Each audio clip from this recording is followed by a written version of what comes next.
RMG Sports welcomes you to the following live presentation of motocross racing from Pleasure Valley Raceway. Learn more at pvrmx.com. Thank you for your purchase, and we hope you enjoy the show.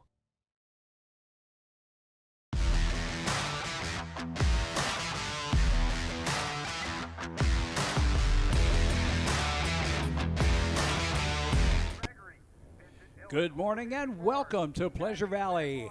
It's time for the 2024 ATV MX Pro National, the Jeremiah Jones Pro Summer National right here at Pleasure Valley. Man, we have got some great racing this weekend. I'm just so honored to be here. As you know, I did this for 10 years working with the Pro ATV Nationals. And first year that I am out of it with retirement, but hey, I'm back for this weekend because this is the place to be. Welcome to RMGsports.net as we get ready. Our first moto is on the line. That is the 450A class. We're getting ready for opening ceremonies, and we'll be headed into the racing at 10:15. There is the 2 sign up, flips it to 1. 10:15 will be the first pro time qualifying. That'll be 10:15 to 10:30. Excuse me, at 10 o'clock to 10:15. And here we go into the first turn. Coming up underneath the Plum Contracting sign and into the Dunlop first turn. It's the number 27, Damien Hubert out of North Fort Myers, Florida, on the VAT Motorsports, RP Racing, CST, TLR, Walsh, JH Racing, Sarmiento Motorsports, Yamaha. Damien Hubert, first year in the A class, came up for minis, and he's been doing really, really well. So we're glad to see him out there as they come through the dragging back. Around that top-off camber. And again, this is, we've had Jeff put about 110,000 gallons of water down as they go down the Mercedes downhill to try to get the track watered up. And then Wednesday evening into Thursday, or Thursday evening into Friday, they got 2 hellacious downpours. There they are at the halfway point of the track. And that's our 3rd and 4th riders there as they come up through the MX6 triple doubles.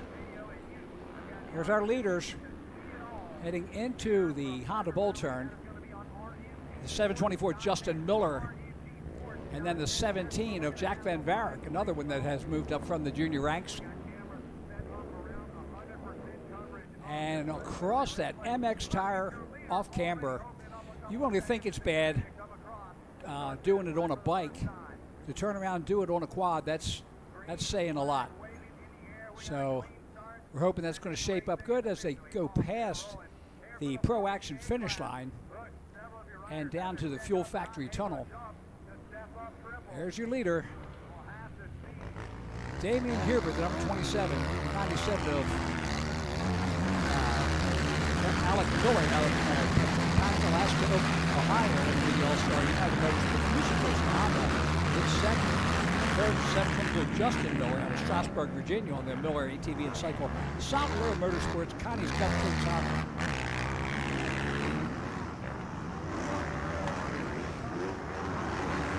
Hubert leading, and Damien Hubert in the VAT Motorsports, RP Racing, CST, TLR Performance, Yamaha. Down the Mercedes downhill and into the Baldwin Bull turn. That's the battle for 3rd right now between Miller and Jack Van Varick. Van Varick taking the inside line there. You can see there's no crossing the lines there, as you might see during the bikes. But our rider's doing a great job out there. And there's a pass, so the Van Varick moves up past Miller and has taken over 3rd spot. Good. That's Van Fossen in 5th place. Dillon in 6th. Parsley in 7th. Tyler Lombardo in 8th. Olsen in 9th. And Casey Fancher rounding out the top 10.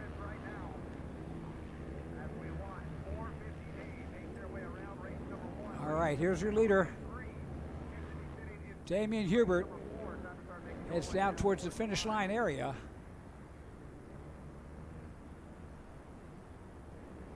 number 3. Oh, excuse me, lap number 2. Getting going here.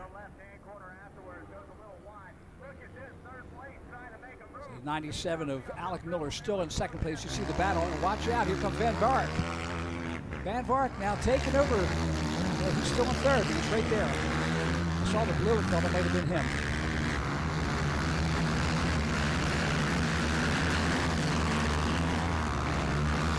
Great battle for second and third right there. And fourth, that's 724 of Justin Miller. Just behind them, you see Jason Van Fossen, and he has got a battle going with Lombardo. So Tyler Lombardo out here having a good time. Tommy Lombardo has taken over the ATV series up in New England, and glad to see that happening. Here's the battle for second between Miller and Jack Van Vark. Miller working it hard as he comes up the triple-double. The pond turn at the base there of the triple-double, that is pretty much the halfway point of the race.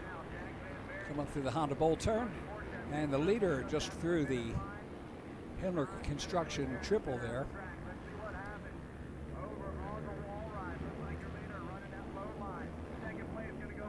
Florida rider getting to learn Pennsylvania dirt. Whoa, Nelly. Lap number 3 in. It's 5-lap race for the A-class. Here's the battle for second, and it is tight. Miller and Van Vark going at it. Alec Miller out of Pataskala, Ohio. Van Vark out of Bangor, Pennsylvania on the Jax Racing Yamaha.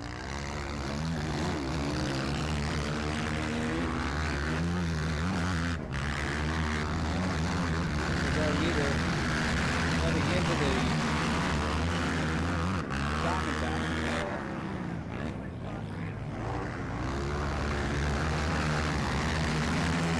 Dragging back. Down to the tail of the Dragon. Good battle for second here. Hubert has checked out. So here's our leader going down the Mercedes downhill into the Baldwin Bowl turn.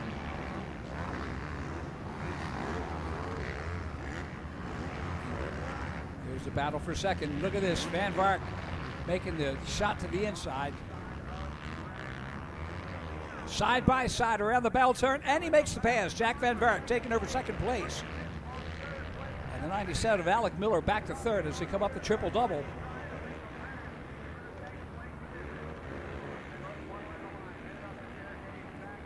Van Vark on the Jax Racing Yamaha to Bangor, Pennsylvania.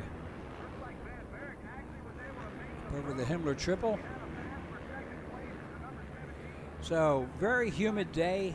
A little overcast, and that's could be a blessing. At least it's a blessing for the track owner, because it keep the moisture in the track a little bit longer.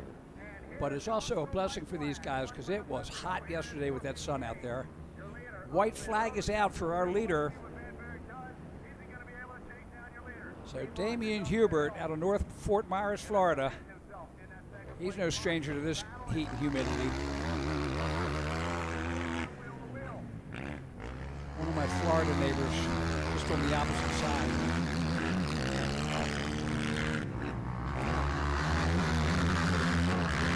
Comes up the Scott step up and onto the Dragonback. Last lap for him. 5 laps for the A-class, 4 laps for the amateur, of course, 18 plus 2 on the pros. Barrett down to Mercedes Motorsports downhill, one of the greatest dealers in the Pittsburgh area. Very happy to have Mercedes being a part of this Pleasure Valley family here. 1/2 lap to go for Damian Hubert. There's our second place rider. That's the 17 Jack Van Vark. Not that far off the pace. So Damian Hubert running a 1:48.267 last lap. and on, let's see, Van Vark at a 1:48.600. So 0.4 of a second faster, hanging pretty good. His fastest, Hubert's fastest lap, 1:47.817 on lap number 3. And there's the checkered flag. So race number 1 with Damien Hubert taking the win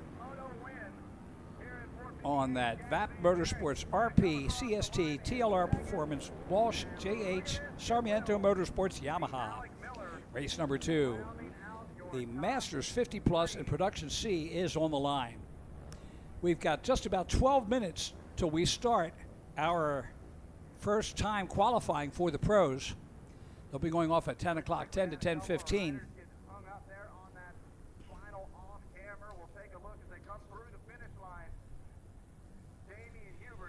And 11 entries today. So we got some people coming back. Thank goodness. Jeff Rastrelli, he is riding this weekend. He showed up at Budds Creek just to say hey to everybody, but he's back on the bike this week. And he says, well, he goes, I'll give it at least 4 good laps. We'll see what happens from there. So in the Masters 50 Plus, the number 5 of Brian Jenkins out of Warren, Ohio. The 22 is Scott Wolf out of Pine Grove, Pennsylvania. 23 is Chris Thomas out of Wadsworth, Pennsylvania, or Ohio, 48 of Hank DeHart out of Ridgeway, Virginia. The 48 / of Steve Miller at 11 in Church, Virginia. Up into the first turn they come. Onto the Plum Contracting Bridge. Here's the leader there. Also, Production C is out there. Vinny Marinucci has been on a tear out of Akron, Ohio. And again, he's taken the long way through. He didn't go up to the B class from juniors. In youth, he decided, I'm going to do C class and learn how to go fast. That's the way Case and Van Fossen did it. Seemed to work pretty good.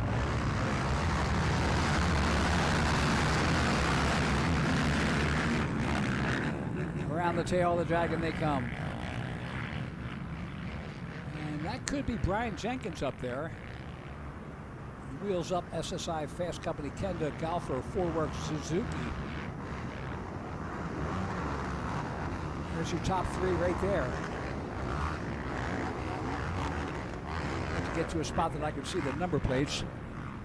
Let you know who's out there. Good morning to everybody. I'm Kevin Bailey, the Motor Mouth, and welcome to the Jeremiah Jones 2024 AMA ATV MX.com Pro National. Look at this battle for the lead. Side by side as they head up towards the worst possible place to make a pass, or the best if you're in the 50 plus. Look at this 3-way battle for the lead. Pretty sure one of them is Thomas. Let's see as they come through the traps. Approaching the Pro Action finish line. And it's the number 96 of Ernie Powers out of Wilson, North Carolina. Second is number 48 / of Steve Miller out of Lebanon Church, Virginia. And third, the 539 is C.D. Musick, the patriarch of the Musick racing family.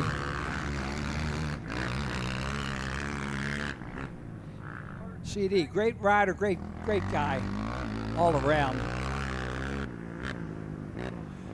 So in the C class, the 620 of Dominic Leitner out of Hookstown, Pennsylvania's leader. Second's the 38 of Zach Fisher out of Argos, Indiana.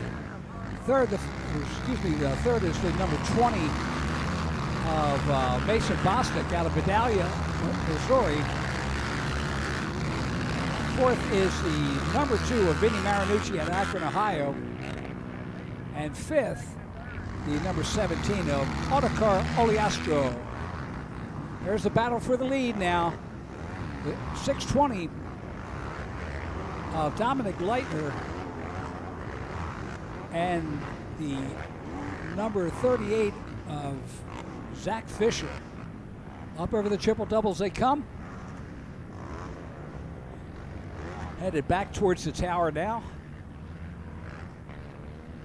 So good battles going here.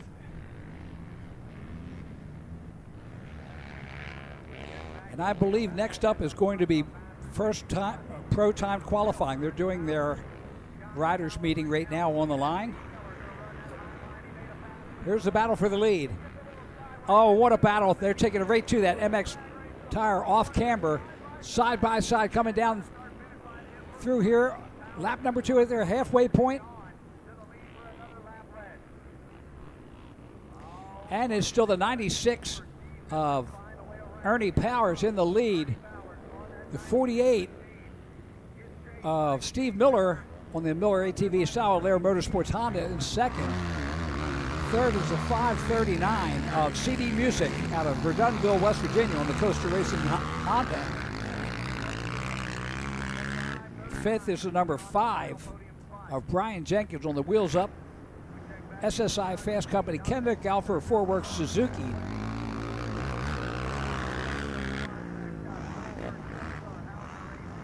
Marinucci now up into third place in production C, right behind the 620 Lightner. He's just past the number 20 of Boston. And Twincheck, the 61, has moved up into the battle. Jake Twincheck out of Blairsville, Pennsylvania, the hometown rider. A good battle going. Ernie Powers right there on the Yamaha.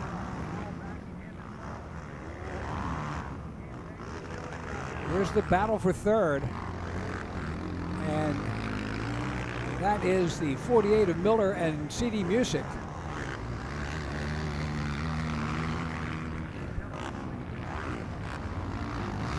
CD Music, 55 years old. There's our leader, Ernie Powers, out of Wilson, North Carolina on the Yamaha.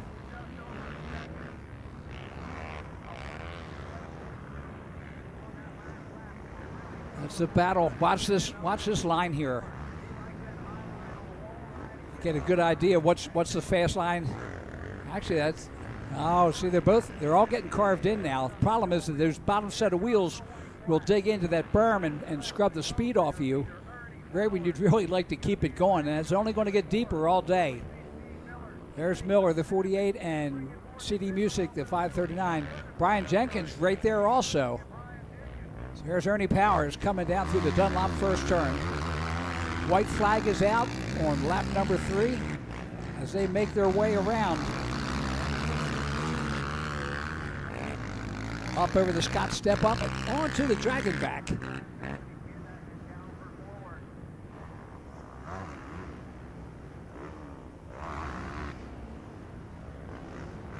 Down through the tail. Now, first of our off camera, this one's a little one. Now, this one will get deep as the day goes on. You can see nice lines there right now. Plenty of dust control by the good Lord this week. A little bit last night, but 2 storms the night before, plus Jeff throwing it in there, and that's the Baldwin bowl turn there. As our second place rider, that is Miller, the 48. Steve Miller out of Lebanon Church, Virginia on the Miller ATV and Cycle Solid Air Motorsports Honda. Up over the triple-double. So Marinucci now up into second place in the production C class. Lightner back to third. There's Ernie Powers up over the Himmler triple, headed up into the off camber. Last time in this moto. He makes his way around there, and we are getting ready for time qualifying number 1. And there's the checkered flag. So Ernie Powers will take the win. The number 48 of Steve Miller in second. CD Music, 539 in third. Fourth will be the number 5 of Brian Jenkins. Fifth will be Chris Thomas, the number 23 rider out of Wadsworth, Ohio. Here comes the battle in the C class. Marinucci takes the win. Wow, he started back in 7th place and ends up taking the win. I told you he was on fire. So Vinny Marinucci on the Motormom Designs Uncle Tito's Mexican Grill Maupaw TDR, JR Motorsports, Hydropower, JB Racing, 88 Live to Ride, FXR, Macintosh, Oil Flow Vision, Shrobro Racing, Workman Foundry, Sunstar, Yamaha with the win. The 38 of Zach Fisher in second. Third was the 620 of Dominic Leitner. And next up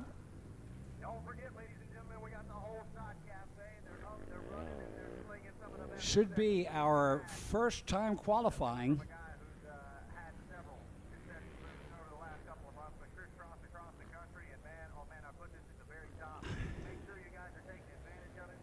So, good morning, everybody. Welcome. I got the Team USA.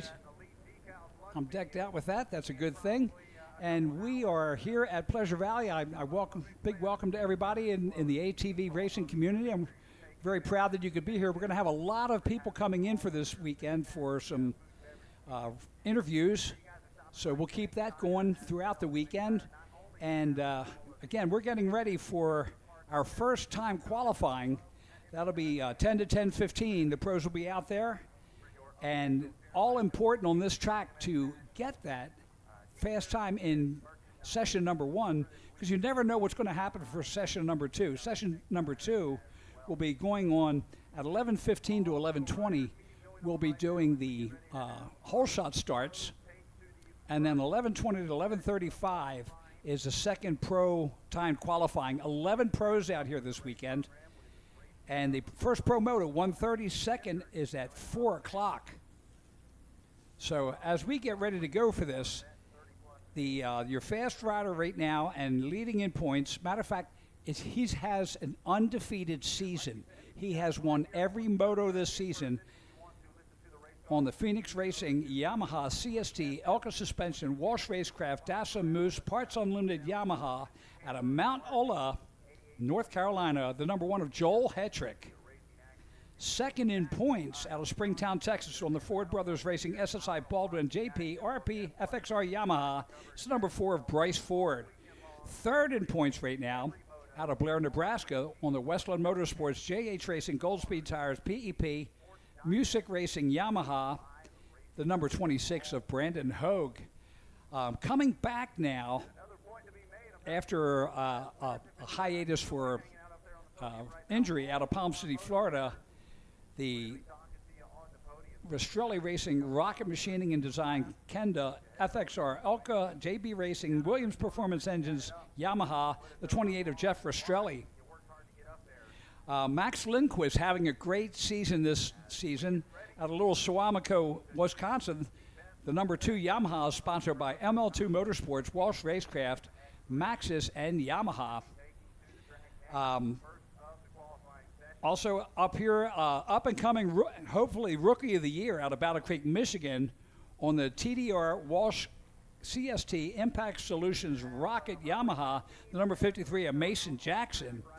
Another one right in the top 5, the 741 out of Myersville, Maryland on the JH Racing Schiffer Power Sports PEP TET Landscaping Yamaha, the 741 Wesley Wolf.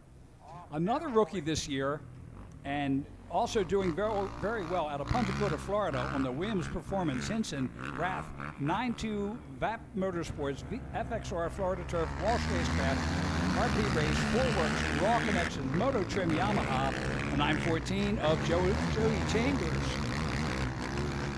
Doing very well this season in the top 10.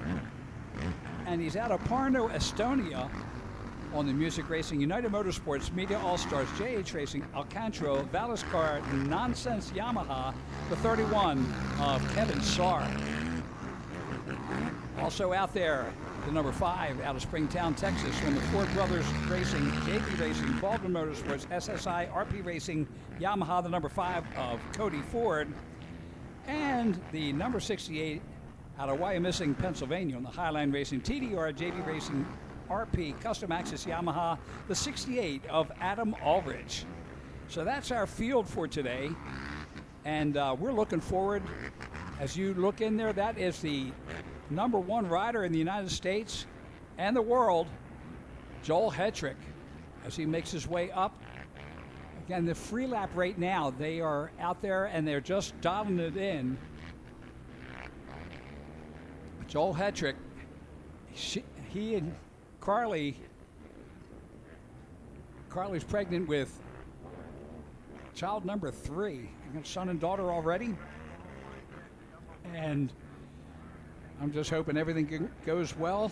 Looking like that's going to be right around the time of August, September. And we're hoping that she's able to make it when we go over to Essen, Holland for the 6th time at the Quad Cross of Nations. So Joel Hetrick bringing in lap number 1 and waiting for the, of course, that is a free lap, so don't expect any, earth-shaking times right now. And of course, they're just trying to get the lay of the land. They did get a track walk yesterday afternoon, so they could at least take a look at conditions after amateur practice all day. And Joel's had some mixed results here. He's blown it up. He's won. He's come in second a bunch. You never know. Motocross gods are fickle, and the Western motocross gods are really fickle. So we're watching Joel Hetrick down around the pond turn. Brings it up to triple-double. And, of course, he's not going to turn this early. He's get the lay of the land. You can see him looking at every line as he goes by there. He is the professor of quad motocross racing through the Honda Bowl turn, up over the Himmler triple. And again, you watch his head side to side. He's looking at everything out there. Pulls off to the side. There's Wesley Wolf going by the 741. And I believe that's the 28 of Jeff Rastrelli just passing him. And again, he's right now he's studying. What's the best line through here? Usually it's the upper, but he'll ride each one of them. He's looking at the exits there. What's the best line through here? Like, okay, let's turn one. So Mason Jackson, the number 53 on lap number 2, turns a 1:49.027. Mason has been doing an incredible job. And again, we're looking at him for Rookie of the Year honors. We'll have to see how it happens. Adam Ulrich, second fastest round at 1:52.624. Jeff Rastrelli, again, his first race back since, my God, the second race. I think he hurt himself on practice at a 1:53.185. Lindquist is the fastest right now at a 1:47.003. Lindquist with 3 podiums this year. I talked with him yesterday, and he said, I just hope I can keep it up. I'm working really hard. The results are starting to go. And I said, once you get used to getting that, you really will accept nothing else. So Joel Hetrick in at a 2:03.83.13 last time, and you watched him looking around the track. He's not worried about it. He knows he's got another 10 minutes to go, 12 minutes.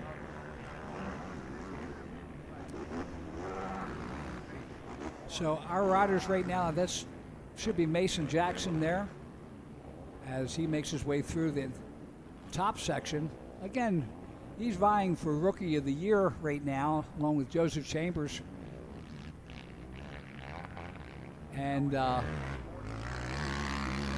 it's going to be a tight battle. I think that Mason's going to take it as Rookie of the Year, but again, it's the season ain't over yet.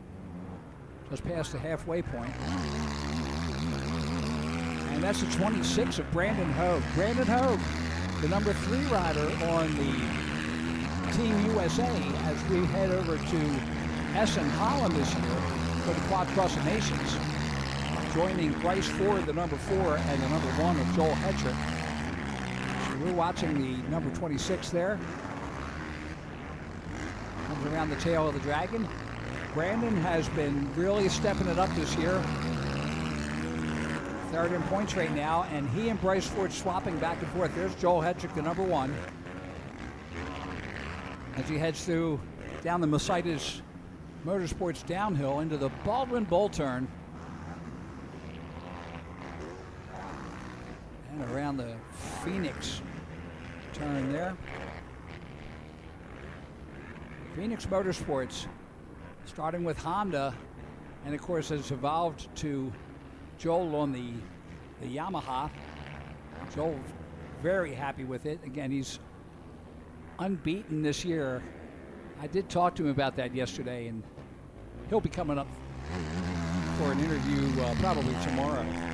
So you'll be able to catch up with the top riders in the sport.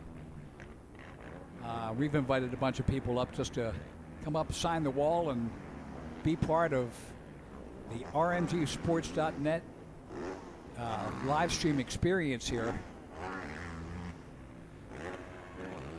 And let's see. I believe that is Ulrich. Check it as we go around there. I know he wears the number 68, the yellow livery.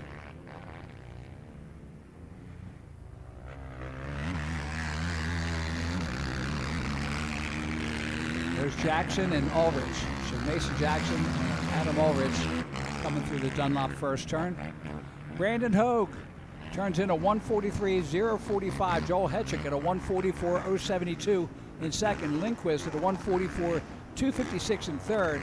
Wesley Wolf out of Maryland in fourth place at the 145.956. Kevin Sarr, the Estonian rider, former world champion, he's in fifth place at a 146.521. And we welcome all the Estonian spectators. And if I could say it in Estonian, I would try it. Maybe I can get her come up and teach me later how to say hi in Estonian. But welcome to everybody on the European circuit. We welcome everybody to the rmgsports.net worldwide live stream of the Jeremiah Jones ATV Pro National. Down through the tail of the Dragonback, the smaller of the off-cambers. That one, that can get a beast later when it starts getting deep.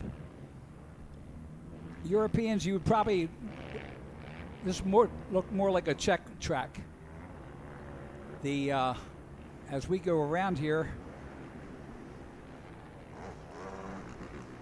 during time qualifying, and again, we're going to have a bunch of people coming in, and right now, let me get him set up here.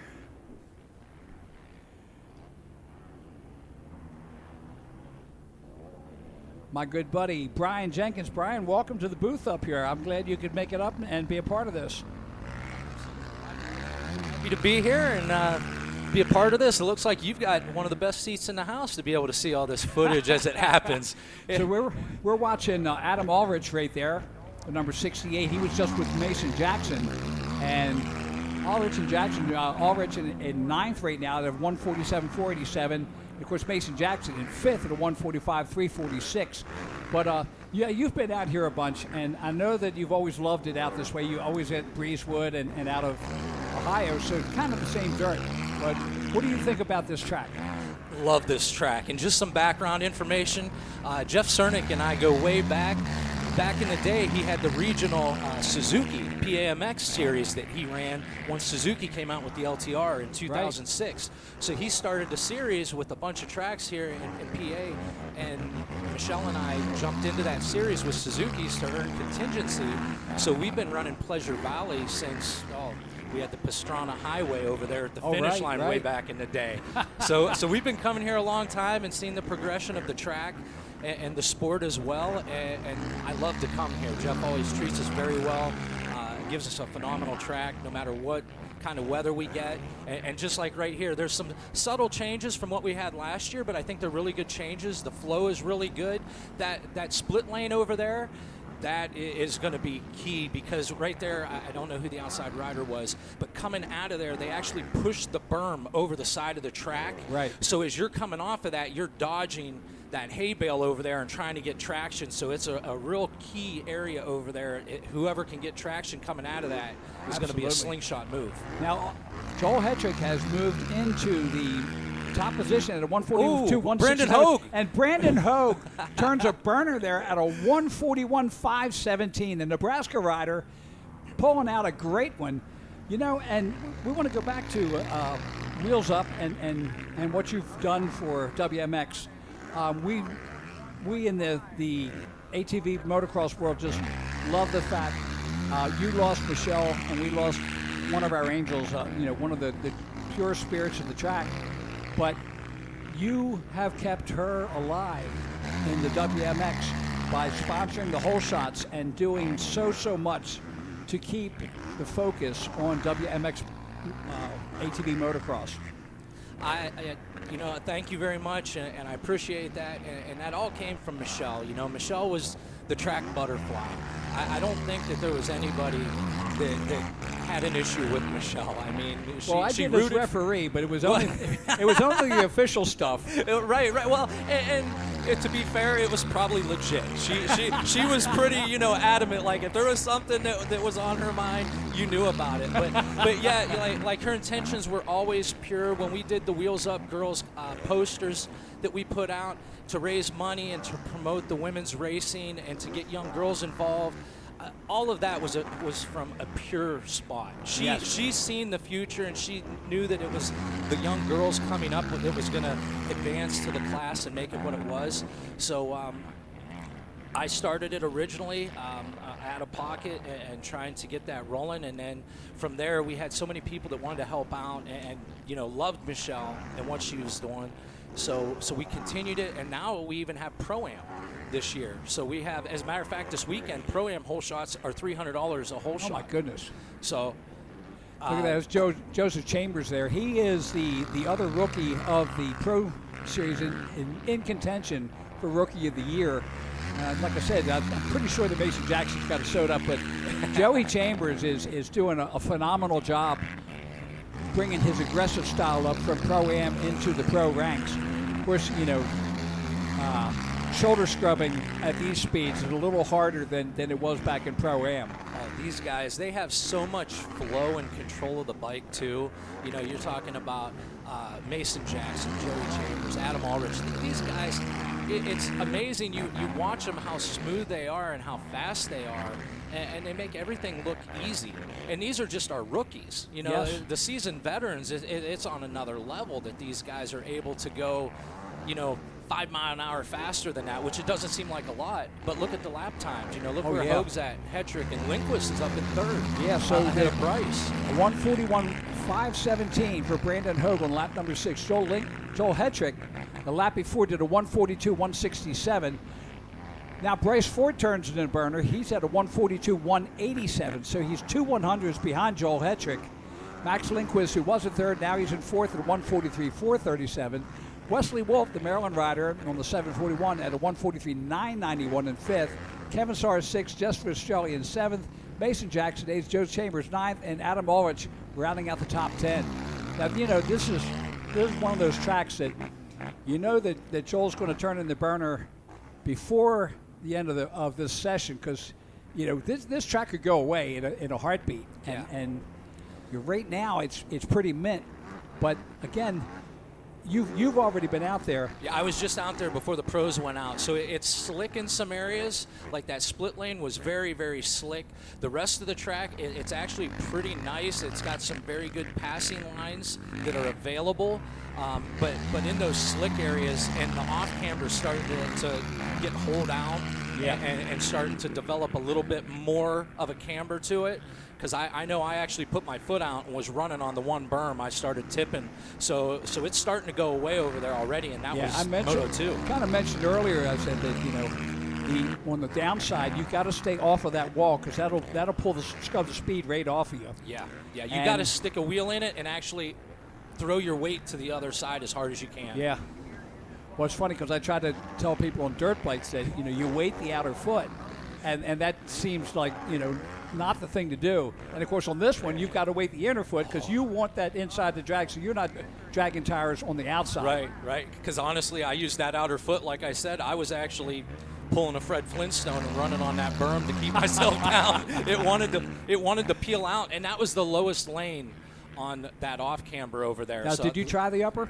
I did the upper once. The upper is flatter, but it has huge holes in it. I felt like I was bouncing too much and I couldn't get any power to the ground. So I experimented a little bit, and I know the middle lanes in practice they went away really bad. Like you'd start in one and you'd end up in the other. Right. So I didn't attempt those. I only went to the top and the very bottom.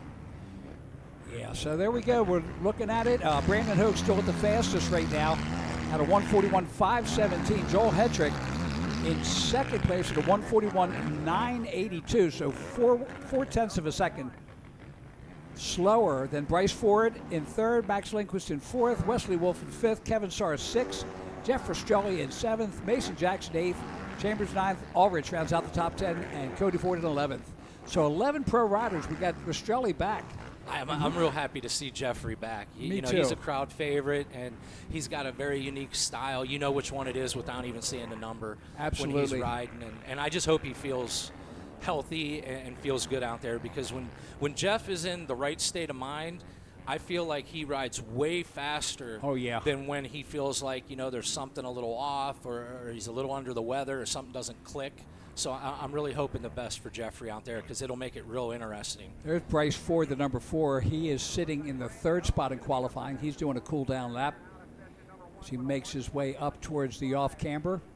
Oh, no, excuse me. That is the triple-double there.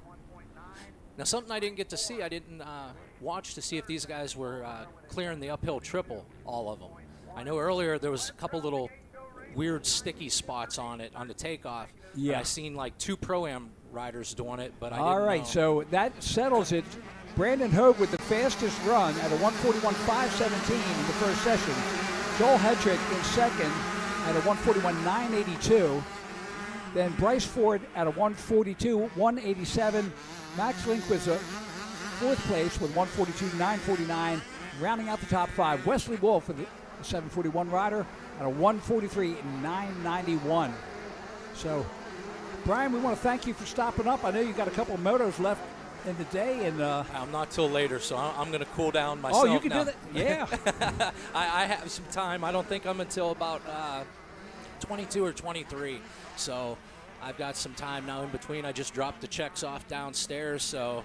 Oh, man, you're the favorite person in the world right now. Probably. I know a lot of people, when I was on the way over, they're like, hey, I'll take one.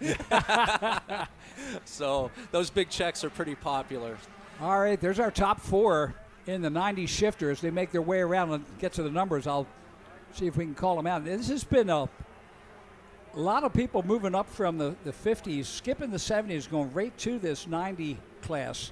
And I'm glad to see it. I mean, there's a lot of people that we've had here, but a lot of the younger ones coming up. Jeffrey Neville's back. He's now on a shifter. Liam Clark, I remember both of them out of District 6. They used to do the Nationals, and the 24 Blake Tatum out there. So keep an eye out for the number 24 Blake Tatum and Levi Zimmer as they make their way around. And again, Andrew Klutwick, another one that's up there all the time. And, of course, the 370 of Ethan Cornell, the New York rider. I think that some of these riders were jumping up a little bit because the bigger motors are a lot easier to maintain than those little ones. I feel so bad for the 50 and 70 dads because they're constantly wrenching on those things. Well, and and once they get used to it, just that little blip of a clutch, I mean, it's like, oh, my God, this thing comes out of a turn, not like the CVT where you have to stay on the rails. Yeah, the kids are enjoying it, too, and you can tell they're so much faster. I mean, these kids, it's amazing. You give them a little bit, and they grab onto it and go. They'll impress the heck out of you with how they catch on and how fast they are and their lack of fear. Speaking of that, there's Trevor Hughes, the 620. He's your leader. Then the 33, Jace Davis out of Dixon, Tennessee. That's your top 2. Then third place is Jason Klutwick, Andrew Klutwick out of Michigan City, Indiana. And man, they made the hard charge down here with Redbud going on this weekend. Oh gosh. Look at this battle. They come through the Baldwin bowl turn, and as you said, that split lane up there, I'm glad to see it up there. I wish it had been there for the dirt bikes. Right now, to be very honest, it's a little bit uneven. If they'd fix that berm on the exit, it would really help out a lot, and it would make the racing a lot tighter, because you could take either one. Right now, I feel like the outside to inside is better because that berm's still intact. That other one about puts you outside. Look at this battle for the lead. Hughes Davis and Andrew Klutwick going at it as they head up into the MX Tower off camber. And this is very important. Here we go. You see one following look and one taking Klutwick. its own. Oh. And he makes the jump into second only because they both took the same line, and it just freed it up. Look at him. He's making a charge for the lead now as they come through our Pro Action finish line area. Oh, that racing's very tight. There isn't a quad in between all three of them. What a battle. That's what I like to see. You know, and that's got to get their heart pumping. They're right there. So that energizes them and gives them a reason to charge. So Klutwick in third now, the 33 Davis second, the 620 of There's a pass Trevor on Hughes the outside. Oh, my goodness. Into the Scott launcher. Now the battle's for second and third. There's a pass made what there. What a battle. Too.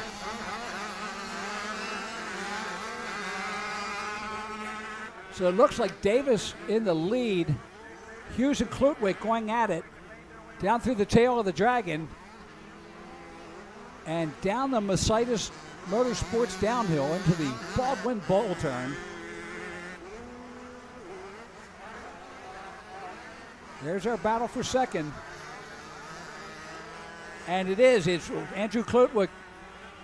They're just going back and forth. Inside, goes back outside. to the inside. I love it. Putting on a good show here. That was a good block pass right there. Yeah, he crossed them up. Down into the valley and headed up towards the Honda bowl turn. Battling through. This is lap number 3. Jace Davis in the lead. Klutwick in second. And Trevor Hughes in third. Up into that huge off camber. Klutwick, oh yeah, I see. See? Yep, he busted all the way down. He's looking back like, how did I do that?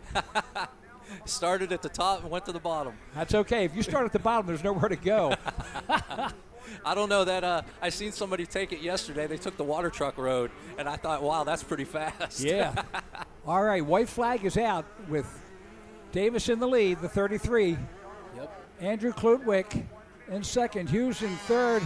Look at this. Cornell is now up into fourth place. So the 370 of Ethan Cornell on the G-Force Precision Sheet Metal CGR Racing JB making a run. And Cornell was the second fastest lap that last lap. He was a 159. Wow. Davis turning to 158 with clear track ahead of him. Of course, Klutwick and Hughes battling it back and forth. So they were at a 2:00 and a 2:02. But again, you know, there's a lot of braking, a lot of blocking there. I think they've established a place, so we'll see if they can turn faster lap times this time around. Jace Davis going down the Mercedes downhill on the Wells Racing FXR Rebel Gears HP Cooper's Trucking Davis Lawn Care JB doing a great job. Here's the battle for second. Klutwick and Hughes. Hughes trying to keep him reeled in as they go up over the triple-double. Hughes is looking at him going, dude, where did you find that? There's our leader on the bottom. Davis on the bottom. You can see him going up over the Himmler triple. And then up over the Himmler triple is Klutwick and Hughes in second and third.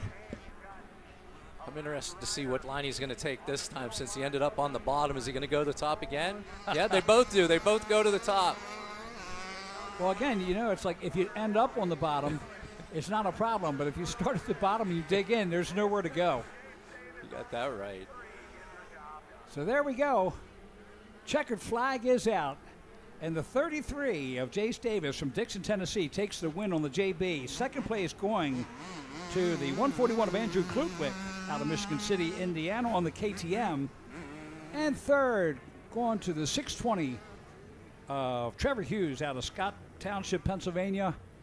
And Cornell he was turning and burning, but just a little too far back. Tatum back in 7th, Clock in 9th, Neville 13th. So. Well, Cornell turned in a heck of a lap time, yeah, too, on the 4th lap, 158.465. He was the fastest on the track. Yep. And he still had a gap of 5.2 seconds. He just wasn't going to make that up. He must have had a bad start. Just couldn't make that up. Oh, Vet 30 Plus A. You've been here before. Oh, absolutely. This is the stomping grounds. And I'm going to tell you what, these guys are fast. This 30A class, 40A, even the 50 anymore. These guys are no joke. They're turning in some great lap times. They've been training in the off season, and it shows. It shows in their riding. Okay, the 03 of Justin West out of Hubbard, Ohio. The 74 Sebastian Foch out of the Argentina. The 78 of Matt Simmons out of Three Oaks, Michigan. The 28 of Mike Graff out of Tarentum, Pennsylvania. The 222 of Sean Tice out of Mifflinburg, Pennsylvania. The 419 of Chase Cunningham out of Moorhead, Kentucky. 521 of Ian Tolbert out of Icksburg, Pennsylvania. The 610 of Jason Klutwick out of Michigan City, Indiana. The 710 of Leon Spinden out of Ravenna, Ohio. And the 919 out of Jared Griffey out of Ickesburg, Pennsylvania. Now, I know you have your favorites there, but I'm thinking Justin West and Chase Cunningham. Yeah, but I never can't count out Sebastian Foch. Well, and you know what? Simmons has been smoking fast. If you take away a few of the mechanicals he's had this year, he's gone out and laid down some lap times. I know the last race before he had a mechanical, he was pulling away from Cody Jansen. So you can't count him out, and you can't count out Tolbert. So here we go, into turn one. Who do we got for? Is that Tolbert? Looks like Tolbert. Then I see Cunningham and West right there. There you go. Can't see who's second and third.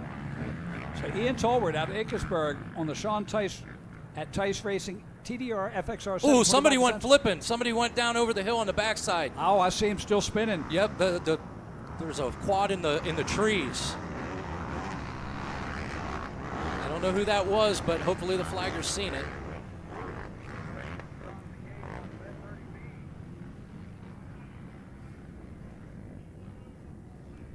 All right, there's our leaders headed down the most side is downhill, and that is Spinden in the lead.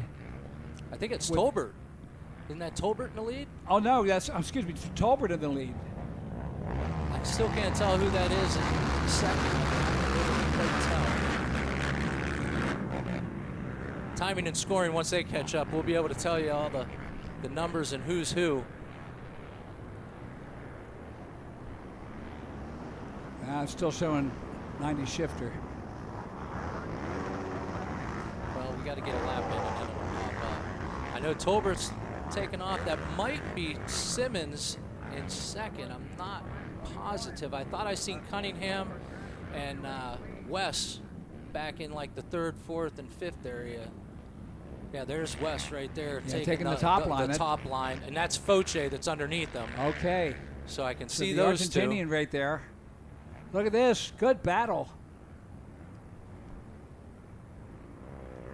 Okay, Tolbert was in first. Simmons, got that right. Okay, Tice, Foch, and West. Spinden back in 6th. Oh my, I hope that wasn't Cunningham that went into the woods. He's had a heck of a bad year so far with just not being on the right side of luck. And we've all been there. There's some seasons, no matter what you do, it's just everything's wrong. Yep. All skill is in vain when the Simmons, angel Tice. pees in the barrel of your rifle, you ain't hitting the target. But here we go, the 521 of Ian Tolbert on the Honda is your leader. He's pulling a pretty good gap. He found something out there for a few lines because these guys are all fast. Normally you don't get away like that. Still waiting for lap number 2 to come in here so we can get the times going. in the Vet 30B, Wilforth, the 427, Cameron Wilforth is your leader. Second is the 128 of Craig Anderson out of Westover, Maryland. Third is the 929 of Justin Fisher out of New Florence, Pennsylvania. Fourth, the 17 of Dave Porter out of Frankfort, New York. And rounding out the top 5, 47 of Ryan Mangold out of Rushville, Illinois. Tolbert up over the triple, heading into the off-camber. Taking that top line. He's making it stick pretty high. He dropped down too. Yeah, he dropped also. So at the end of it, it's going away. All right, here's the battle for second. The 78 Matt Simmons out of Three Oaks, Michigan, and the 222 of Sean Tice out of Mifflinburg. And you got, looks like Foche and Wes are still really tight. Looks like Wes has a little bit more speed than Foche. He's just not able to get around. I'll be curious to see what he can do if he can get around. Cunningham never checked in, so that was definitely Cunningham. There he is being towed. I think that's somebody else. That was the guy that pulled off on the inside. Oh, wow. I think they're still down there with Cunningham. Oh, man, I hope he's okay. I wish that on anybody. Okay, it looks like Foche and Wes have both caught Tice, so it's going to get real. Good battle for a second now. Second through fourth place. Third, fourth, and fifth. Yeah. Oh, third, fourth, fifth. Okay. Because I think Tolbert and Simmons have created a little bit of a gap. Down into the Baldwin Bowl turn. All right, so the battle for third on the top. Here's second on the bottom there. It's Simmons.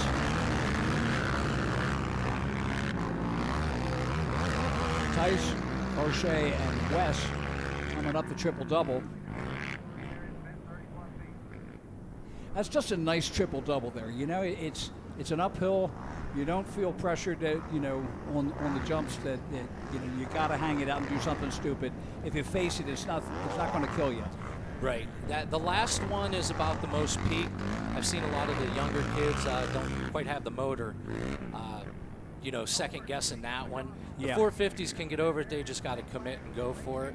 We'll see if, yeah, there it is. There it is. Wes got Foche on the off camber, so now he's going after Tice. We'll see if he's able to do anything now. He's got a little bit of space in front. They got one white lap flag left. So they're looking at the white flag, and you got Tolbert first, Matt Simmons second, third you have Tice, fourth Wes, and fifth Foche. Spinding back in sixth now, just ahead of Of course, Fisher still, the 929 still leading in 30 plus B with Wilford in second and Anderson in third. Look at this battle. This is not over. Oh, these guys are going everywhere. They're going in the rough, trying to make passes now. They're splitting the ridge there. I seen some big ruts. It looked like they were dragging even. There's Wes in fourth place. He's trying to pick a spot. He's got Tice in front of him, Foche right behind him. So yeah, the shame about that turn is they're going to make it that it's only going to be one line. It is. Because it's, you know, there's an outside line, but okay, basically Wes took the outside. I'm going to say the pass is coming right here. When he comes out of that, he's got a better line if he can get the drive. Oh, side by side to head around the pond turn, and he's got him. There's what I was talking about. Wes takes over third place. Tice back into fourth. O'Shea in fifth. There was that outside that goes away into the woods. And there's Tolbert, the 521, leading as he heads up to the off-camber one last time in this Vet 30 plus A class. This is race number 4 that's on the track right now. And the time is 10:36. So 11:15 we start our second time qualifying, where they'll have some practice starts first and then into the time qualifying.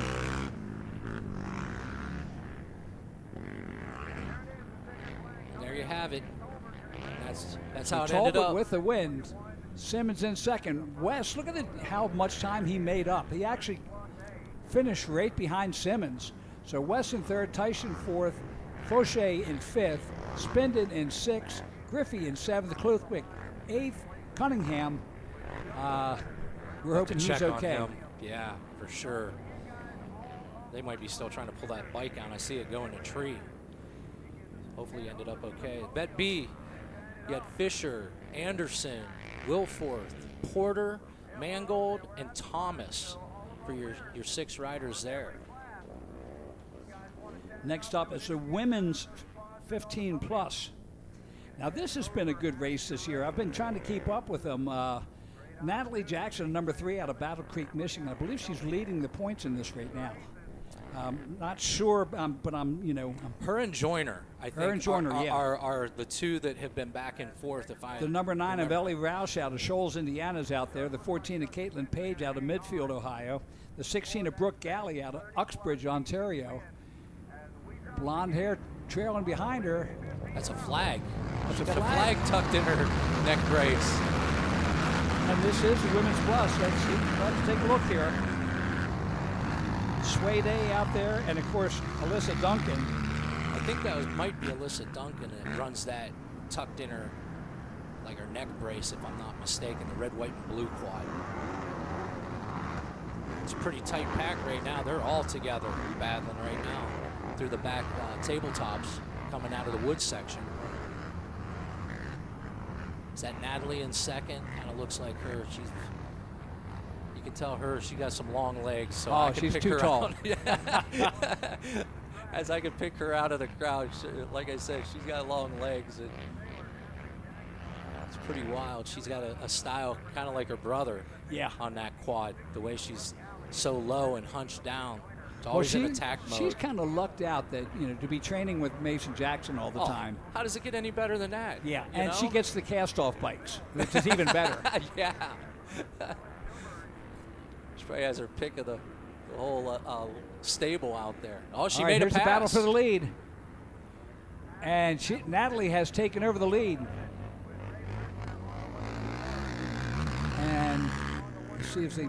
I think that's 921 in second. I'm not 100%. Alyssa Duncan out of Eastburn, New York. Oh, here it is. Here's the off camber. Oh, they both made that look easy. And they held the line all the way through. Yeah, I think that is Duncan in second. As they come through, green flag is out. And we are underway. So Natalie Jackson in the lead, Alyssa Duncan in second. 921.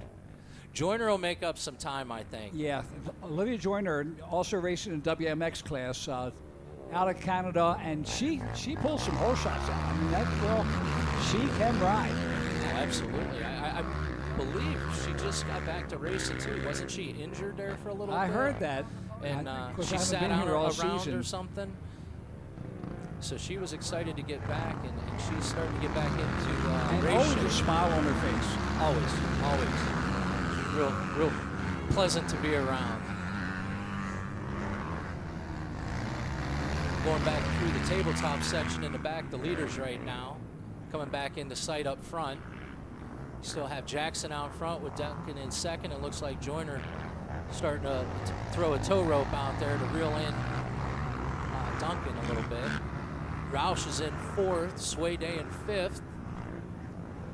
Allison Kludwig in sixth. Caitlin Page seventh. Michael. Yes. Brooke Galley. And then the 124 of Rayleigh Rister out of Clyde, Texas, rounded out the top 10. Natalie coming back to the big uphill triple. Getting ready for the off camber. That MX tire off camber is that's key. It eats up bikes and quads. Yeah, it's just, so many people, they practice so many things, but nobody ever really practices doing off cambers. Well, you don't have them. If a track has it, normally it has one. So, you pick your line, you figure it out, and you conquer that one single line that you have. This one, there's 4 lines, and you're searching for the best one. And I don't know if you've seen what Natalie did that time, but I just learned something right there on that off camber. I'll see if she doesn't get the next lap, but that was pretty smart what she ended up doing on that line that she took, and that was very quick. She pulled probably 4 quad lengths on that. So the battle right now, you see Jackson and Duncan. There is Olivia Joyner as they head up to the Scott Step Up and onto the Dragon Back.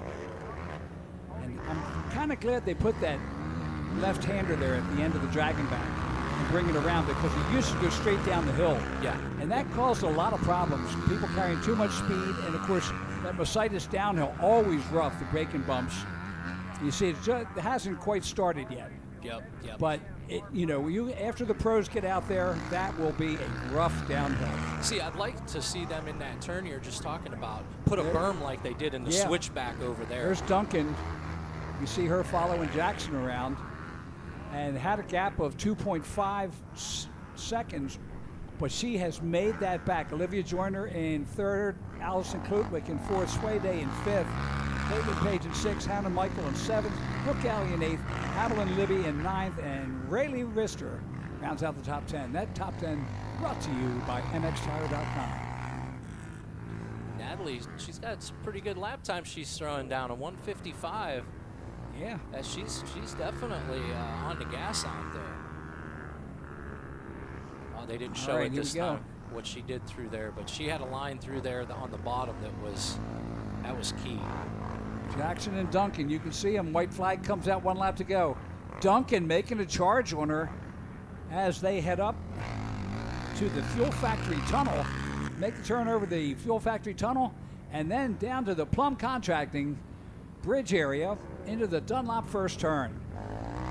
Duncan was 2 seconds faster than Natalie that time. That's amazing. At 157.070 to a 159.306. I wonder if something's wrong with Natalie's bike there. I don't know. She can't see her backing off. It just looks like Duncan's seriously on the gas there. I don't know if she found something or she just started taking the same lines as Natalie, but she's there. Natalie threw a 155.983 on her second lap. That one, 4 seconds slower. So, maybe it's brake blocking. I just don't get that. They didn't show her in the off camera. I'm wondering if she had a bad line or fell off one of the lines in the off camera and lost the time there, because it would be nothing to lose 2 seconds in those off cameras. Yeah. Down the Mercedes downhill into the Baldwin Bowl turn.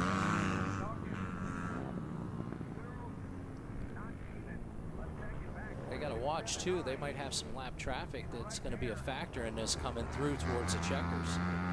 So I don't know if it'll affect them. But they caught them already. Looks like it didn't affect. I believe that's Neville, the number 80.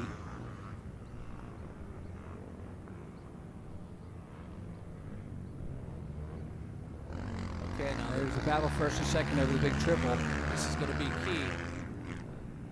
So Jackson takes the upper. Oh, and so does Duncan. Alyssa Duncan. Man, that's getting rough up there. Oh, yeah. The exit of that is starting to really get chopped down. Here's the run to the checkers. Oh, there it is, too. And it slows everybody down. You're just going to finish the race. Yep. Duncan's like, nah, I'm not jumping into that. That was safe. That's that was just smart. Insane. That was very smart. So Natalie Jackson with the win. Alyssa Duncan in second. And Olivia Joyner coming in third. Allison Klutwick in fourth. Sway Day and Sway Day rounding out the top 5.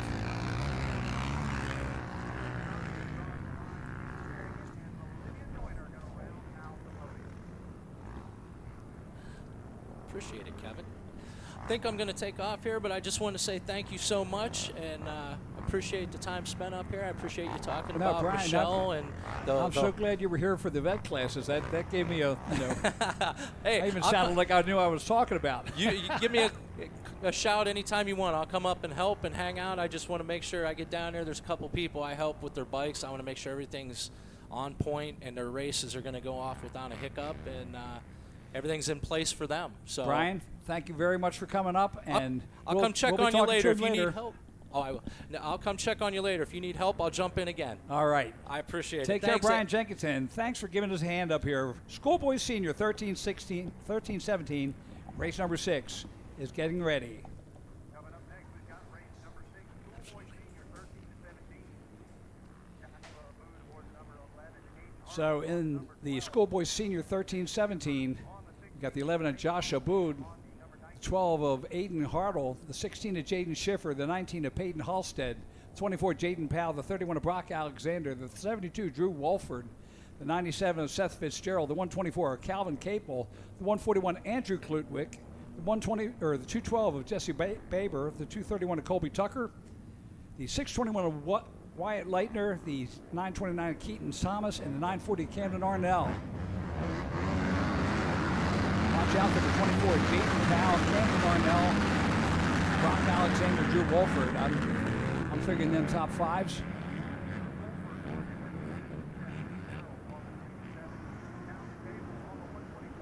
That's the freight train making it up over the Scott Step Up under the Dragon back. Lap number 1. Oh, that is some tight racing.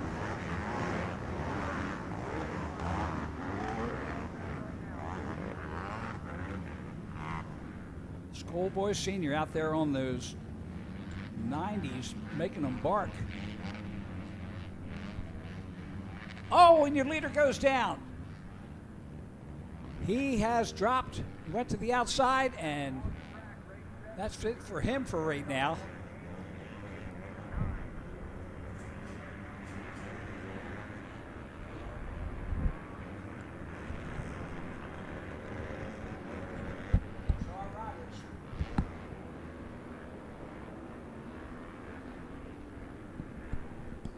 There's your leaders going into the Honda Bowl turn.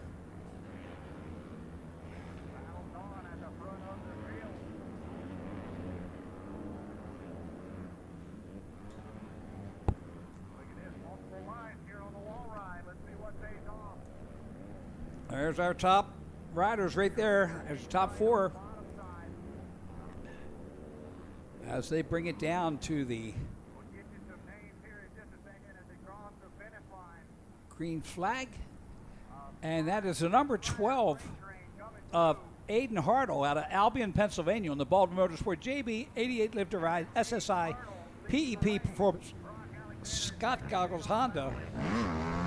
Second is the 31 of Brock Alexander. He's out of Crown Point, Indiana. Third is number 24 of Jaden Powell out of Ellsbury, Missouri. And then fourth is the 72 of Drew Walford out of Newark, Ohio. And rounding out the top 5, the 141 of Andrew Klutwick out of Michigan City, Indiana.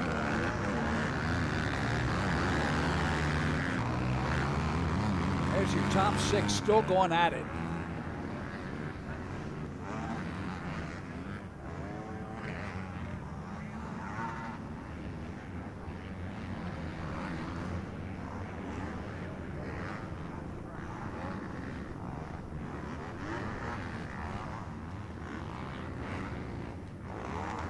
We want to welcome everybody to the RMGsports.net broadcast of the Jeremiah Jones ATV Pro National right here at Pleasure Valley. This is our leaders.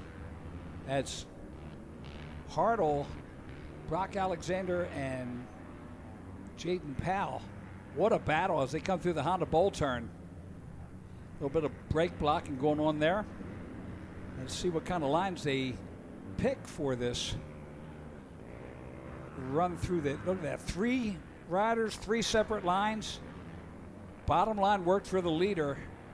But look at this, here we go, side by side. It's Brock Alexander making the charge. Of course, the leader, Hartle, just moves over, Aiden Hartle moves over a little bit for an effective block. Alexander in second, Powell in third, Walford now in fourth. 5th is Klutwick, 6th is Tucker, Baber in 7th, Arnell in 8th, Leitner in 9th, and Thomas rounds out the top 10. That top 10 rundown brought to you by the Whole Shot Grill.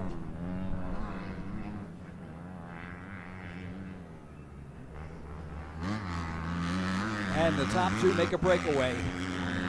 Aiden Hartle and Brock Alexander. Brock on the BA Racing, TDR Moose, SSI Rocket Machining, Doug Schultz, Evans Power Sports, BCC, Texas Training Facility, Rip It Up Film, Forworks, K Fiber Optic Honda.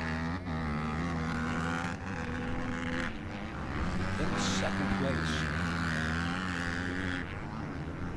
Through the Baldwin Motorsports bowl turn up to the top.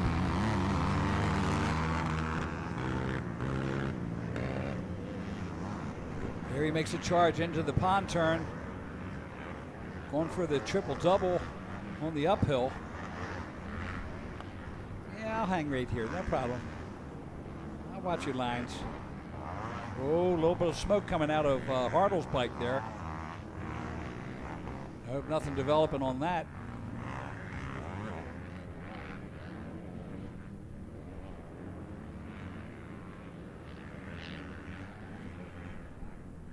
A little bit of kicker coming out of that turn.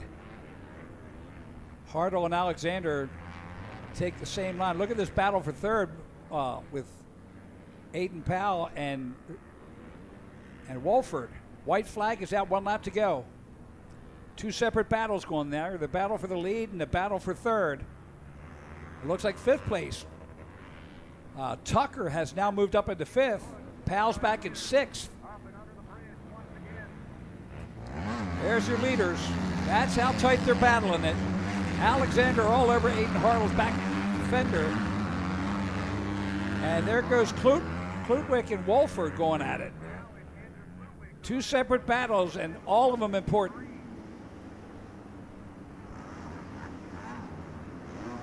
Over the dragon back they come. There's third, fourth, fifth, and sixth. Unreal. Hartle, Alexander, Klutwick, Wolford, and Tucker. That is your top five. Down the Mositas downhill. Into the Baldwin Motorsports bowl turn they go.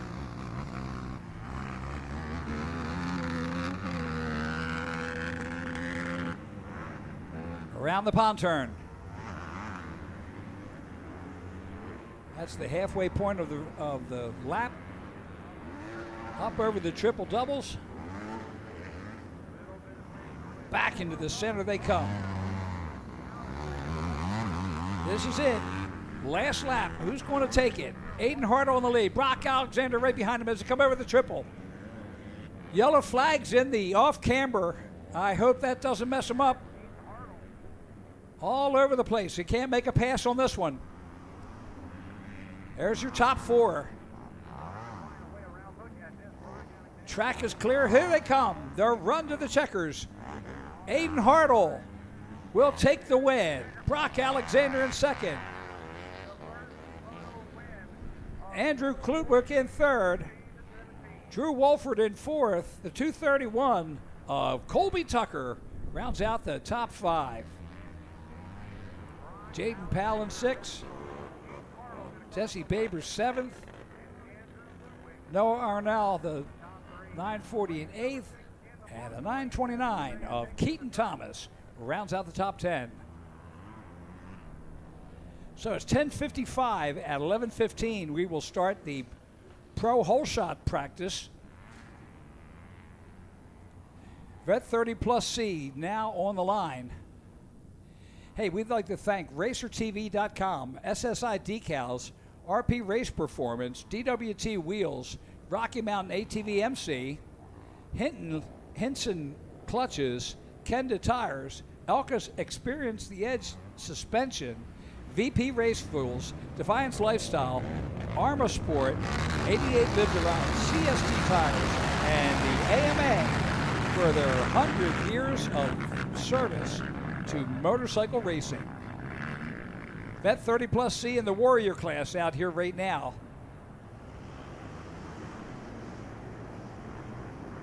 In the Vet C, the 34 Tommy Simpson from Goshen, Indiana. The 54 of Austin Hutchins from Benton Harbor, Michigan. The 57 of Todd Gibbs from Florence, Alabama. The 74 of Santiago Fabre from Posadas, Argentina. The 91 of Taylor Pryor out of Milne, Ontario, Canada. The 105 Jody 7 out of Bourg, Louisiana. 119 Eric Johnson out of Portland, Tennessee. The 242 Patrick Sullivan out of Clinton, Ontario, Canada. 514 Sean Powell from Mechanicsville, Virginia. The 537 Billy Broadus out of Mechanicsville, Virginia. And the 984 of Ryan Lasher out of Lyons, New York. In the Warrior class, the 03 of Justin West out of Hubbard, Ohio. Here's the battle for third as they come over the triple doubles. Here you see second place sticks a little over his shoulder. Third through fifth battling right along with them.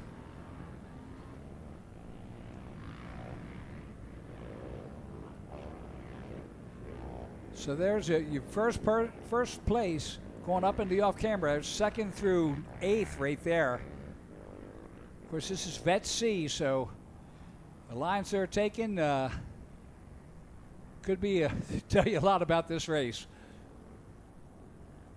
Green flag is out, and looks like the 34 of Tommy Simpson out of Goshen, Indiana, on the Motowiles SPE Honda is your leader. The 74 of Santiago Febre from Posadas, Argentina, he's in second. The 54 of Austin Hutchins in third. There's your top three. So it looks like Simpson gets past. He takes the outside, he may be taking it back.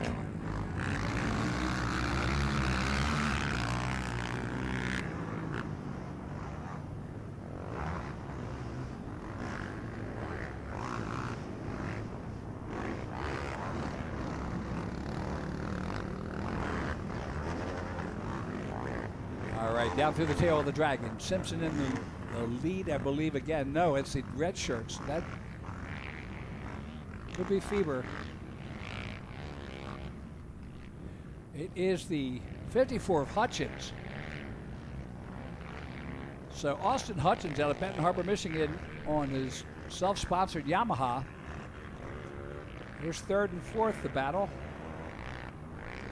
That should be Hutchins in Feber in 7.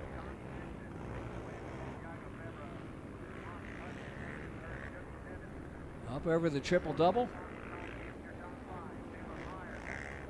Oh! That's fourth place. Looks like he stalled it, or we're back to our leader, the 34 of Tommy Simpson. Up through the off-camber. There's second and third.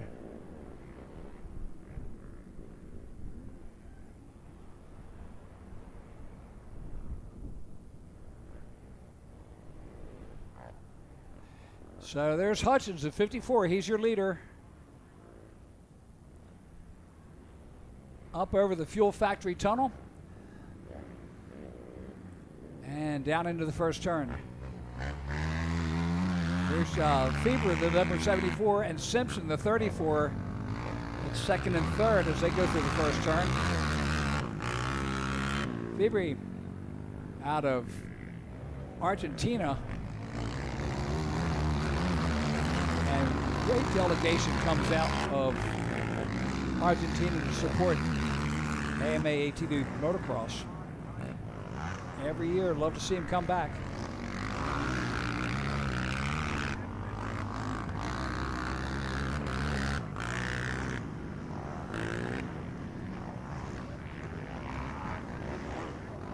There's our leader, the 54 of Austin Hutchins. Down through the Baldwin Motorsports bowl turn. And then down to the pond turn. There's your battle of second, third. You can see him, leader at the top there. That's Febre. And the 34 of Tommy Simpson, who had the whole shot and led for a while. That's still not a bad place to be.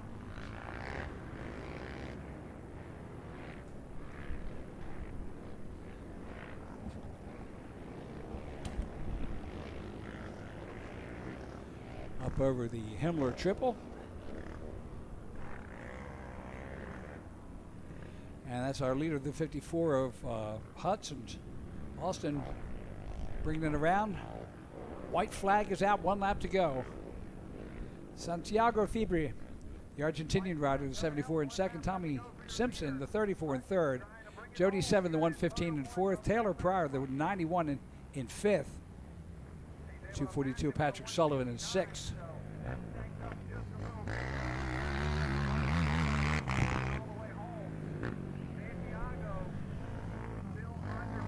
Justin West out there, the only rider in the Warrior class, and we thank him for his service, not only for serving our country, but also running the ATV Youth Rider Initiative on Friday nights. Always have popcorn, hot dogs, and things for the kids to do. We certainly appreciate bringing the family into the sport. And all kinds of different events, from ice cream socials to hot dogs and popcorn and art making, just bringing the family influence into this wonderful sport we know as ATV motocross.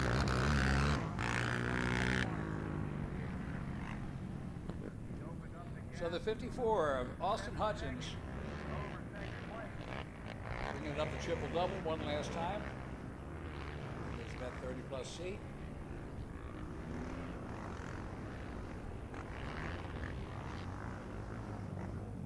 Through the Honda Bowl turn.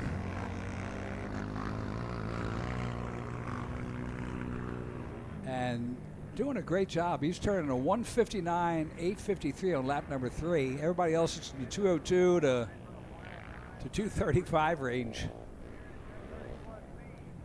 So Austin Hutchins turning and burning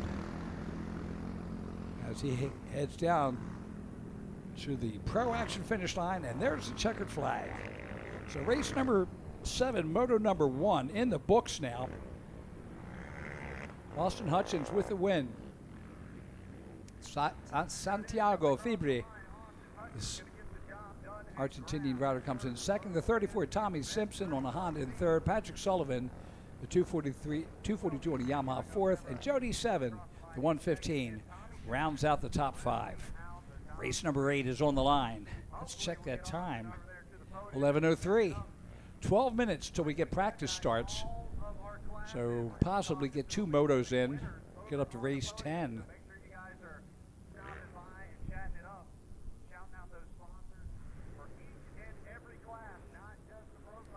Look at that matching shirts. Isn't that cute?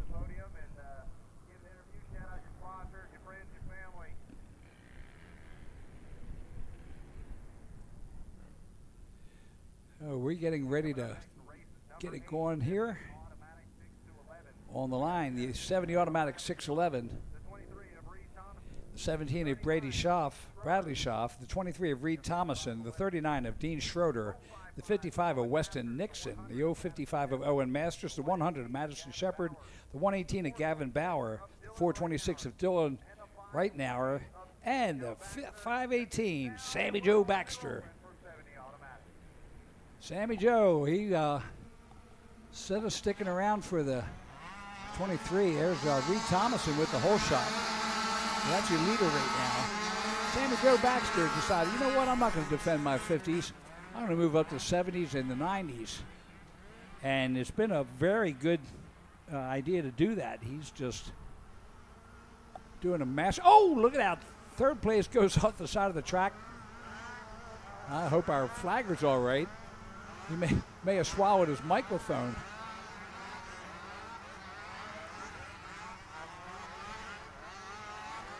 There's our leader through the tail of the dragon.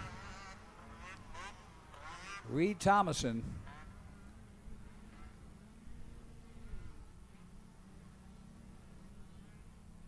Down the Mercedes Motorsports downhill into the Baldwin Motorsports bowl turn. There's your second and third battle. That could be Sammy Joe there. He's a little guy. He's got a lot of heart. There's your third and fourth riders there. And like I said, I believe that is Sammy Joe Baxter in third.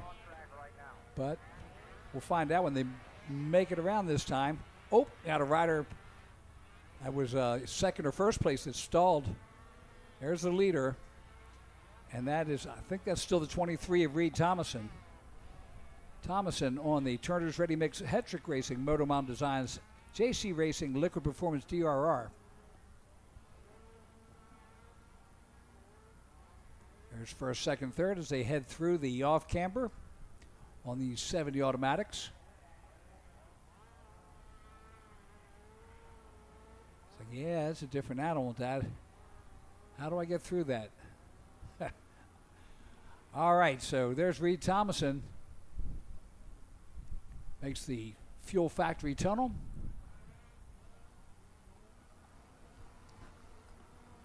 And into the Dunlop first turn. Make that the Kenda first turn this year.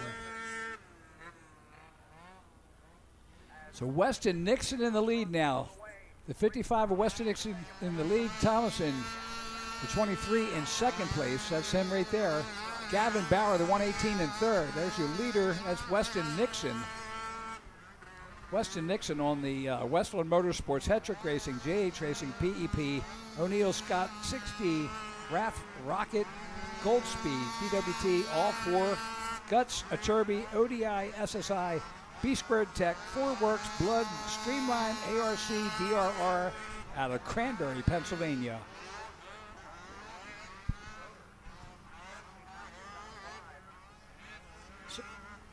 So let's see. Now I got Sammy Joe Baxter in the lead. I told you he was up there.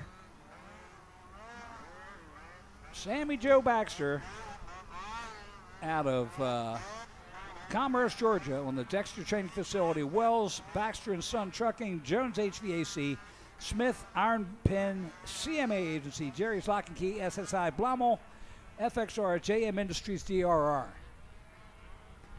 There's Weston Nixon, that's in second now. The 23 of Reed Thomason in third. 118 of Gavin Bauer in fourth place. Fifth is the 39 of Gene Schroeder. Sixth is the 426 of Dylan Rittenauer. And seventh, the 17 of Bradley Schaff.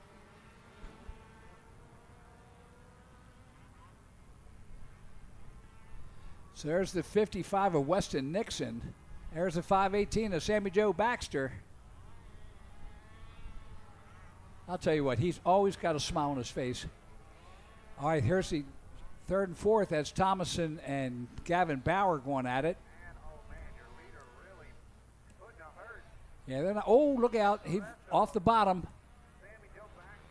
Thomason and Bauer swapping positions there.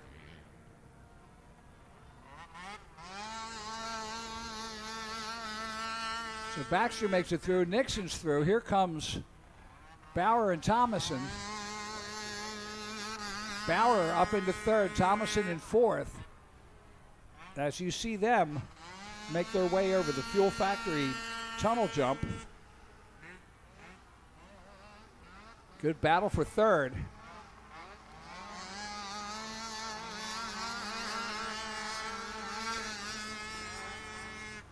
There's our leader and second place, Sammy Joe Baxter and Weston Nixon.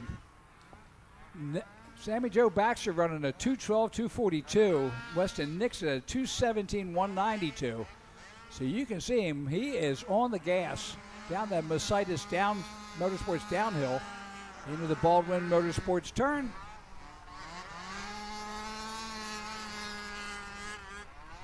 White flag will be coming out this time around. As we say, Sammy Joe Baxter. I'll tell you what, that kid is he is just fast. You know you're fast when the rumor mill comes out that something's not right with the bike. And I know his dad and everybody else like, yeah, tear it down. We'll take that money. We know how fast Sammy Joe is. Like I said, he, rather than defend the 50s, he decided to move up to 70s and 90s this year. As you see him come through the off-camber, styling pretty good.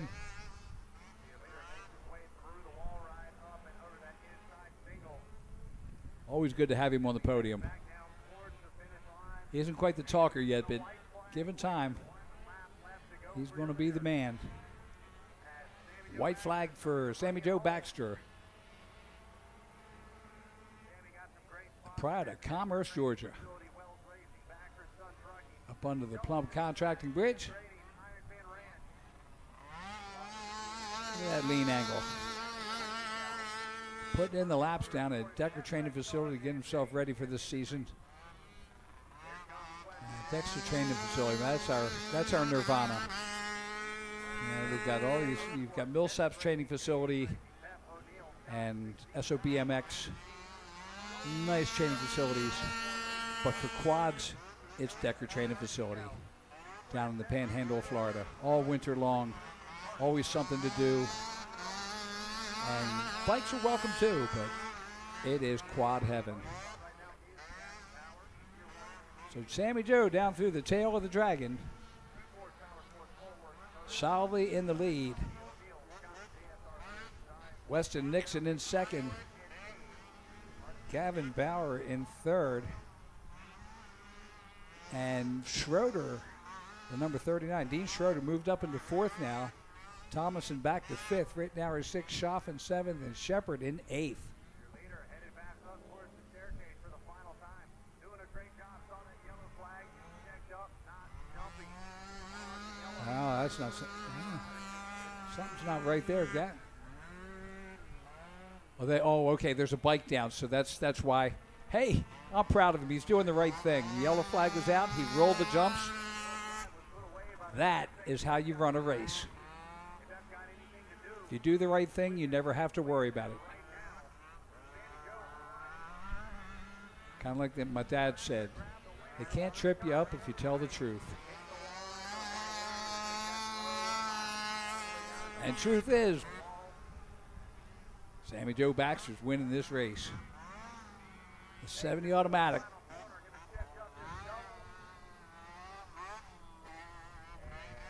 Brings in and he'll get the checkers. So Sammy Joe Baxter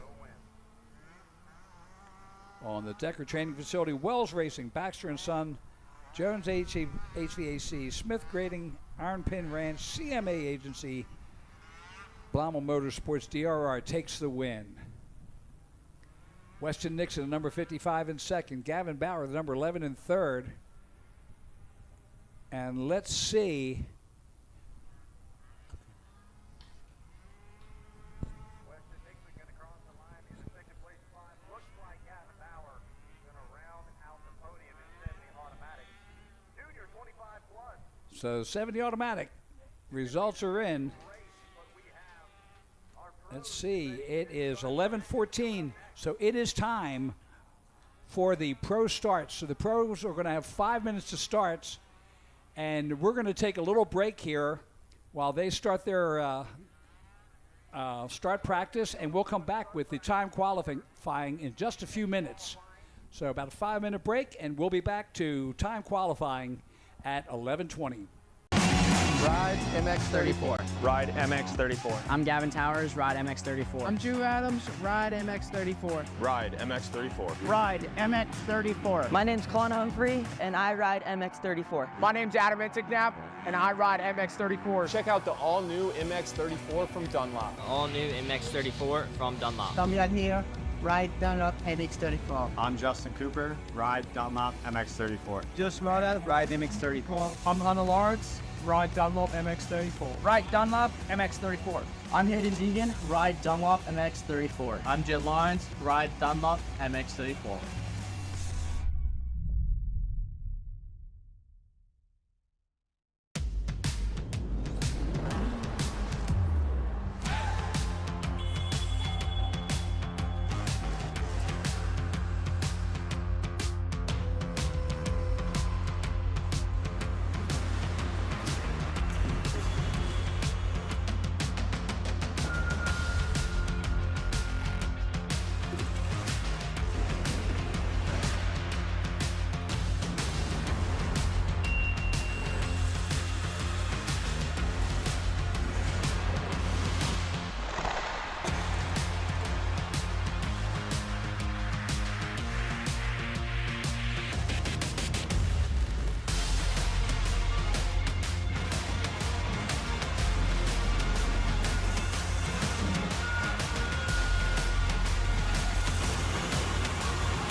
Johnstown's going through a lot of changes.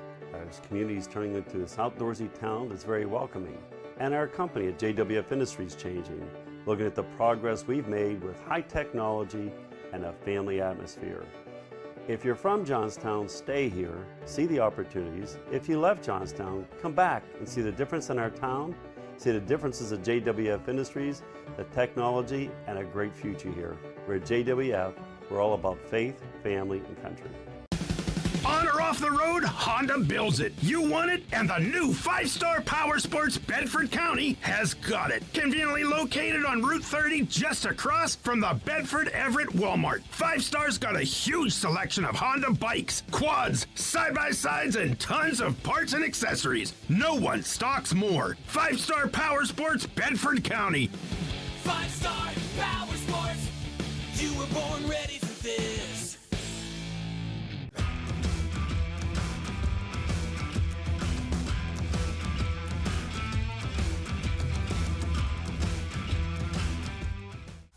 How would you like to go to a school where we take into consideration how students learn best? Well, we do that because we find if we can build the curriculum around the things you are interested in, you're going to do a better job. The mission at On Track School is that educational success is possible while chasing your dreams.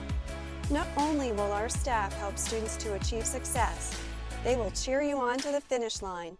We encourage you to check out On Track School at ontrackschool.com, where we can help you chase your dreams and still get a quality education. ontrackschool.com. Check it out.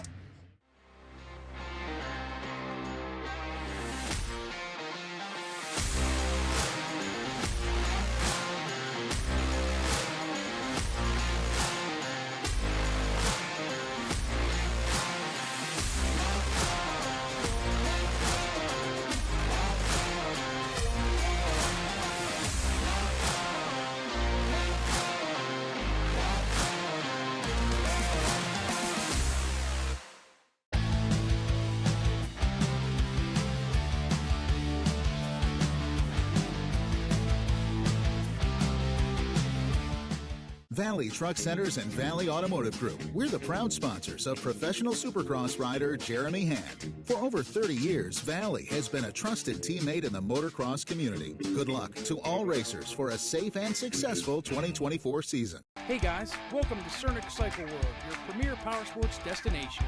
Come on in and check it out. We stock the best products from Honda, Suzuki, Kawasaki, Yamaha, KTM, also Kia. That means we have something for the whole family. We also have a full-service parts department ready to help you with the newest parts, accessories, apparel, and gear from all the top brands. We have our 40,000 square feet showroom with over 500 new and used units, ready for immediate delivery. Easy on-the-spot financing, good credit, bad credit, we can help. And if we don't have what you're looking for, we'll get it. Come see why nobody beats a Cernic Steel. Or shop online 24/7 at www.cernics.com.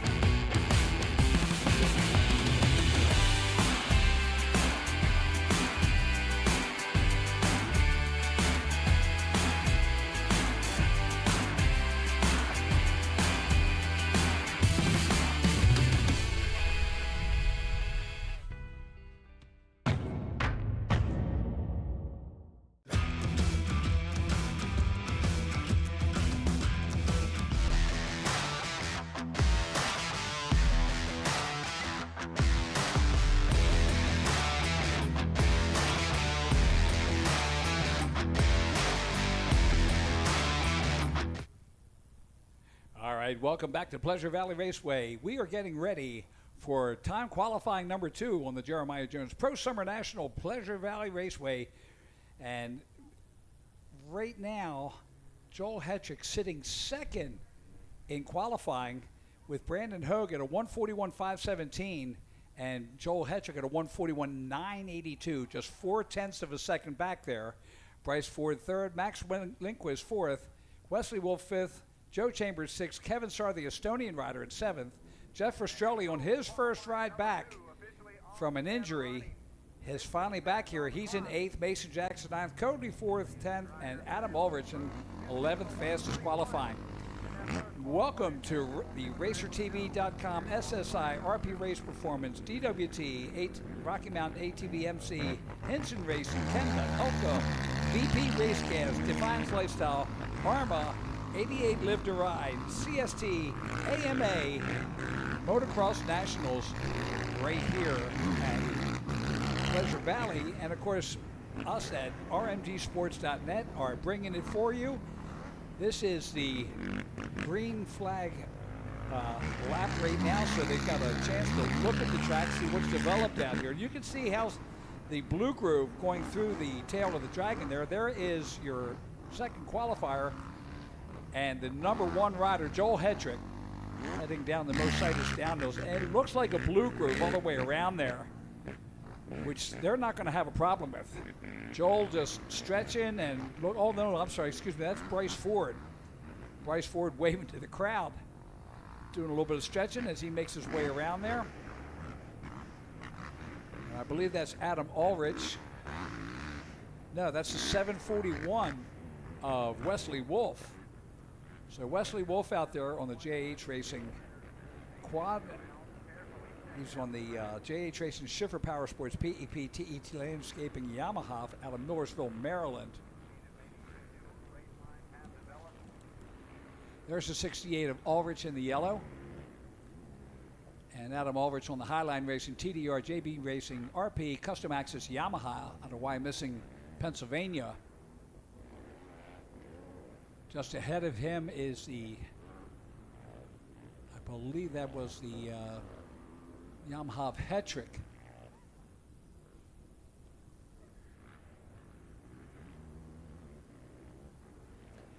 I know Mason Jackson right up in there. That may be, yeah, that's Jackson right there, the 53 with Ulrich, the 68. Mason Jackson on the TDR Walsh CST Impact Solutions Rocket Yamaha out of Battle Creek, Michigan. And there's your number 1 rider, Joel Hetrick. Riding the red today. Undefeated season. He has won every, no, excuse me, that is Max Lindquist. Lindquist with a bunch of podiums this year. 3 podiums so far. Not the top spots, but he's in there. But again, Joel Hetrick, back to back. He is undefeated in all the motos so far this year. He has won every moto.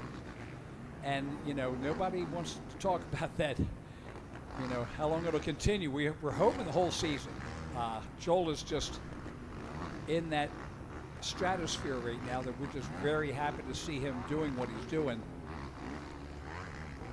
And again, he hasn't clinched it, but he's right up there.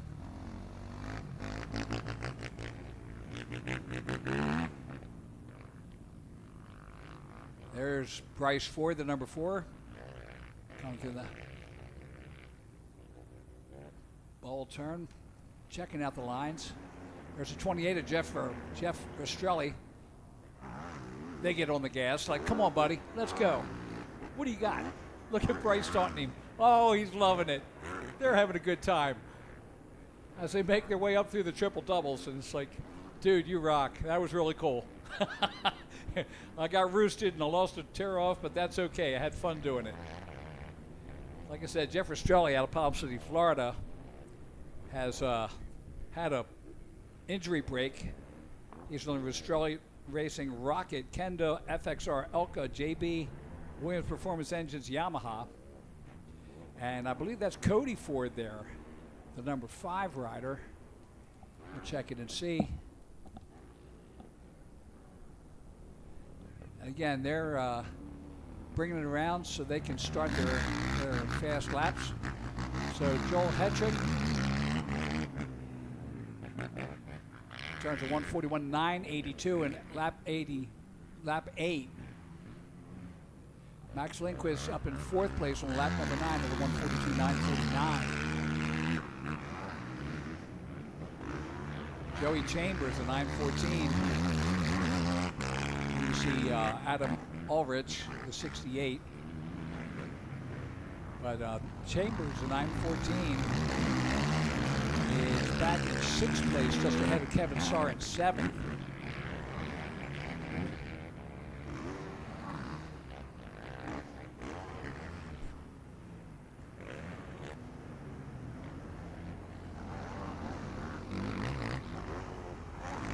A little bit of water on the track there. They're going to have to work that in and get their times back up.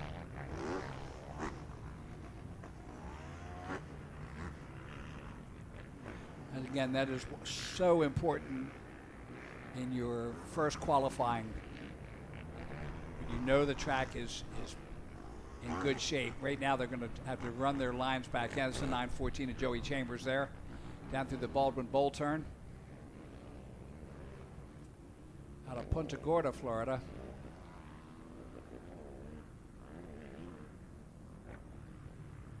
The 31 of Kevin Sarr, the Estonian rider out of Parno.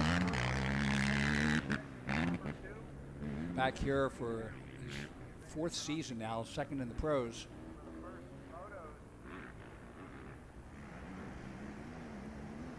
There's Bryce Ford coming up through the triple-double. Working for a little bit, play for a little bit, because he can. I'll tell you, he's put out a plea last night for some fireworks. He wants some help putting on the fireworks tonight, so a bunch of people trying to grab some stuff out of it.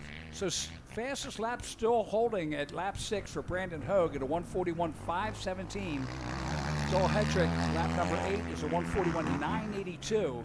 Bryce Ford, his 7th lap, a 142.187.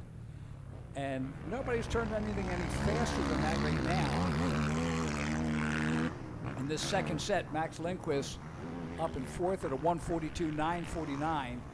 Again, they put a little water on the track, so these guys are trying to track it in. You see the 53 of Mason Jackson there around the Baldwin Bowl turn.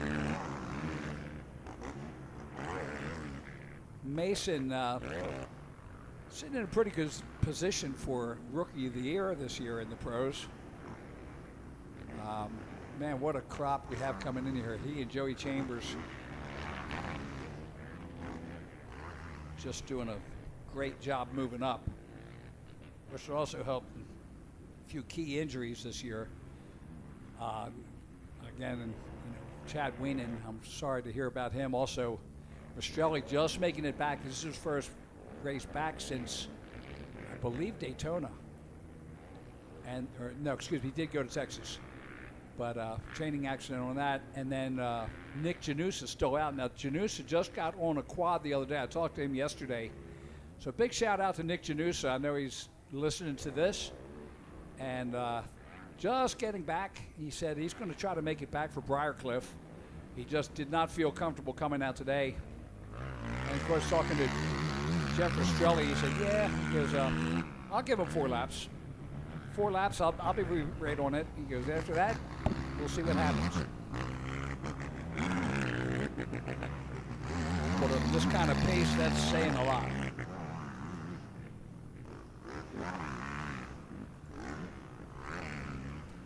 Again, the 53 of Mason Jackson. Coming through the tail of the Dragon. He's working it hard. Going for a hot lap. Down the Mercedes Motorsports downhill.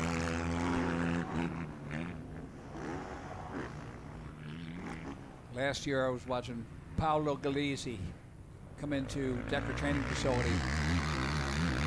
And he and Costa Rican rider Gonzalez are looking at it going like, man, who's this kid?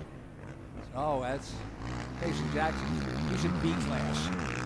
You just see the two of them going like, oh my God, there's Bryce Ford, the number 4. Again, checking out the track. There's a 26 of our Nebraska rider, Brandon Hogue. He's got the fastest time, and he's just kind of plopping it right now. And of course, it goes by the mechanics, so they let him know when he's got to turn it up.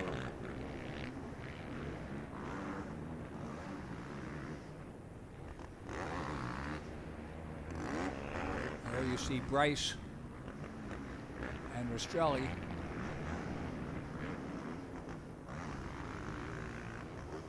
Again, they're just, oh, that's Bryce and Brandon Hogue, 26, not the 28.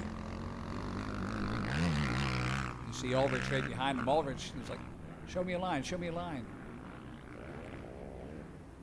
Hogue tries the bottom.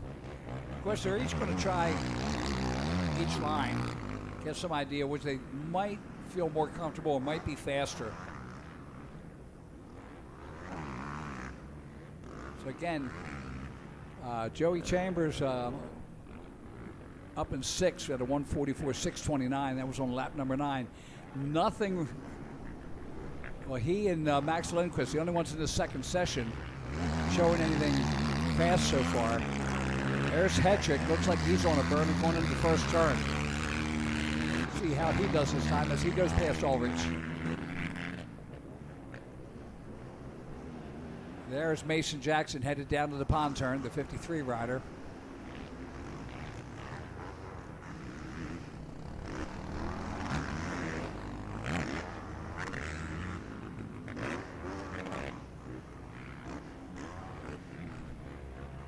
Joel Hedrick coming up on him.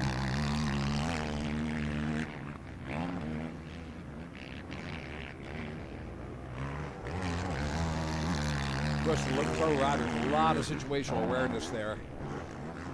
You know, they know who's coming. And of course, if you're not on a burner lap, then move it off to the side. So if you hear somebody coming up, and you know to get the heck out of the way. So Jackson comes through the traps, sitting back in 9th position.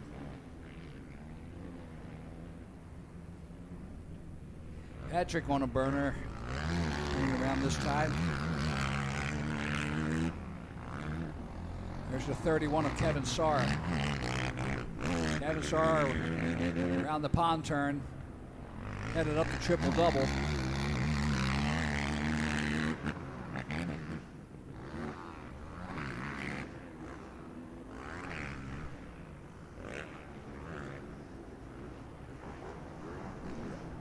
Pride of Parna, Estonia. We're proud to have him here. I just think the world of that rider. When I go overseas, you know, feel like I'm right at home. Everybody like takes me right in there. There's the 26 of Brandon Hogue. Again, still riding on his lap number 6 time, the 1:41.517. Oh, looks like he's on a burner. There's the number 4 of Bryce Ford.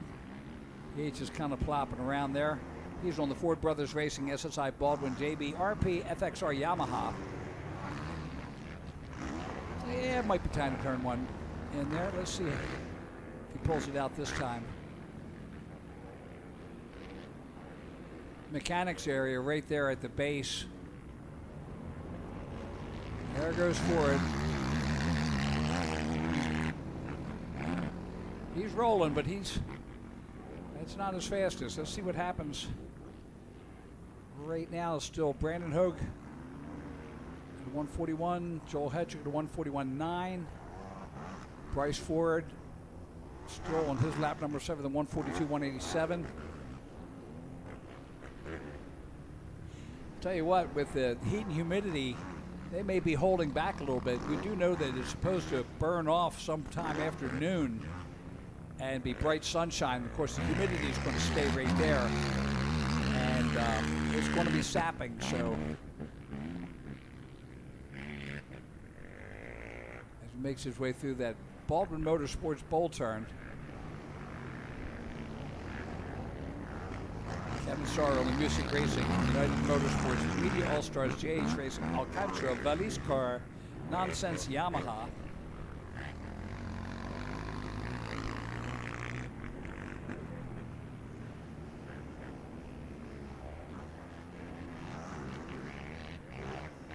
There's the 31, that's Kevin Sarr.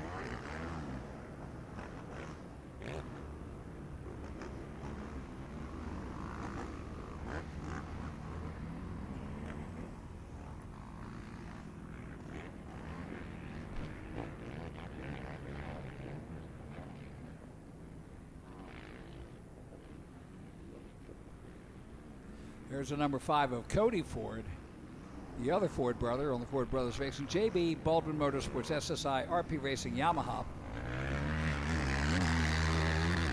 Been doing this a long time. We call him the professor. Proud of it. He does a good job. There's Jeff Rastrelli again, his first ride back off of injury. Sitting in 8th position right now to 145, 149, so 4 seconds off the pace. And if you know him, you'll know he is not the type of person that can sit there and let that run, but he's also looking at the, you know, he has nothing to prove. He's just out trying to get back into shape. There's a burner there. Let's see how they makes it through. And checkered flag is out. So that will be it. That was Cody Ford coming through, the number 5 rider. And he ends up in 10th position. Everybody bringing it in, and nobody made any changes. Let's see. We haven't seen Hetrick thumb through and throw another burner yet. But 11 positions on a 42-man start line. Concrete start, so these guys are really going to have to throw it out there.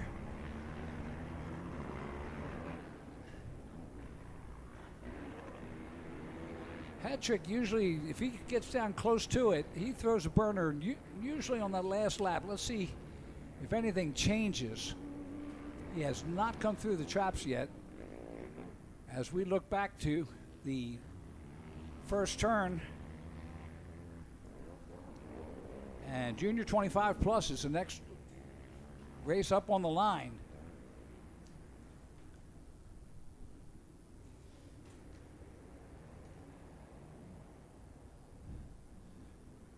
There's really nothing changing in that second qualifier. So the first qualifier was all the fast laps. As we get back to race number 9 on the line, as they check down the line, Brett Music has been tearing it up. They won the 209 Honda from Verdonville, West Virginia on the Music Racing, JH Racing, Kenda, PEP, FTR Power Sports Honda. Ian Tolbert, the 521 out there also. Jaron Cochran making it back. Haven't seen him out for a while. The 929 out of Marion City, Pennsylvania on the Honda. Glad to see him out. And Sean Tice, the 222 out here. Alex Miller, Sebastian Fauché. Blake Umball, old pro rider, the number 23, is out there out of Doylestown, Ohio. And into the first turn they come.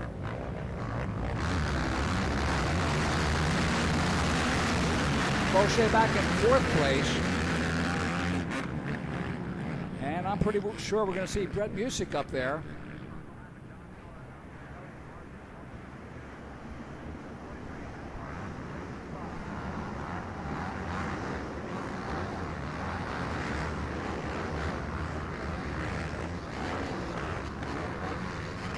That could be the 44, Josh Deemer.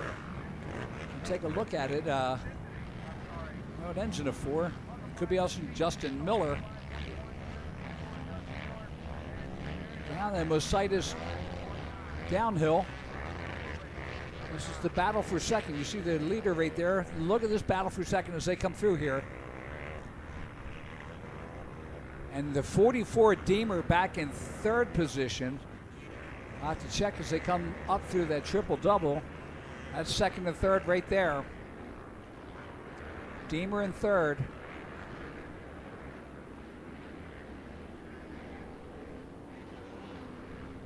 That's the 74 of Sebastian Fauché, I believe. In the lead in the yellow. That's 3rd place, 3rd and 4th as they come up through the MX Tire off camber. Green flag is out. We are underway. So it's the 724 Justin Miller from Strasburg, Virginia in the lead. The 97 of Alec Miller in 2nd. The 44 of Josh Deemer in 3rd. The 209 of Brett Music in 4th. Sebastian Fauché, the 74 in 5th. Darren Cochran, 929 in 6th. The 22 slash of Elliot Marthers in 7th. Ian Tolbert, the 521 in 8th. The 222 of Sean Tyson, 9th. Rounding up the top 10, the 22 of Matt Marthers. That's brought to you by Tom Cycle.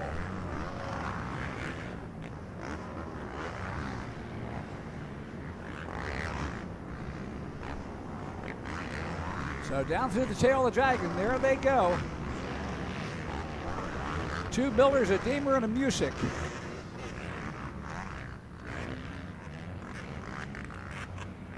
Music making a charge on the outside. Never count him out. He has been at it a long time, old pro rider. And of course, this is the step way into the vet class. Here we go. And that is Music, I believe, making the charge on Deemer.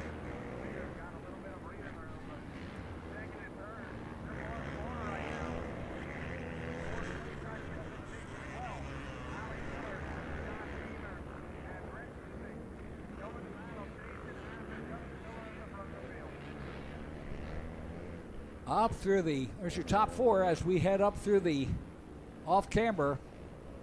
Well, what a battle.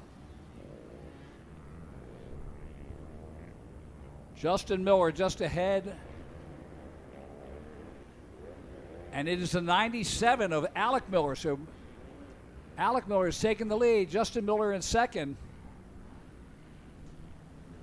Deemer in 3rd. Music in 4th. Sebastian Fauché in 5th. Darren Cochran 6th. Matt Marthers in 7th. Ian Tolbert in 8th. Sean Tyson 9th. Elliot Mathers rounding out the top 10. That's brought to you by 5 Star Motorsports.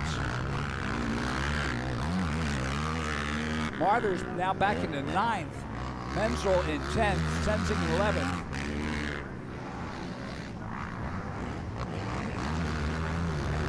So this time, there it is in 2nd. It's the 209 of Brett Music. Music making the charge. And watch out, Alec Miller out of Pataskala, Ohio, on the Media All-Stars. United Motorsports Music Racing Honda. The boss is coming. Watch him take the outside. Oh, he looks over his shoulder. Oh, man, it had to be Brett. I knew he was coming. Up to the triple doubles. And it's all about picking the right line now as they head up into the Honda Bowl turn.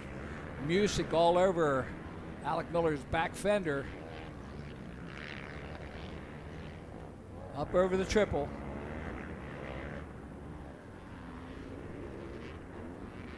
Race number 9, the Junior 25 Plus. Here's Music at the bottom. This is his kind of dirt. Alec Miller having a great ride so far.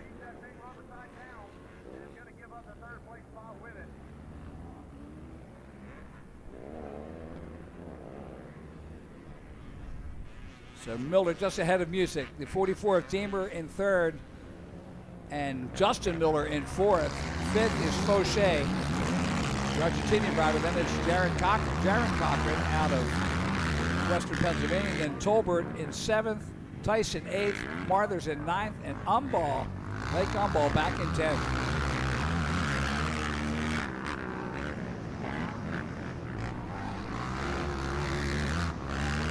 Look at this. There's your top 4 coming through the dragon back.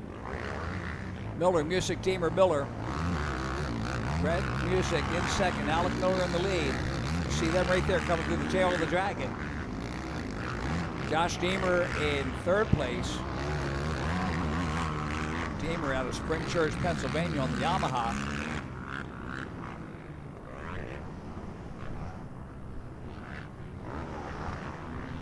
Down to the pond turn they come. Miller, Music. Beating the boss.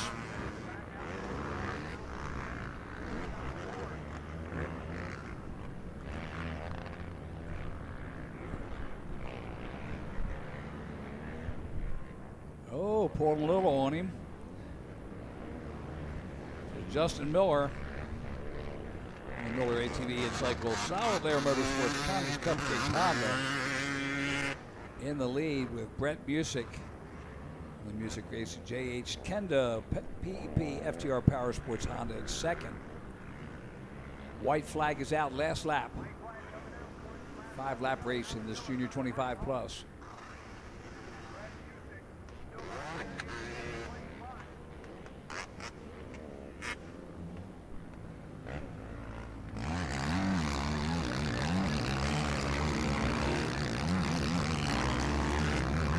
Cochran now up into 5th position, passing O'Shea.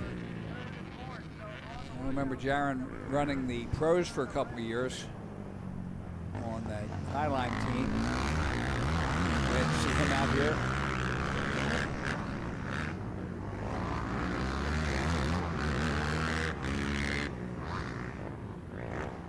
And there's Music in the lead now. So Brett Music in the lead. I don't know. Nice legal pass on Justin Miller. Oh, excuse me, Alec Miller. Deemer still in 3rd. Justin Miller in 4th.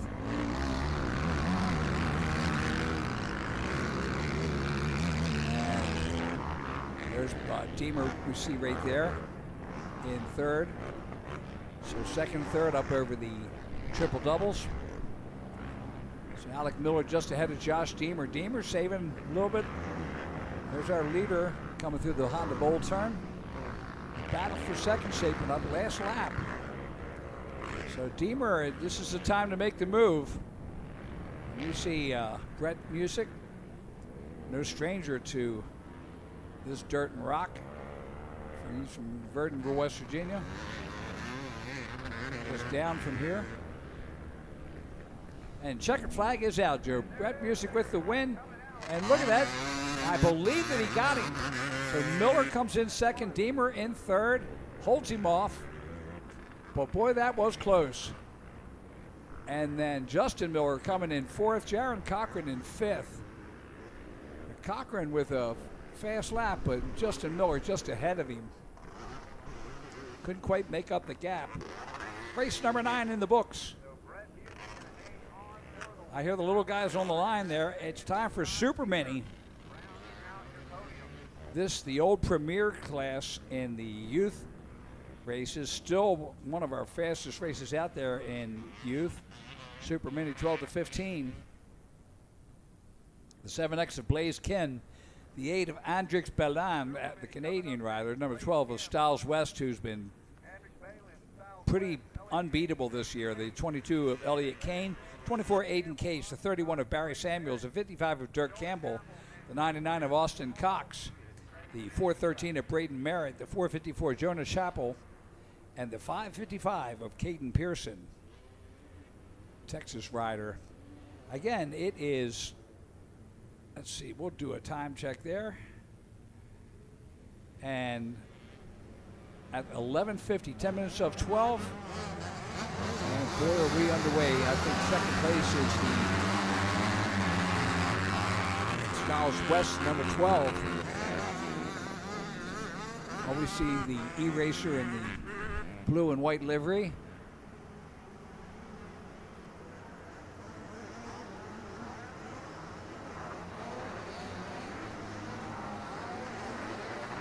Styles West, number 12 there, back in 2nd place. Give him a little time. He's going to work it up there. Andrix Balland out there also from Val-de-Cour, Quebec, Canada, on the RP Racing JB.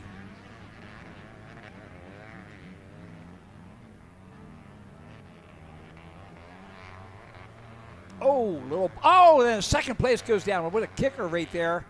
So Styles West is down. He had a hard season last season. We're hoping he's okay. That was a tough tumble to make. A little bit of a kicker headed up into that area. You saw the bobble by the leader. But, wow, was that a tough one. And that is the 22 of Elliott Kane. Elliott Kane out of Grafton, West Virginia in the lead. And the number 12 of Styles West. And he takes a tumble, and he's still trying to get up there. coming out of that Baldwin Motorsports bowl turn.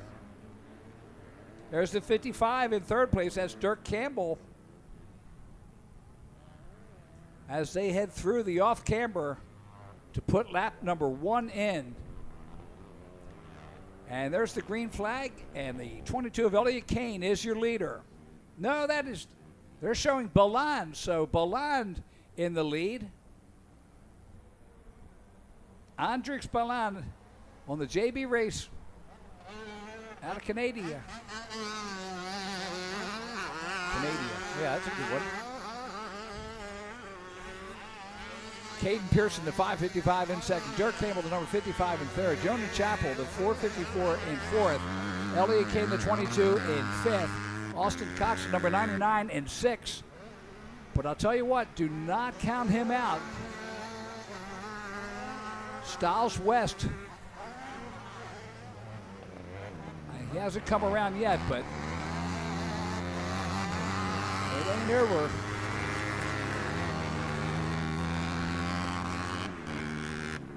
.555, Caden Pearson on the Wells Racing TSI Mom and Dad FXR Ford Brothers Custom ETC American Metal Supply Epic Priceless 88 Live Ride Rip It Up KTM North of Texas KTM. He's out of Aledo, Texas. He's in second place. That's Caden Pearson right there. Andrix Balland is your leader. The 55 of Dirk Campbell out of Modesto, Illinois on the JC Firm Foundation Campbell Electric DCR Kenda Works Connection Risk Engine Ice ASV PowerMad DP Wrath Flex GoPro KTM in second. And you see the 555 taking a look over his end. There is Campbell, the number 55. Dirk Campbell comes out of the Honda Bowl turn. Up over the Himmler triple. And back to your leader, Andrix Balland. Lap number 2 going in there. That is our fourth place rider. That's Jonah Chappell, the 454. Campbell, the 55 in third place, is just ahead of him. Balland running a 158. Caden Pearson in second place at 555 at a 159. Dirk Campbell, the 55 at a 202. So 3 seconds back on that one. Almost 3 seconds. There's our leaders. It should be the Pearson Campbell.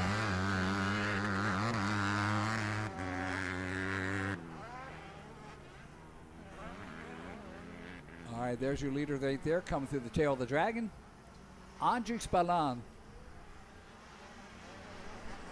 Pride of Val d'Or, Quebec, Canada. Into the Baldwin Bowl turn. And down into the Phoenix Pond turn. Phoenix Racing. Sponsors. Team Yamaha, Joel Hetrick. Balland coming up through there. On the number 8. White flag coming out this time around for him. All right, there's our second place. That's Pearson, the 555. Campbell just behind him. Chappell just behind him in fourth. And rounding out the top 5 is the 22 of Elliott Kane.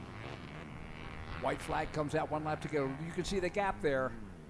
Caden Pearson trying to make a charge on Andrix Balland. And no, that's Pearson. So Pearson, the 555. And look at that chart. So Pearson running a 155 to Andrix Balland at a 158. So Pearson picking up a full 3 seconds last lap. Campbell 16 seconds behind, running a 204. So watch out. We got a battle for the lead. Here comes Caden Pearson making the charge on Andrix Balland. Up over the Scott Goggles step up and into the Dragonback. And Pearson all over Andrix Balan's back fender through the tail of the Dragon. And down that downhill they come.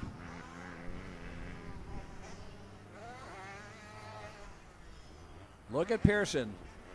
Takes the outside line. A little bit smoother. Got a nice berm at the top there. As we talked, Brian Jenkins saying that that outside berm, there's just nothing there. So the inside definitely faster there. As they come up over the triple-double. Pearson keeping the pressure on. And you can see the blocking going on as Balan just sucking up that inside. He's like, dude, if you're going to pass me, you're going to have to make it the outside. Less than a half lap to go over the Himmler triple. And let's see. You take different lines. Pearson takes the middle line. And look at him go. He's taking a little bit of a lead there. And Pearson makes the charge and the pass on the last lap. So Caden Pearson will bring it in here and take the win just ahead of the Andrix Balan. So Caden Pearson from the Wells Racing TSA Mom and Dad FXR Ford Brothers Custom ETC American Metal Supply Epic Priceless 88 Lift Ride Rip It Up Films KTM in North Texas Engine Ice ODI KTM. What a win. Andrix Balan just couldn't hold him off. There's a third place rider of the 55 of Campbell coming across the line. 454 of Jonah Chappell in fourth. Elliott Kane, the 22, in fifth. Wow, look at that finish. Jonah Chappell making the charge there. So Kane in third, or excuse me, Campbell in third, Kane in fourth, Chappell in fifth, Cox in sixth. Race numbers 11 coming up. The 50 automatic. The little guys, 4 to 6. Only 5 entries. That's amazing. There's usually this last year, the 50 auto, we had qualifiers. This year, 5 riders. So the number 2 of Owen Johnson out of Portland, Tennessee. The 105 of Colton Kane out of Atwater, Ohio. The 111 of Deacon Hughes from Scott Township, Pennsylvania. The 309 of Harvey Schroeder out of Tip City, Ohio. And the 412 of Calvin Houston out of Newcastle, Pennsylvania.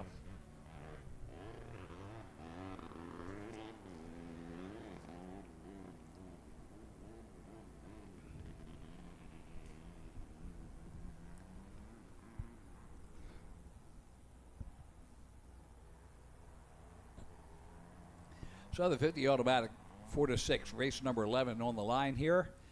Man, what a beautiful day. Look at those high clouds up there. Cumulus nimbus. And here we go, off the line.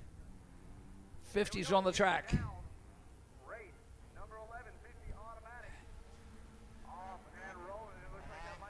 So Owen Johnson, the number 2, is in second place.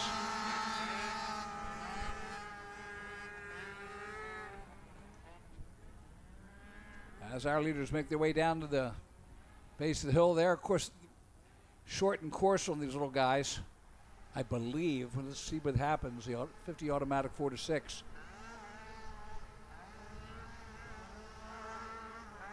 Down through the Dragon back they go.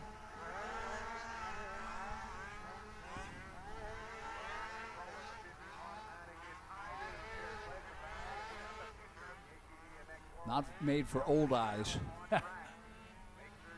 And down to the water truck course they go.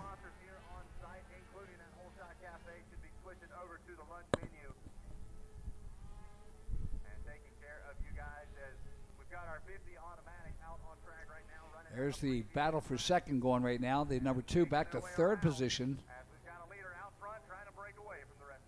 Thank God for a single number because I was having a hard time seeing them.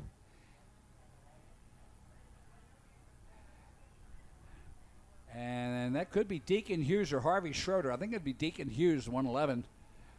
As he comes in to get the green flag, we'll find out.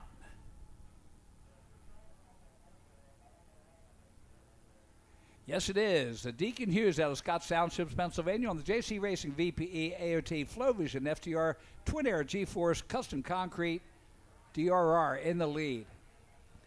The 309 of Harvey Schroeder from Tip City, Ohio in second. Third is number 2 of Owen Johnson.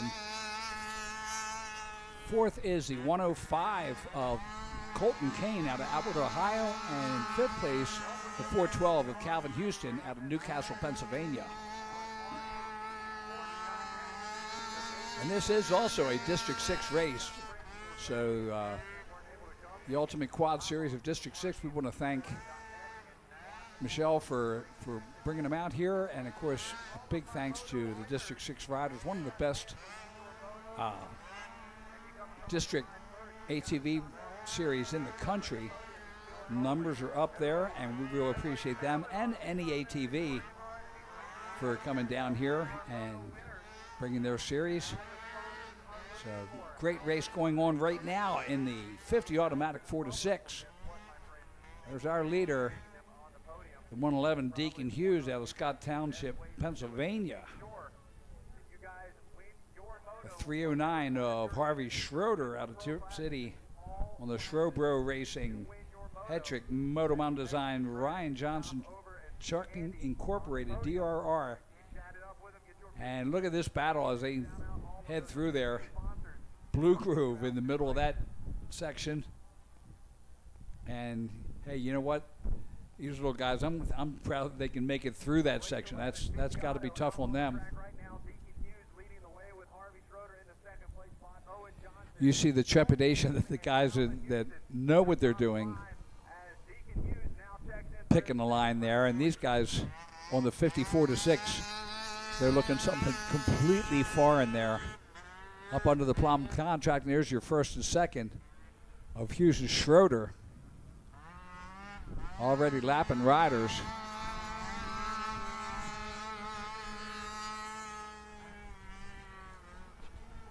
There's Hughes coming through the tail of the dragon there.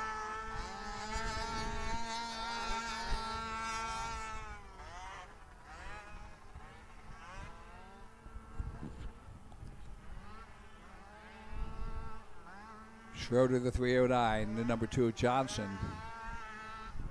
They go through. That's your leader, Hughes, right there.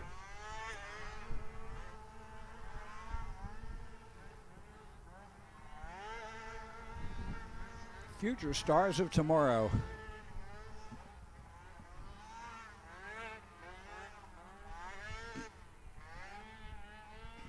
Always an ebb and flow of riders coming through this beginner class. Look at those guys.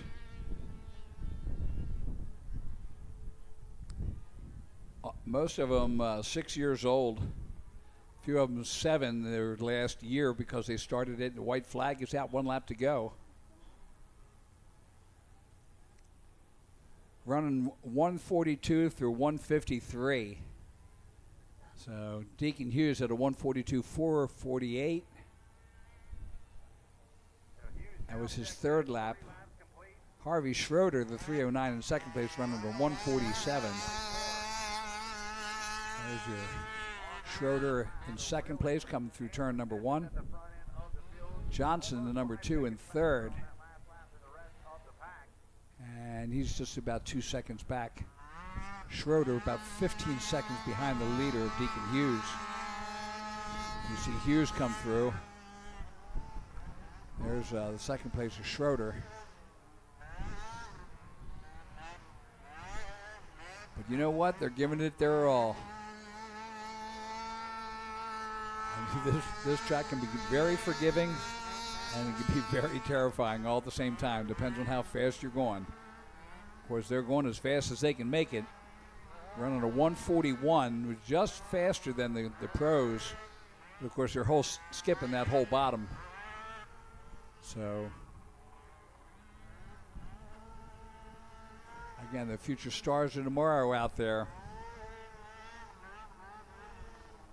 Deacon Hughes, 111.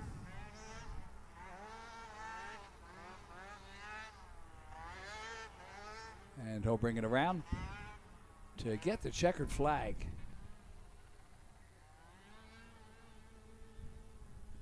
And there we go. Deacon Hughes with the win on the JC Racing VPE AOT Flow Vision FTR Twin Air G-Force Custom Concrete DRR. Taking the win, Harvey Schroeder, the 309, and he's on the Schroebro Racing Hetrick Motomom Design Ryan Johnson Trucking DRR. Third place going to the number 2 of Owen Johnson out of Portland, Tennessee on the Jetson Property Group, Tiffany Johnson Real Estate, FTR Renegade Fuel, G-Force, GC Racing, JH Racing, TDR, DRR. That's alphabet soup there. Joe Welsh got it right. Take your helmet off, relax, buddy. Alphabet soup. And there comes our Owen Johnson and Colton Kane, the 2 in the 105. That's third and fourth places. Then Calvin Houston rounding out the top 5. So next up is race number 12. Hey guys, I'm down here with Deacon Hughes. Rolling right along here. Your 36 50cc automatic 4-6 winner. Deacon, you started off, man, led from the beginning to the end, wire to wire. Looks like you were having a great moto. Why don't you tell us about it? It was good. I almost went over the handlebars in the back. Yeah. Track's pretty good today, though, don't you agree? Who do you want to thank?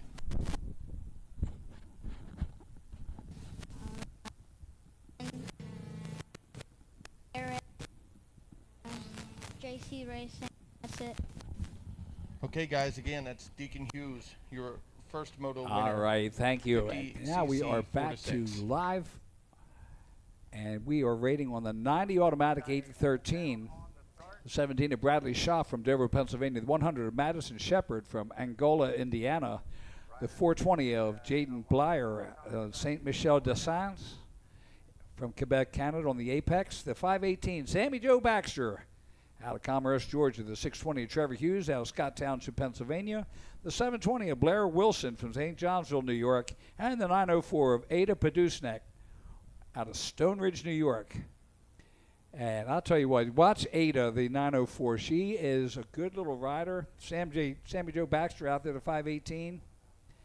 And Trevor Hughes, we got some good racing going here.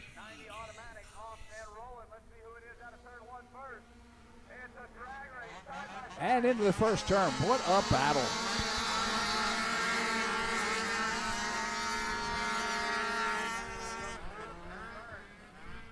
Sammy Joe Baxter. Let's see if Ada's up there, the 904. The top 4 as they bring it around. Single line there. Oh, there is a double coming out of there. And let's see. We got...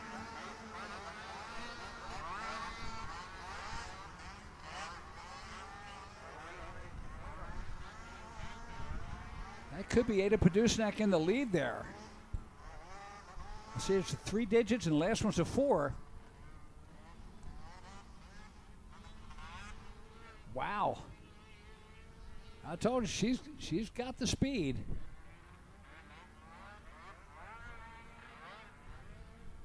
There's your top 4 riders that come out of the Baldwin Bowl turn, head down to the Phoenix Racing Pond turn.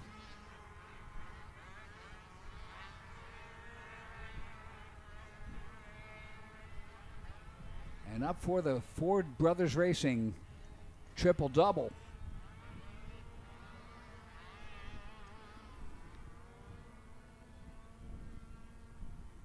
There's top 3, top 4. And they got a breakaway going. Let's see, I gotta see a number here. Come on. There's your top 4 headed up into the off-camber.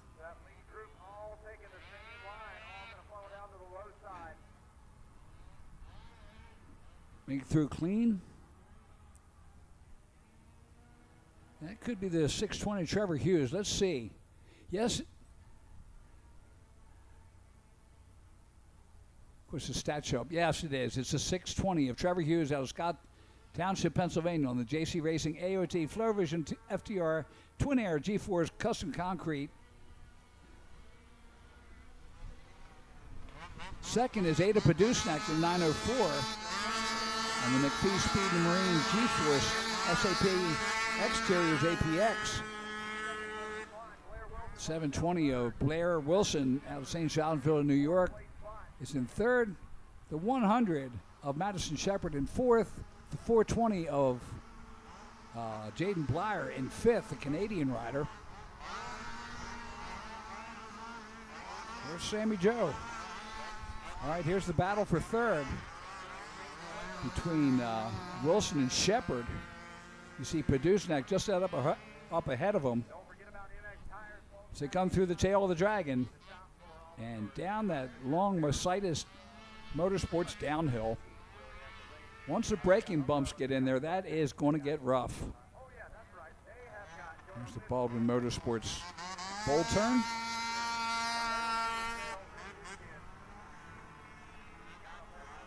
And you see your leader just making the turn there, and of course, Padusnak, Wilson, and Shepard.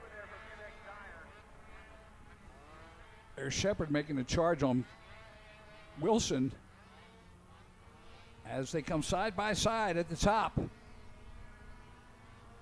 Not quite enough. As up into the Honda Bowl turn. There's the Honda Bowl turn. That is Padusnak there. Wilson and Shepard up over the triple. Second, third, and fourth headed into the off camber. Oh, look at this gutsy move up the top there. Look how rough that is. In that line, not quite enough. He drops down in the middle to get out of there. Nice try, though. You can't just keep taking the same lines. There's Hughes coming through the finish line area into the fuel factory tunnel jump.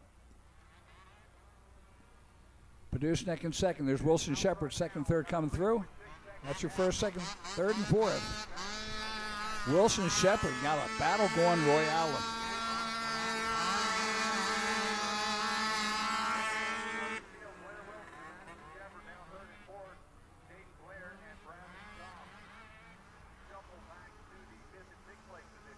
Look at that battle for third.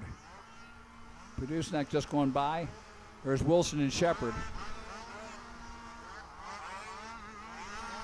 Uh-oh.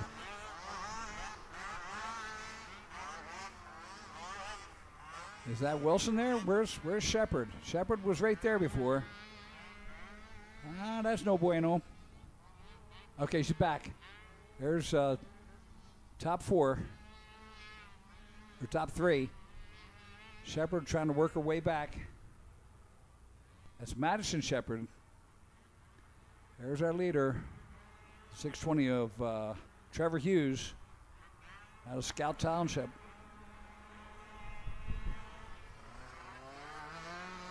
Second through fourth there as they head up towards the triple-double. That's the Ford Brothers triple-double today.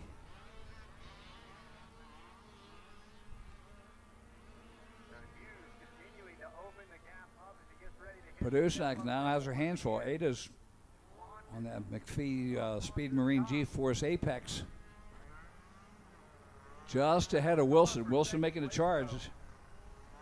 720 Blair Wilson.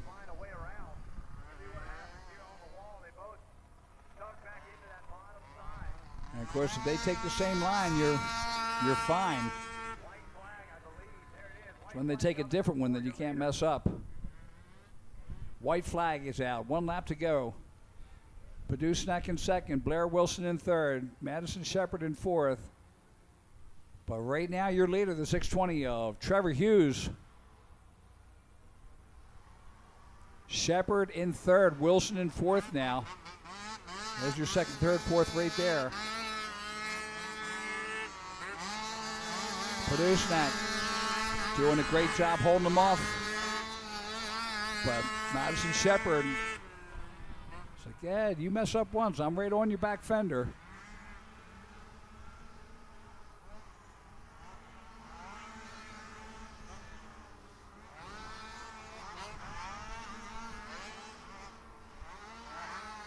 There's second with the battle for third and fourth right behind them.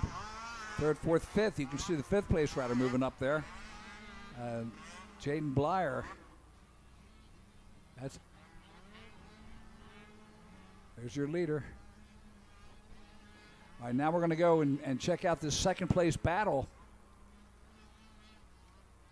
There's Padusnak just ahead of Shepard. Padusnak on the outside this time. See if she can keep the speed on. Shepard tried a different line. Couldn't quite keep it up. Oh, look at this. As they head towards the triple-double, Podusnak holding the inside line as they make it up top there. Shepard right there keeping the pressure on.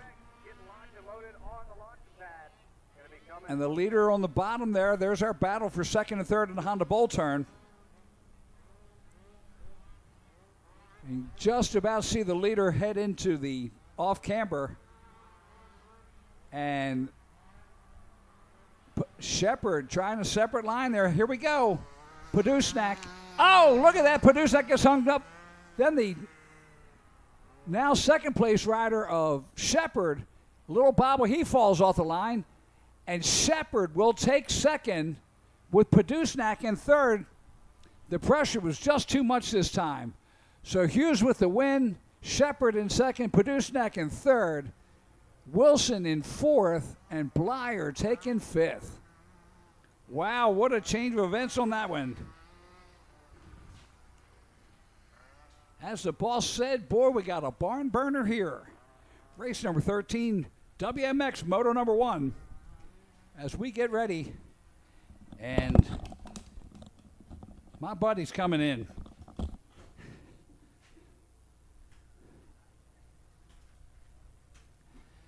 Zach Herron coming in. We'll get a mic on him, get him all ready to go. He's doing a little bit of stumble running here. He's got his cripple sticks. Zach, welcome up to the booth. My good buddy Zach Herron here, coming over from GNCC. We're glad to have you out here.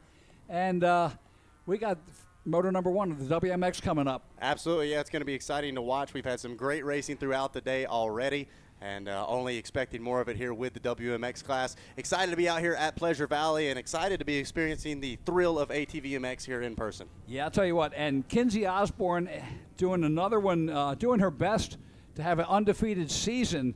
The 130 Kinsey Osborne out of Nashport, Ohio. She's on the forklift training system. Weisco, TDR, JB, Motowiles, Doug Schlitz, Fast Company, Fast 43, Hinson, DASA, DID Chains, Honda. And, of course, we got a bunch behind her. But, you know, right now it's between the 17 Olivia Joyner and Elliott Rouse. But she's on the number 9. But never count out the number 3 of Natalie Jackson out of Battle Creek. She's been pouring it on. But again, you know, Sway Day up there, Alyssa Duncan, any of the top 5 riders could be there. But we're just looking forward to them coming up here. And here we go. We're underway as they head up under the Plum Contracting Bridge and into the Dunlop first turn. And it's the 55 of Shelby Cabrando coming up with the whole shot. And that is $300 that she is making on that. Man, what a hole shot. And I'll tell you what, $300 goes a long way to keep me a very happy rider. Absolutely, yeah. Cha-ching for sure, getting that clean hole shot. And, I mean, don't get me wrong, $300 doesn't hurt, but being able to save those tear-offs, those roll-offs, and having clean track in front of you, that's really going to be the big key for the 55 as she's out front. Already, though, immediately under pressure. Oh, yeah, absolutely. It's, you know, it's, as Jimmy Buffett once said, it's great to carry the football, but just remember, you're going to get tackled. It will hurt, but absolutely, you did it. Hey, yeah, everybody's chasing after you. That is the one thing for sure when you're in the number 1 spot as they head down towards the bottom side of the track. And look at this, taking the long way around. Oh, yeah, and here she comes. I believe that's the 133, or the 130 Kinsey Osborne, who makes the pass and takes the lead. No surprise there. She has been on fire all season. And, well, the past 3 seasons, she is the number 1 rider, and for good reason. Yeah, absolutely. Osborne showing what she's capable of, having a very impressive performance earlier in the day in one of the other classes. Now she's out here in WMX, makes the quick pass, gets out front, and is trying to set sail to grab another win. And right now, Shelby Cabrando is her number 1 backer, because she's got second place, and that's the blocking to keep a lot of the other ones back. So Olivia Joyner, Ellie Roush back there. Michaela Newell coming up with the number 1 pick today. So she said, I guess you brought me some luck. So picks up the number 1 gate pick, and we wish her well as we get underway with the WMX Moto number 1. Again, the 130 of Osborne in the lead, and the 17 Olivia Joyner in second, Shelby Cabrando, the 55 in third, the 64 of India Jacques from La Guadalupe, Argentina. So welcome her there. And of course, rounding out the top 5, the 595 of Holly Kramer. That top 5 rundown brought to you by Hinson Racing. Taking a look now, watching your leader on screen, Osborne back on the bottom side of the track. They're in section number 2. They pop back up over those jumps, and look at this side by side in the backside of the top 5. And that's, I believe that's Cabrando, the 55, making the pass on Joyner. So the Canadian rider back to third now, and she's got pressure. Here comes the other Canadian rider, the number 64 of India Jacques, Argentinian rider. So we got an international field out here. I'm glad to see it in WMX. Absolutely fantastic. And this is, like I said, this is not only the best in the country, but the best in the world when it comes to ATV MX racing. So impressive performance out here from your top 5. And look at this wheel-to-wheel, bar-to-bar battle. Absolutely no breathing room for these ladies right now. All right, up over the triple-double they come. That is the Ford Brothers Racing triple-double. And look at this pressure. That is your, oh man, what a jump. That took a lot, and Cabrando, I believe, has moved up on Joyner. Man, look at the sense of urgency from Cabrando there. Makes the pass, almost didn't make the corner, but was able to get that thing turned and cement herself up one more spot ahead. All right, so there's your top 5 heading up into the MX Tire off-camber. And Kinsey Osborne in the lead heads up over the Fuel Factory tunnel jump and done under the Plum Contracting Bridge. So, man, we are underway, and I'm just absolutely thrilled with this. Cabrando now in second. Jacques has moved up into third place. Duncan in fourth. And here comes the number 3 of Natalie Jackson. She's been working on the starts, but she's got to get better. Kramer is in 6th, Brick in 7th, Roush 8th, Schoberg in 9th, and Swayday rounds out the top 10. That's brought to you by Forever Fam 558 Dylan Slusser on that top 10 countdown. And taking a look, it looks like Jackson may have actually made the pass for the 4th place spot. Now she's trying to get a 2-for-1 as she's got 3rd and 4th just in front of her. She's really liking these outsides too, taking the long way around. Pays off big times on that as she picks up 2 more spots. All right, especially headed down to that tail of the Dragon. That is a spot that when you get to the downhill, you want to be the leader of that one. Without a doubt, she puts herself in the right position as they head down the hill. And so she is the girl on the move right now, but out front, Osborne, that's the spot you want to be in. She's got no pressure immediately behind her, able to focus on what she needs to do and try to ride home this win. Now Jackson trying to make a charge to catch up with Osborne. So Jackson in 2nd, Cabrando 3rd, Jacques in 4th, Duncan in 5th. So again, we're going to have to check and see as they come through here, through the triple-double, down into the valley, into the Honda Bull turn. And man, what a run.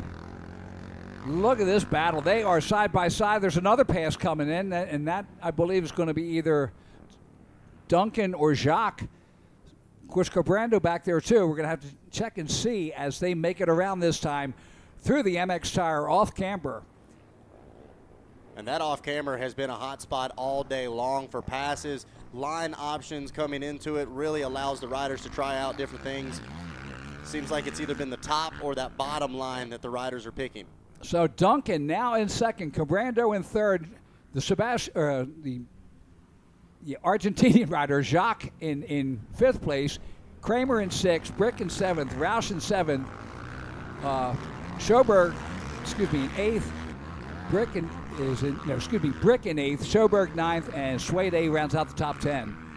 So a lot of shuffling even still here late in the race. Not a ton of space between these riders, but this rider out front right now, Osborne, doing exactly what she was hoping to do.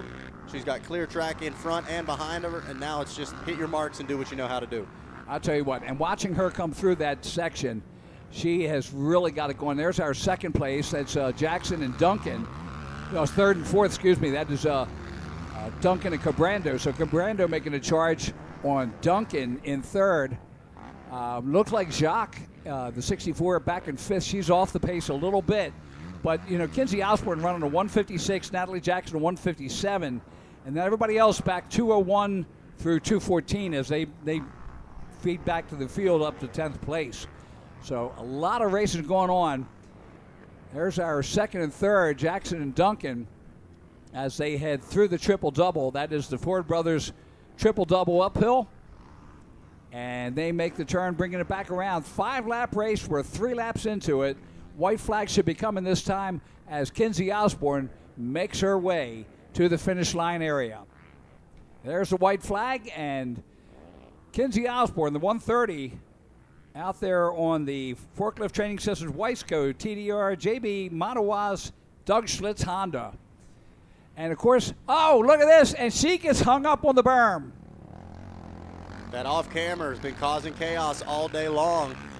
Well, it's not like us on a dirt bike. You can wait the outside and get through that. You're not going to do that here. That's quad's a whole different animal there.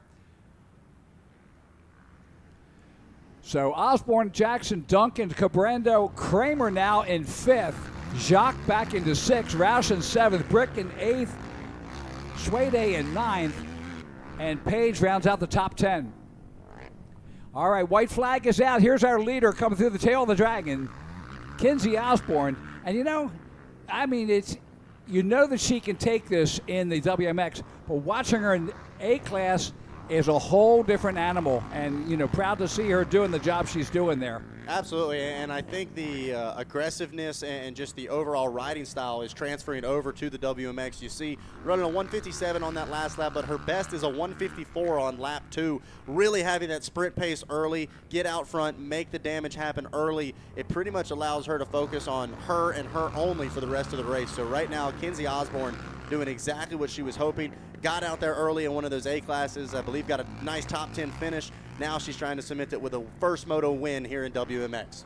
Well, with this Florida heat and humidity, she really has to conserve because she's got three motos today. She's got the A class plus the 2 WMX. And, with this kind of heat and humidity, we're used to it from down south. They're not used to it up here. Yeah, absolutely. It is definitely a warm one here in Pennsylvania. And as she takes the checkered flag, she's getting ready to go hang out over on the podium and start that cool-off procedure. I'll tell you what, and, it's amazing that she's got that. Here we go. Here's the battle for second as they bring it around here. Look at this tight battle. Jackson, Duncan, Cabrando, Kramer, that's your top 5. And here they come for the checkers. She almost tried to jump it through. Jackson will take 2nd, Duncan in 3rd. Cabrando will bring it around in 4th, Kramer in 5th. And we're going to be headed down to the podium in just a few minutes, and we'll be seeing you there.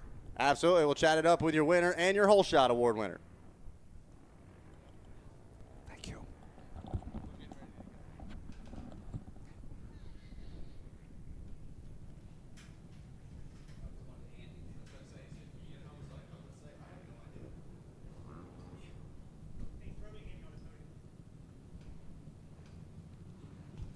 All right, going down to Andy on the podium for moto number 1. And our winner. Guys, I'm down here with 90s automatic 8-13 winner, Trevor Hughes. Trevor, you started off the moto, got a great hole shot, stepped out, led every lap. Tell us about your race. It was really rough. I got the hole shot, and I just led from there. It's going to get rougher by the end of the moto.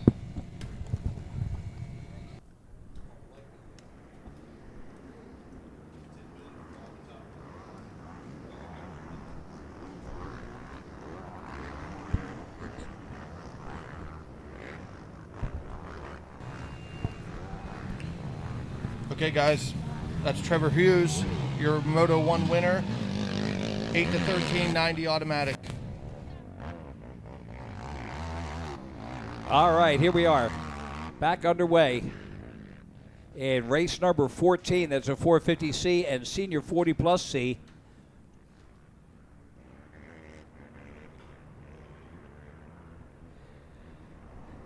So our riders making their way around. Natalie Jackson taking second Alyssa Duncan in third, Shelby Cabrando in fourth, Holly Kramer in fifth, Ellie Roush in sixth, Ashley Brick in seventh, Suede in eighth, Caitlin Page in ninth, Madeline Schoberg in 10th.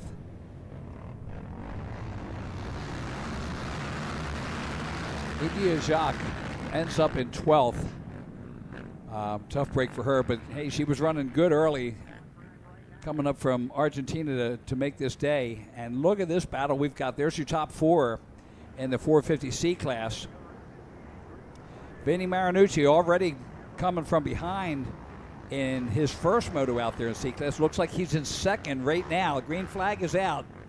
And almost side by side. He's got the inside if he keeps the pressure up. Nah, not quite enough as they make their way over the Fuel Factory tunnel. But he's solid second. So Trey Tudor, the 226,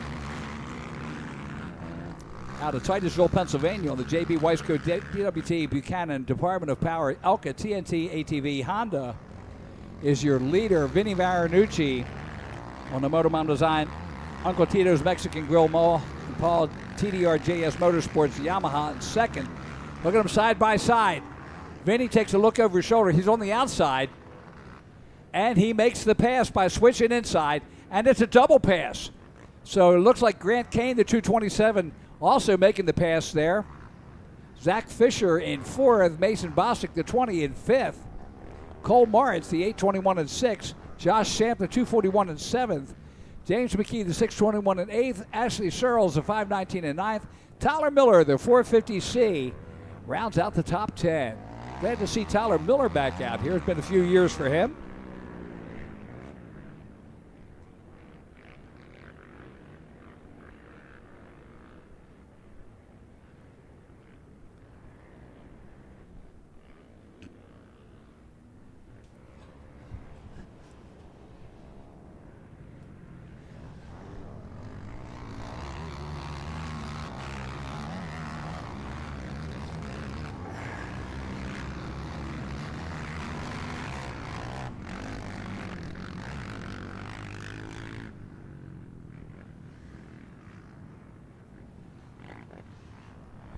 There's our leaders as they head towards the finish line area. And Vinny Marinucci makes the pass to start lap number 2 with the 227 of Kane in second place. So Grant Kane out of Grafton, West Virginia, hanging right there on the back fender of the new number 2 of Vinny Marinucci.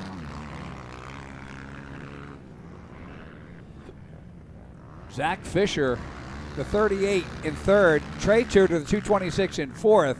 Mason Bostic, the number 20, and rounds out the top 5.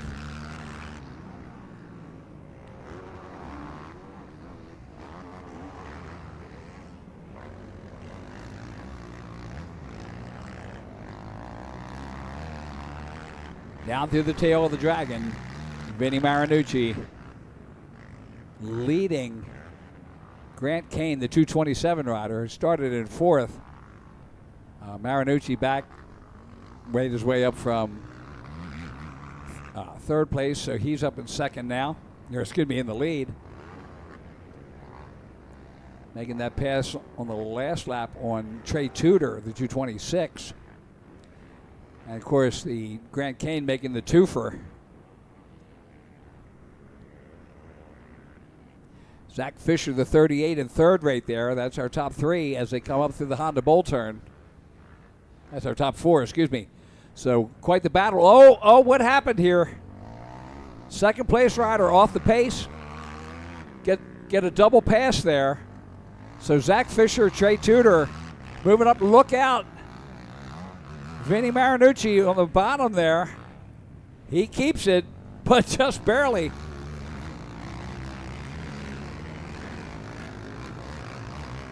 White flag is out, 1 lap to go, and we have got a battle for the lead. So that is Kane, the 227, keeping the pressure on Marinucci as they come over the Fuel Factory tunnel. Into the first turn they go. Fisher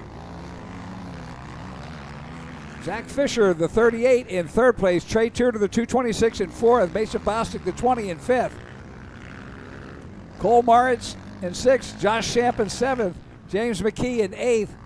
Asher Searles in ninth. And Tyler Miller rounding out the top 10.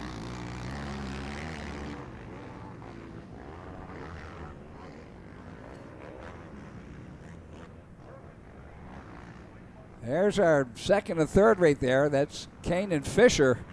Or excuse me, third and fourth. Fisher and Bostic. Kane by himself. Marinucci just running away. You see the dust where he went through that turn. He's down to the Phoenix Racing pond turn.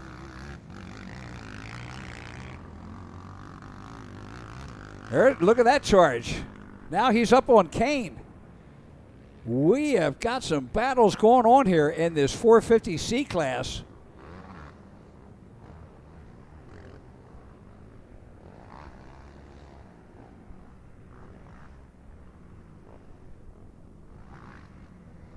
Vinny Marinucci up over the triples, coming up into traffic now. He's going to have to watch out. He's got the senior 40 plus C up ahead of him.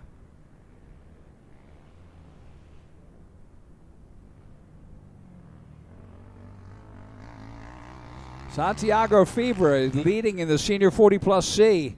Malchow in second, and the checkered flag comes out. So Vinny Marinucci with the win. The 227 of Grant Kane comes in second. And third coming in here will be just ahead. That'll be Zach Fisher. So Fisher in third, Bostic in fourth, Tudor in fifth. And the senior 40 plus C. Santiago Fibra from Argentina comes in with the win. Malchow in second, Powell in third, Hunderman in fourth, and Sullivan will take fifth place. Pro Sport Division number 1, Moto number 1. So we don't have them in the 50s, but we've got divisions here in the Pro Sport Divisions 1 and 2. Jaden Launderville, the number 3 rider, and he is in your top 3 right now in the Pro Sport. Keenan Murphy, the number 6 from Perth, Australia. He's in second. The number 9 of Cody Houghton from Selma, North Carolina. The number 9 of Talon Trimble from Falmouth, Kentucky. The 19 of Dominic Chiocha from Hookstown, Pennsylvania. The 27 of Damon Hubert from North Fort Myers, Florida. The 30 of Max Mansky from La Crosse, Wisconsin. The 70, the big unit, Tom Ebden from Mulmer, Ontario, Canada. The 84, Cottrell Altamirano. And that's the number 9. I believe that's Cody Houghton in second place on the TDR ride. Noah Arnell, the 88, is out there. The 145 of Juan Anderchu, also a Argentinian rider. The 109 is Sebastian Varas, also Argentinian. The 278 of Nicolas Mathard out of Valdecourt, Quebec, Canada. And the 429 of Jeremy Audette from Brownsville, Chapman, Quebec, Canada. So a lot of Canadians. This is an entirely international field here. Loving life. Man, we have got it going. There's your top 8 riders right there. Making their way around the Phoenix Racing pond turn up over the Ford Brothers Triple.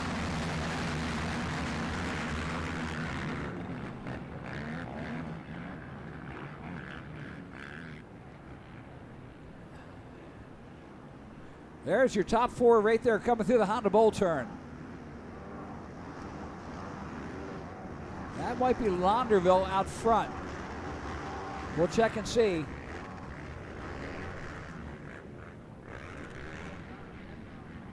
Launderville out there on the 4130 Motorsports. Launderville Steel, Doug Schlitz Motorsports, Baldwin, JP, RP Fly, WPS Yamaha. As they bring it through on lap number 1. Green flag is out. And it is Cody Houghton that has taken the lead. Launderville in second. Juan Anderchu, the 144 in third. Matard, the 278 in fourth. Altamirano in fifth, the number 84 rider. Sixth is Dead, the 429 rider. Seventh is the 199 Navarez. Eighth is Damian Hubert, the 27 rider. 88th in ninth is Noah Arnall, and rounding out the top 10, the number 19 of Dominic Chiocha. So to Cody Houghton, the number 9, is your leader with Jaden Launderville in second. As you see them there, that is Houghton coming through the tail of the dragon. And that is Anderchu in the 144 in third, and Matard, the Canadian rider. So Argentinian and Canadian, third and fourth right now. Down into the Baldwin Motorsports bowl turn. Brings it up and around. Anderchu, always hard to beat in the Motocross of Nations. And glad to see him coming up here running Pro Sport.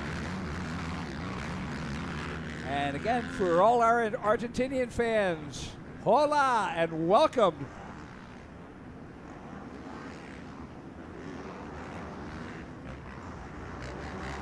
All right, we are battling for positions there. That is Launderville, Anderchu, Matard, Altamirano, Audet, and Varus. Oh, and fifth place off the side of the berm on the bottom side. Houghton is through. Launderville is through. Here's Anderchu coming in. He comes through the chops. Altamirano, the Argentinian, in fourth. Matard, the Canadian, in fifth. Audet, the Canadian, in sixth. Hubert, the Florida rider, in seventh. Noah Arnall up into eighth now. Varus in ninth. Chiocha still holding on to the 10th position.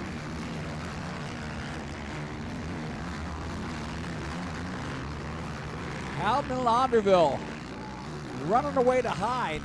Now Houghton running a 149.094 on that last lap. Launderville at a 147.269.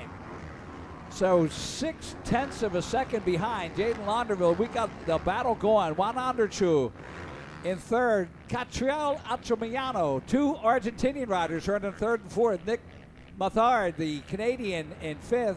Jeremy Audet, another Canadian. So two Canadians, fifth and sixth. Hubert in seventh. Noah Arnall in eighth.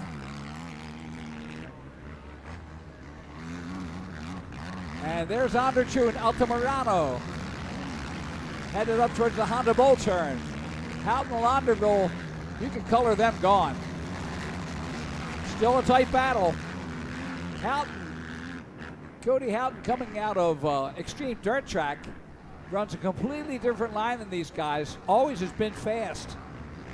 And man, his sliding technique has really brought him far in AMA ATV motocross. So lap number 3 coming in here. So Cody Houghton in the lead. Launderville has taken the lead over Houghton. So that is our leaders right there. There he is, JJ, too tall. Launderville in the lead. Cody Houghton in second. Houghton takes a look over his shoulder just to see, what was that? A little tip up there. So Launderville in the lead. Houghton in second. Anderchu and Altamirano third and fourth. And that is the team of the Argentinian Quad Cross of Nations right there, running third and fourth and getting some valuable seat time and learning some lines down here. There's Launderville. Makes his way through the Baldwin bowl turn. Houghton just behind him. Anderchu and Altamirano, third and fourth, the Argentinians running. Matard and Audet, fifth and sixth, the Canadians. Damian Hubert in seventh.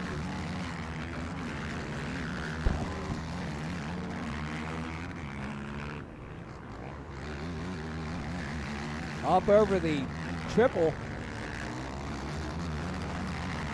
And up into the turn, you can see the battle for the lead. Too Tall Launderville. I'll tell you what, those long legs, it's the best thing in the world for that. White flag comes out, 1 lap to go. Cody Houghton in second.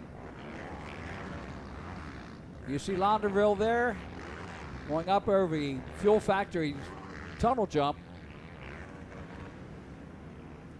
And there's Cody Houghton. So Launderville really making a run on it. Anderchu and Altamirano just ahead of Matard, Audette, Hubert, and Arnold. So we got a great battle between 3rd and 8th as they come over the Scott step up and onto the Dragon's back.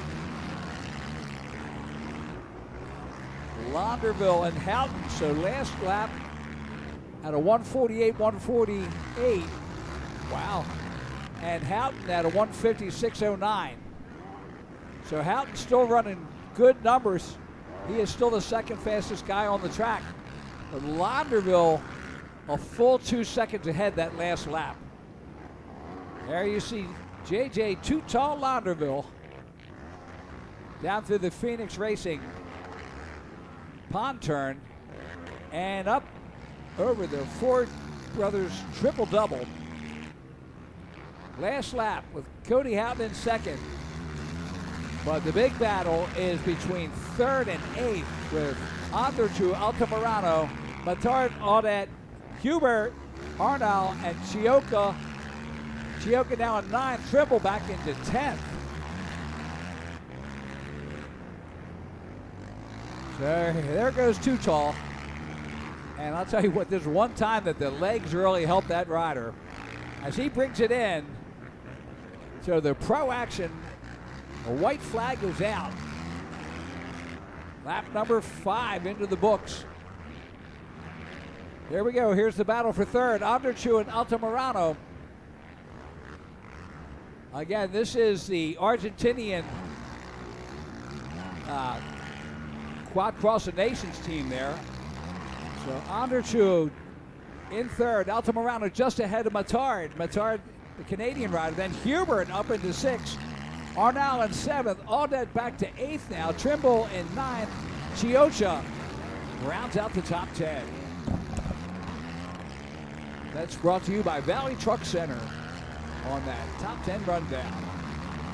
Pro Sport Division 2, Music in the lead with Heath Hanna second and Landon Korn 3rd. Tyler Lombardo in 4th. Dawson Harriger in 5th. Jake Visnick in 6th. Joey Norris in 7th. Ian Juka in 8th. Deemer, the 44 rider, in 9th. And Shugart rounding out the top 10. That is division number 2 of the Pro Sport, also on the track.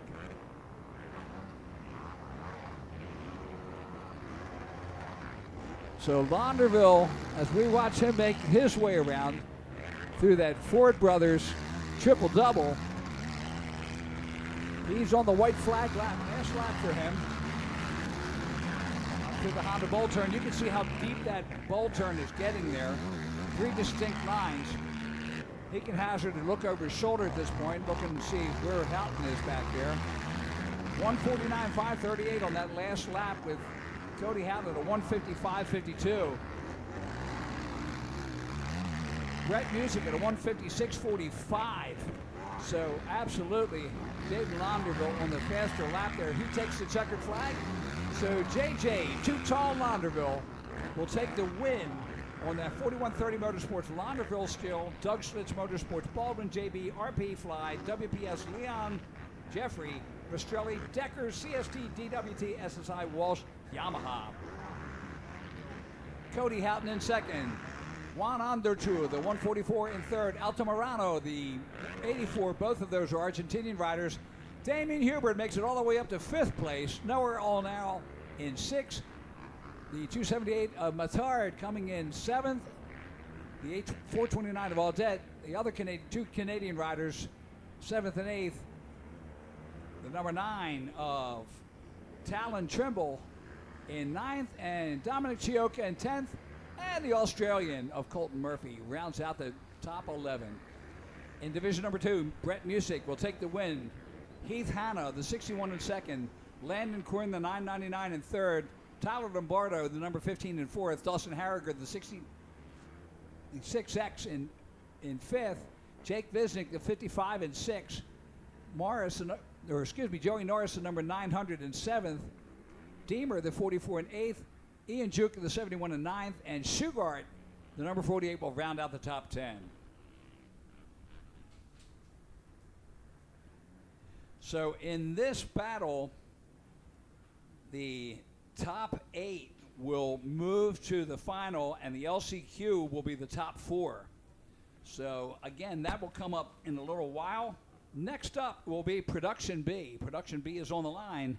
9 entries. And in that Production B, the 05 of John Miller from Perry, Ohio. Levi Neese, the number 9 rider, is from Proctorville, Ohio. The 15 of Nahuel DeSalvo from Chivilcoy, Argentina. The number 23, Blake Umball from Doylestown, Pennsylvania. The 36 of Riley Valiant from Eden Valley, Minnesota. The 47, Ryan Mangold from Rushville, Illinois. The 81 of Troy Barnhart from Zelenopole, Pennsylvania. The 217 of Caleb Ardoin from Villa Platte, Louisiana. Woo-wee. And the 247 of Trent Roncaglione from Linesville, Pennsylvania. That is the Production B class on the line there. 9 entries. Of course, last year it was all B riders. This year it's all A riders. That's a wonderful thing that they're cycling up.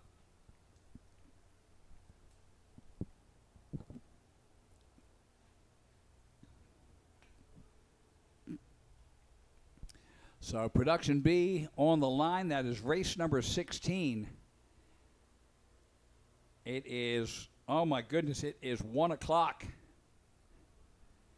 And we are looking for the first Pro Moto coming up. Not going to be long.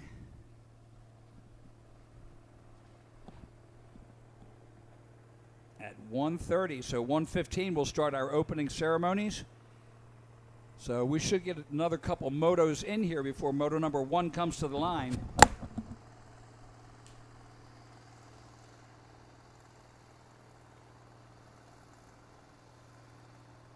$34 races in the amateur today, plus 2 motos in the pro stock, 2 motos in the pro, and 2 motos in the women's motocross.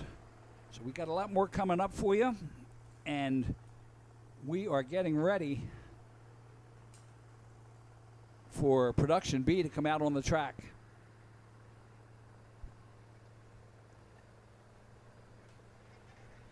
And again, big thanks to our series sponsors, RacerTV.com, SSI, RP Race Performance, DWT Wheels, Rocky Mountain ATV MC, Hinson Clutches, Kenda Tires, Elka Suspension, VP Race Fuels, Defiance Lifestyle, Arma Sport, 88 Live to Ride, CST Tires, and celebrating 100 years as the preeminent race authority, the American Motorcyclist Association.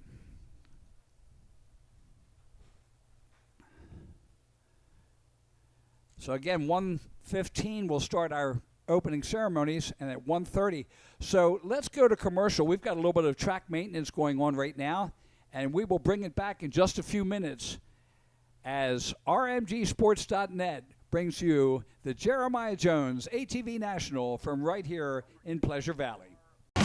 Ride MX34. Ride MX34. I'm Gavin Towers, ride MX34. I'm Drew Adams, ride MX34. Ride MX34. Ride MX34. My name's Colin Humphrey, and I ride MX34. My name's Adam Intignap, and I ride MX34. Check out the all-new MX34 from Dunlop. All new MX34 from Dunlop. Damian here, ride Dunlop MX34. I'm Justin Cooper, ride Dunlop MX34. Just ride MX34. I'm Hunter Lawrence, ride Dunlop MX34. Ride Dunlop MX34. I'm Hayden Deegan, ride Dunlop MX34. I'm Jet Lyons, ride Dunlop MX34.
Johnstown's going through a lot of changes.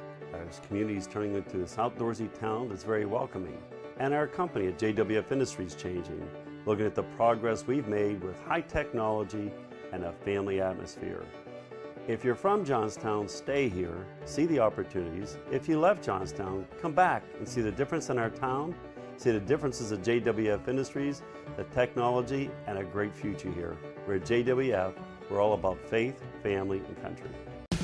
On or off the road, Honda builds it. You want it, and the new 5-Star Power Sports Bedford County has got it. Conveniently located on Route 30 just across from the Bedford Everett Walmart. 5-Star's got a huge selection of Honda bikes, quads, side-by-sides, and tons of parts and accessories. No one stocks more. 5-Star Power Sports Bedford County. 5-Star Power Sports. You were born ready for this.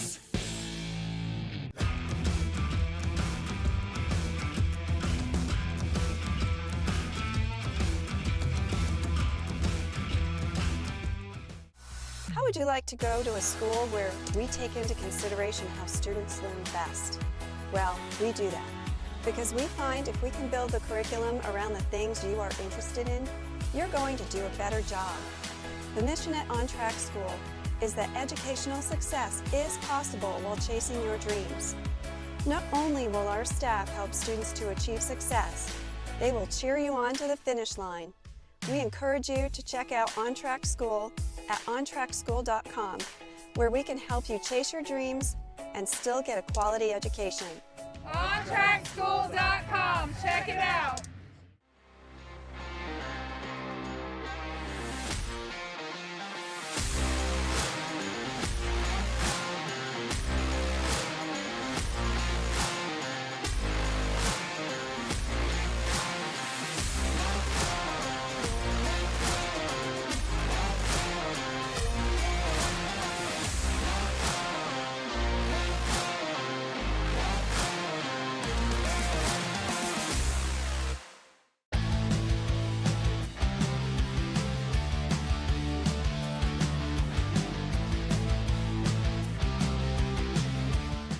Valley Truck Centers and Valley Automotive Group. We're the proud sponsors of professional Supercross rider Jeremy Hand. For over 30 years, Valley has been a trusted teammate in the motocross community. Good luck to all racers for a safe and successful 2024 season. Hey guys, welcome to Cernic Cycle World, your premier power sports destination. Come on in and check it out. We stock the best products from Honda, Suzuki, Kawasaki, Yamaha, KTM, also Kia. That means we have something for the whole family. We also have a full-service parts department ready to help you with the newest parts, accessories, apparel, and gear from all the top brands. We have our 40,000 square feet showroom with over 500 new and used units ready for immediate delivery. Easy on-the-spot financing, good credit, bad credit, we can help. And if we don't have what you're looking for, we'll get it. Come see why nobody beats a Cernic Steel. Or shop online 24/7 at www.cernics.com.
The history of Loretta Lynn's deepens. 30 championships, all backed by Dunlop motorcycle tires.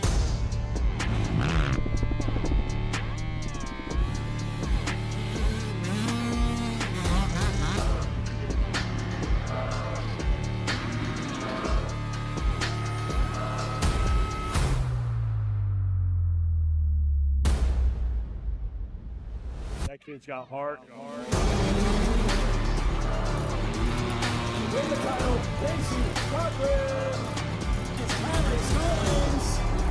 Got our GMX MX-14 ready to go. Kevin Todd. Jack spinning.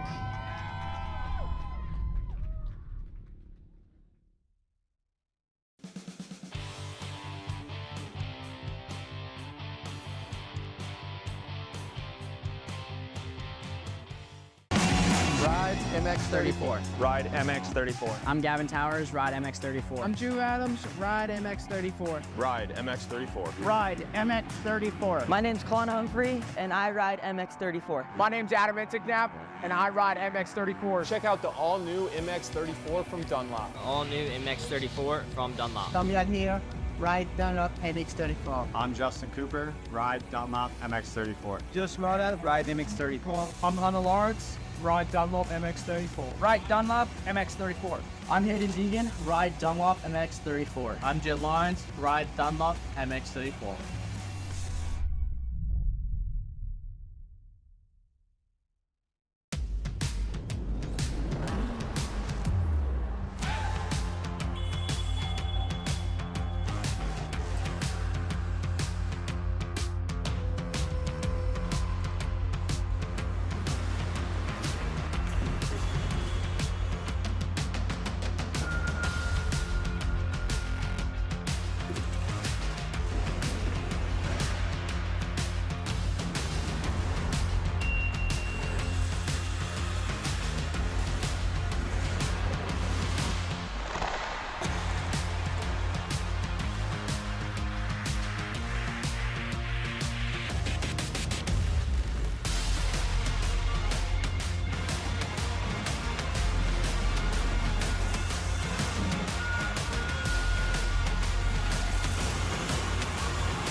All right, we're back at Pleasure Valley, and we're getting ready for race number 16. The Production B class is on the line. So welcome back to the Jeremiah Jones Pro Summer National right here at Pleasure Valley Raceway in Seward, Pennsylvania, as we get ready for race 16. And after that, I got Zach Herron up here joining me in the booth, and we are getting ready for the first moto of the pros today. Are you psyched for that? Man, I've been so excited. We've got 2 qualifying sessions under our belt already, and really looks like this Pleasure Valley Raceway going to make for some great racing, not only in the amateurs but for the pro ranks as well. Yeah, I tell you what, we looking at it earlier, the pros were out there, and we always say how it's very important that first qualifier, make sure you get your good time. Well, every one of the fast laps came out of that first qualifier. Looked like they put a little bit of water down before the second one, and they did work it in, but, it was kind of like, you know what, we're going to run with it. So Brandon Hogue with the fast qualifier, Joel Hetrick second, Bryce Ford third. And, man, I can't wait till we get to racing. Again, before that, we got Production B coming up, race number 16. They are on the line. And we're hoping to get them underway. The 05 of John Miller from Perry, Ohio. The 9 of Levi Neese from Proctorville, Ohio. The 15 of Nahuel DeSalvo of Chivicoy, Argentina. The 23 of Blake Umball from Doylestown, Pennsylvania. The 36 of Rowdy Riley Valiant from Eden Valley, Minnesota.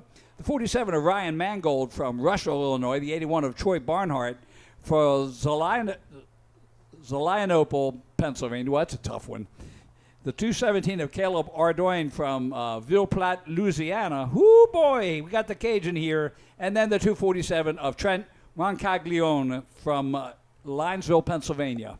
Got a great lineup there out of that production B class. And just like you were talking about with the qualifying sessions, obviously laying a little bit of water down, we just had a lot of track work get done before these production B guys get off. I'm not just talking water. Different parts of the track are ripped up.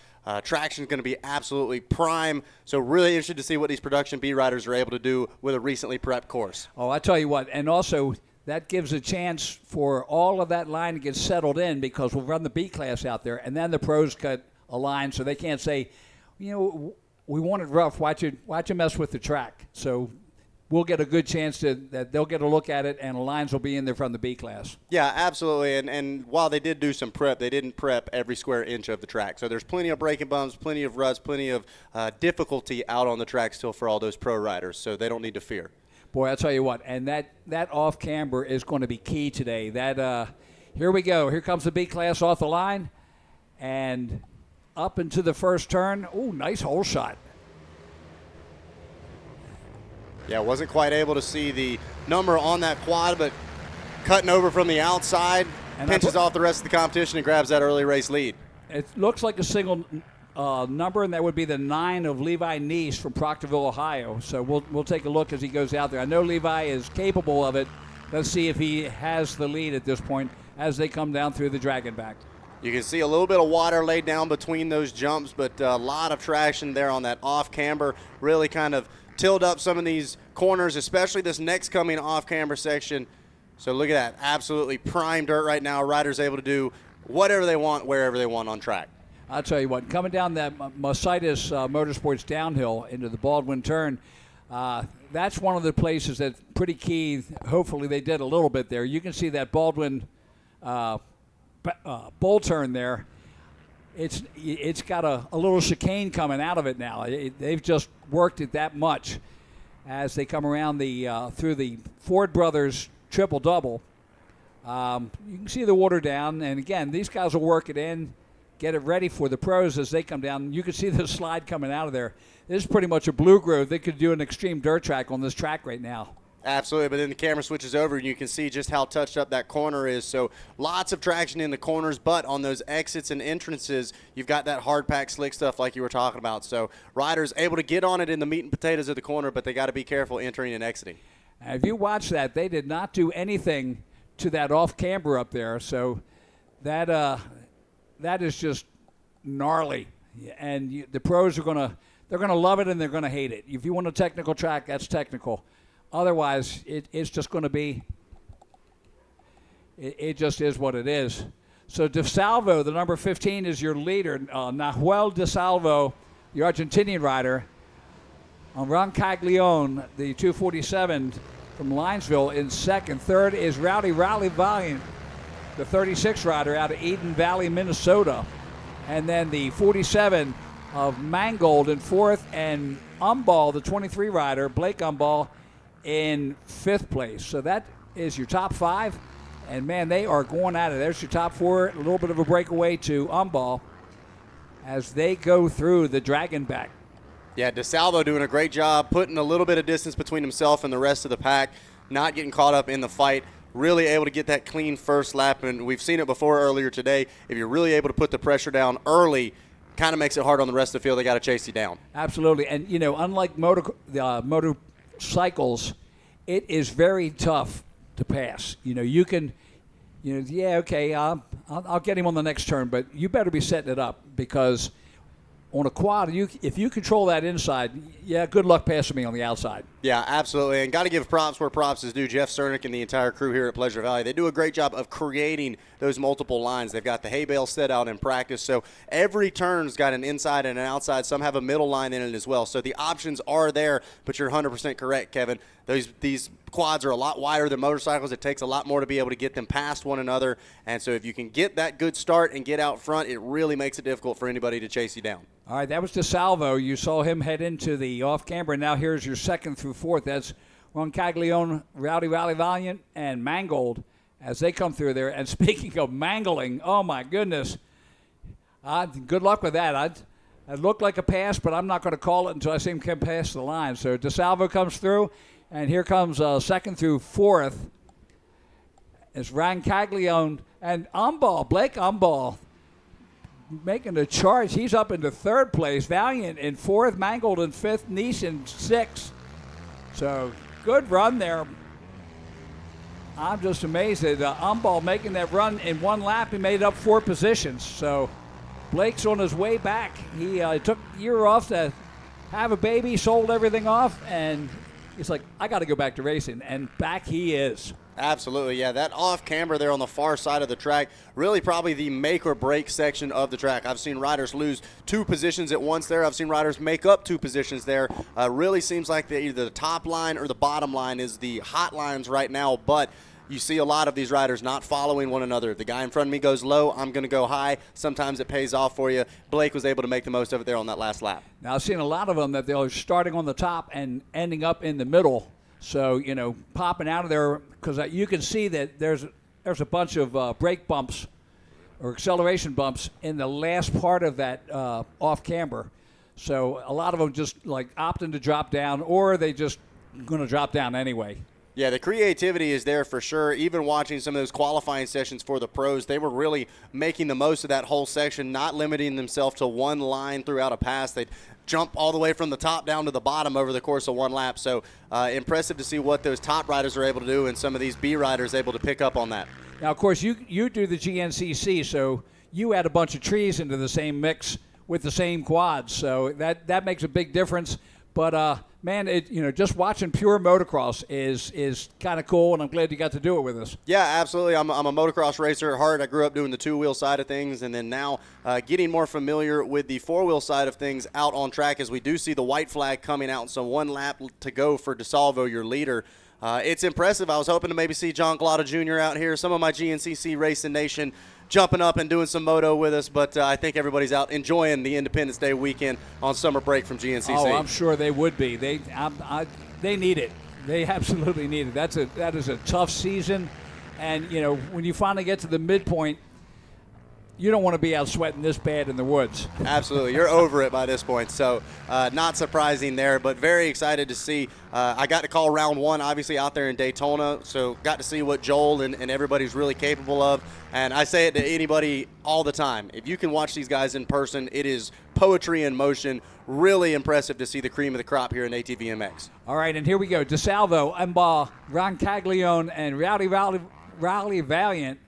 That's your top 4, and they are all real close. It's a good battle as we head down through the Baldwin Motorsports Bowl turn and then down to the Phoenix Pond turn. That's your leader, DeSalvo. And Noel DeSalvo out of Argentina having a great day today in Production B. And let's face it, these guys are deciding their Quad Cross of Nations team this weekend. These guys are like really rolling, and I'm very, very proud of watching the Argentinians come out here and hand it to some of the amateurs. Yeah, absolutely. Showing what they're capable of and showing that they are more than willing to get in the fight for sure. So DeSalvo really putting on a solid performance as he comes into these final couple of corners. All right. As we're coming through the last time in this Production B class, look at this battle for second. Oh, good move. Side by side as they make the final turn and head towards the finish line area. DeSalvo makes it in. Let's see. Umball in second and Roncaglione in third. So great battle. Those 3 still going at it. Umball, Roncaglione, and Valiant as they make it through to the finish line. So DeSalvo, the Argentinian, takes the win. Umball second, Roncaglione third, Rowley Valiant in fourth, Ryan Mangold fifth, Levi Nice comes in 6th. Nope, he comes in 5th. So Miller in 6th. And we are getting ready for the pros. So the opening ceremony is getting underway, and we'll get ready for our parade lap as our pros come out for 18 plus 2. Going to be exciting to watch for sure, and exciting to cover it all right here live on rmgsports.net.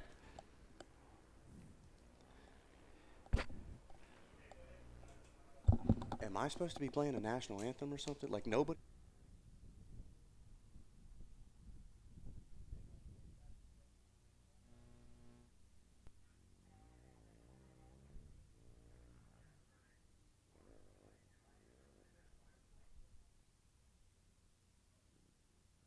All right, and we are getting ready for the pro opening here as our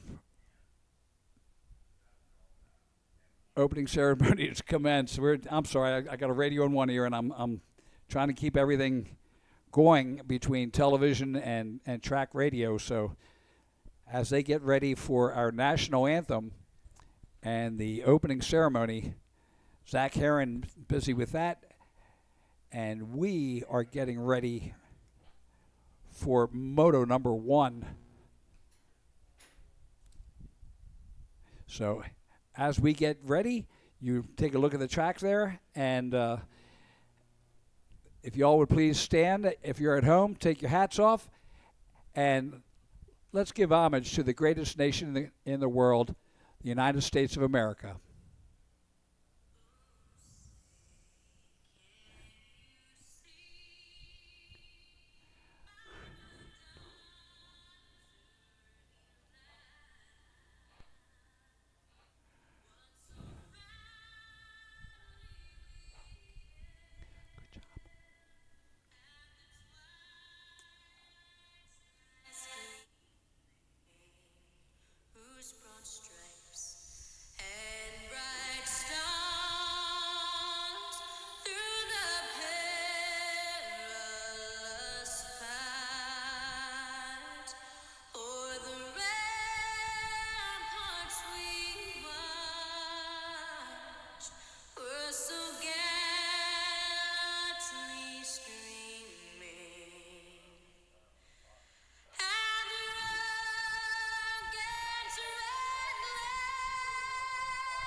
All right, as we get ready for Moto number 1 in the AMA Pro class, let's start with it. The number 914, Joe Chambers from Punta Gorda, Florida, on the Williams Performance Hinson Rath 9.2 VAP Racing FXR Florida Turf Walsh Racecraft RP 4Works Raw Connections Motor Trim Yamaha.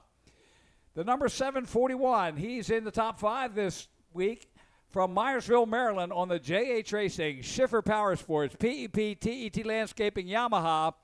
The 741 of Wesley Wolf. In the 8th position, out of Wyomissing, Pennsylvania, on the Highline Racing TDR JBR RP Custom Access Yamaha, the number 68 of Adam Ulrich. Out of Battle Creek, Michigan, on the TDR Walsh CST Impact Solutions Rocket Yamaha, the number 53, Mason Jackson. All the way from Pärnu, Estonia, on the number 31 bike, he's on the Music Racing, United Motorsports, Media All-Stars, JH Racing, Alcantara, Valiscar, Nonsense Yamaha, the 31 of Kevin Saar. Just coming back from injury out of Palm City, Florida, on the Rastrelli Racing, Rocket Machining, and Design, Kenda Tires, FXR, Elkin Suspension, JB Racing, Williams Performance Engines, Yamaha, the 28 of Jeff Rastrelli. Coming out of Blair, New England, on the number 26 is going to be Brandon Hogue. Keep going with it. Up next, the number 5, coming out of Springtown, Texas, Cody Ford. Up next aboard the number 4, also coming out of Springtown, Texas, Bryce Ford. On the number 2, coming out of Little Swamico, Wisconsin, Max Lindquist. And the number 1, coming out of Mount Eula, North Carolina, Joel Hetrick. All right, Joel Hetrick, who has not had a loss this year, and we hope we can continue that on this weekend. But Joel Hetrick, the number 1 on the Phoenix Yamaha,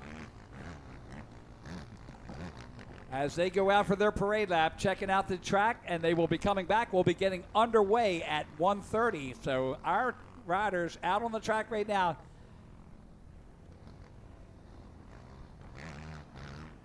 So again, our riders making their way around. Again, one more look before they come out. 18 minutes plus 2 laps as they make it through here. And of course, looking at our riders, there's the number 1 of Joel Hetrick waiting to the end. He and Chad Reed always using the last lap thing to, keep it going like that. Very good to see him out there. We're very proud to be a part of it. 10 years I spent in ATV motocross. So, again, we're working our way through it, and we will bring them back to the line. And like I said, 18 minutes plus 2 laps as we get ready for Moto 1 number 1 in the AMA Pros.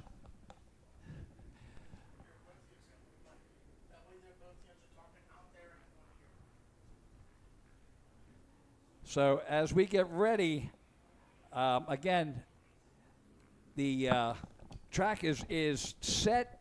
We've got the B riders out there, ran in the track to get it ready, and of course the pros coming back to the line as they get that final look. Like I said, 18 plus 2, and that will be coming up. Now, again, we're back to 11 riders. Of course, Nick Janusa out. He's hoping to make it out to Briarcliff, but Chad Weenan, and Rastrelli. Now, Rastrelli first one back. He's back this weekend. Weenan will be out all season. And, Champ, I hope you're watching or listening. We miss you here. It would certainly make things more interesting. And we need you to come back in full force. Team Yamaha, always well represented, but again, to have Chad Weenan at the track, again, buddy, we miss you, and hope your recovery's going good. So again, Jeff Rastrelli back out here. Brandon Hogue, Bryce Ford, and Joel Hetrick, they are our team for the Quad Cross of Nations. That'll be coming up end of September, as they'll be heading back over there, hopefully to bring back the sixth cup. And, it's funny because I've made the trip twice and done the live stream, and they keep saying, like, well, it's just a race to see who's in second. It's like, I've been there, and we've just barely made it by the skin of our teeth a couple times there. It's not a forgiven or, foregone conclusion that the U.S. is going to take that. But they also like it over that we come, because that gives them a chance to be a part of the show, because the Americans bring the show, and they have to step it up also, and that's a good thing for all the ATVs around the world. Yeah, absolutely. I think ATV motocross as a sport benefits from the American crew kind of going around wherever the race is, and I think it helps bring attention to the ATV MX worldwide as well. We've obviously got a lot of international riders racing here in the United States, but internationally across the world, we've got ATV racers doing what they love, all with the goal of competing and maybe just trying to race at the same time as the likes of Joel Hetrick and the rest of your AMA Pro class. So for a lot of these riders, maybe they don't expect to beat them when they line up, but they're just honored to be able to line up with the cream of the crop like what we've got here from the US of A. All right, and there's our 30-second card guy. He's got it up, and Harv Whipple is down there. He is counting it down as we get ready for Moto number 1. And, I just can't wait. This has been going all summer. And again, Joel Hetrick sitting in the lead. He's got Bryce Ford in second, Brandon Hogan third, Wesley Wolf up there in the top 5. And, man, all right, card is sideways, and here we go. We're getting underway. Moto number 1 of the pros here at the Jeremiah Jones Summer National. And underway they go. There's Hedrick in the center. Oh, little bobbles there. And it looks like it's going to be Brandon Hogue getting the whole shot. So Hedrick fighting tooth and nail, winds up about third coming out of that second corner, but you saw a couple of riders went wide, bar banging and battling. But look at this, your early race leader already trying to set sail and disappear. The number 1 hangs tough in the number 3 spot. All right, so we are underway, and what a race we've got. Look at this battle. Hedrick back in third, takes the outside. And there is Brandon Hogue up there. And that looks like Rastrelli in second, just looking at the rider style. Rastrelli, you know, he's coming off of an injury. Don't know how long he can hang there, but you know what, right now, like I said earlier, you run with the football if you get the chance. Hey, absolutely. And Rastrelli, I don't know how long he's going to run in second place because it looks like he's pushing for the number 1 spot right now, so be on the lookout. He really closed in the gap when they came down the hill. Let's see what they're able to do here in the midsection of the track. Now, Brandon Hogue had the bad luck last year, had the speed, was right there a bunch of times, and little flips of Murphy's Law got him. But look at this battle right now. Brandon Hogue, the 28 is Jeff Rastrelli, and the number 1. Now look at this, side by side, and here comes on the outside the number 1 rider, Joel Hedrick, and he has taken the lead. Brandon Hogue in second, and Rastrelli in third. Wow, look at that. Joel Hedrick, like he went shopping at Target, got a buy one, get one. They were 3 wide NASCAR style coming across that off camera, and he made the most of it. Like we said. That's Wesley Wolf. I apologize for you. I thought it was Rastrelli, but Wolf is up there. Hogue in third. And look at that, the rookie Mason Jackson in fourth. Lindquist in fifth. Bryce Ford in sixth. Adam Ulrich in seventh. Jeff Rastrelli in eighth. Kevin Sarr in ninth. Joey Chambers in 10th. And Cody Ford rounding out the top 11, brought to you by JWF Industries. So how about this? Joel Hedrick finds himself in the number 1 position right now, trying to put that Phoenix Racing Yamaha power to the ground and run away with it. But look at the battle between Wolf and Hogue in this second place position. Couldn't fit a wheel between them, Kevin. I tell you what, now Wolf has been having, again, he had always brilliance in there. But again, you know, he works all week, and because of his one arm being bad, he really can't train all week. This year, suddenly, Wesley Wolf, look at him out there and battling with Brandon Hogue. Hogue may be faster, but right now he's got to get past him, and that's not an easy thing to do. He does it, though. Look at Brandon Hogue. What a run he made on that one. Wow, what a line there, taking the middle and then funneling down towards the bottom side. Look at this. He's not done yet. He wants to pull up alongside the number 1 and give him a run for the lead. I tell you what, we have got a battle as they head into the Fuel Factory tunnel turn. Joel Hedrick in the lead, but here comes Brandon Hogue. Hogue in second, Wolf in third, Lindquist in fourth, Bryce Ford in fifth, Jackson in sixth, Ulrich in seventh, Rastrelli in eighth. There's your top 3 as they come down through the bottom of this off-camber and head towards the Scott step-up. Onto the Dragon back they come. Look at how hard the riders are pushing, over jumping the landing of these jumps. Hogue trying to lock in on the back of the number 1, Hedrick, looking for a way around him. I tell you what, and Hogue just soaking it all in like a sponge. He wants the knowledge. He wants to see where Hedrick is getting fast. So Hedrick taking the outside in the Baldwin Motorsports bull turn, bring it up to the top, and Brandon Hogue just hanging right in there. And like I said, he's looking at everything Joel's doing. Joel wants to get away, but he doesn't want to show everything that he's got up his sleeve. Exactly. Right now, he knows Brandon Hogue's back there with a pen and paper taking notes, trying to figure out exactly where the lines are. He's also trying to formulate an opportunity where he can get around the number 1. I'll tell you what, I like that just off line on that turn there, and that Honda Bull turn. Brandon Hogue makes a good charge there. Let's see what he does taking the middle here. Look at this. Could he do it again in the He same drops place? Drops it low. That's, I think, the opportunity Hogue's looking for. It really seems like he's wanting to stay close to the number one throughout the track, and then he wants to use that middle line, fade down to the bottom side right before the finish line. Seems to be the hot spot for Brandon. And Wesley Wolf hanging in there, too. The top three at this point of the race hanging really tight. With now Ford is down to fourth. He's got past Lindquist.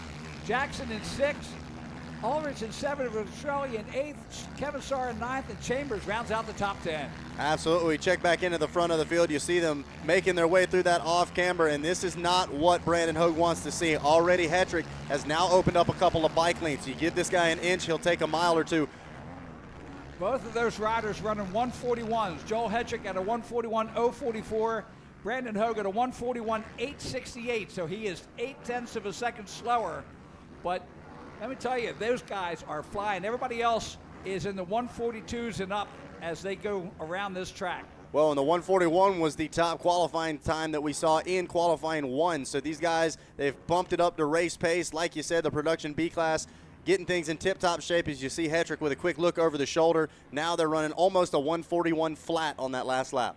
Up over the top of the Ford Brothers Racing triple-double and down into the valley. You can see the two top riders right there. Brandon Hogue keeping the pressure on as our leader takes the triple and heads towards the off-camber. Let's see what kind of line Brandon Hogue is going to pick this time. So you see Hetrick taking the low line, makes it work. Hogue made up a couple of bike lengths there. Yeah, still think Hogue had the better run through that off-camber, but Hetrick was able to open it up about half a second or so on them, almost an entire second when they came across the finish line lap time. They check in now, and we'll see what that gap has opened up to. Now, watch out. We got a battle for third. Wesley Wolf has got his hands full, but here comes the number 4, Bryce Ford, and he is 2 seconds behind as he makes a charge on him. Max Lindquist just behind him.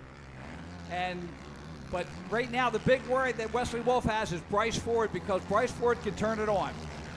Hogue absolutely skying these tabletops. You saw him land right in between the two of them. That might actually cost him a little bit of time, Kevin. There's one thing to be really accelerating throughout the takeoff of the jump, but when you over jump quite like that, it soaks up all your momentum.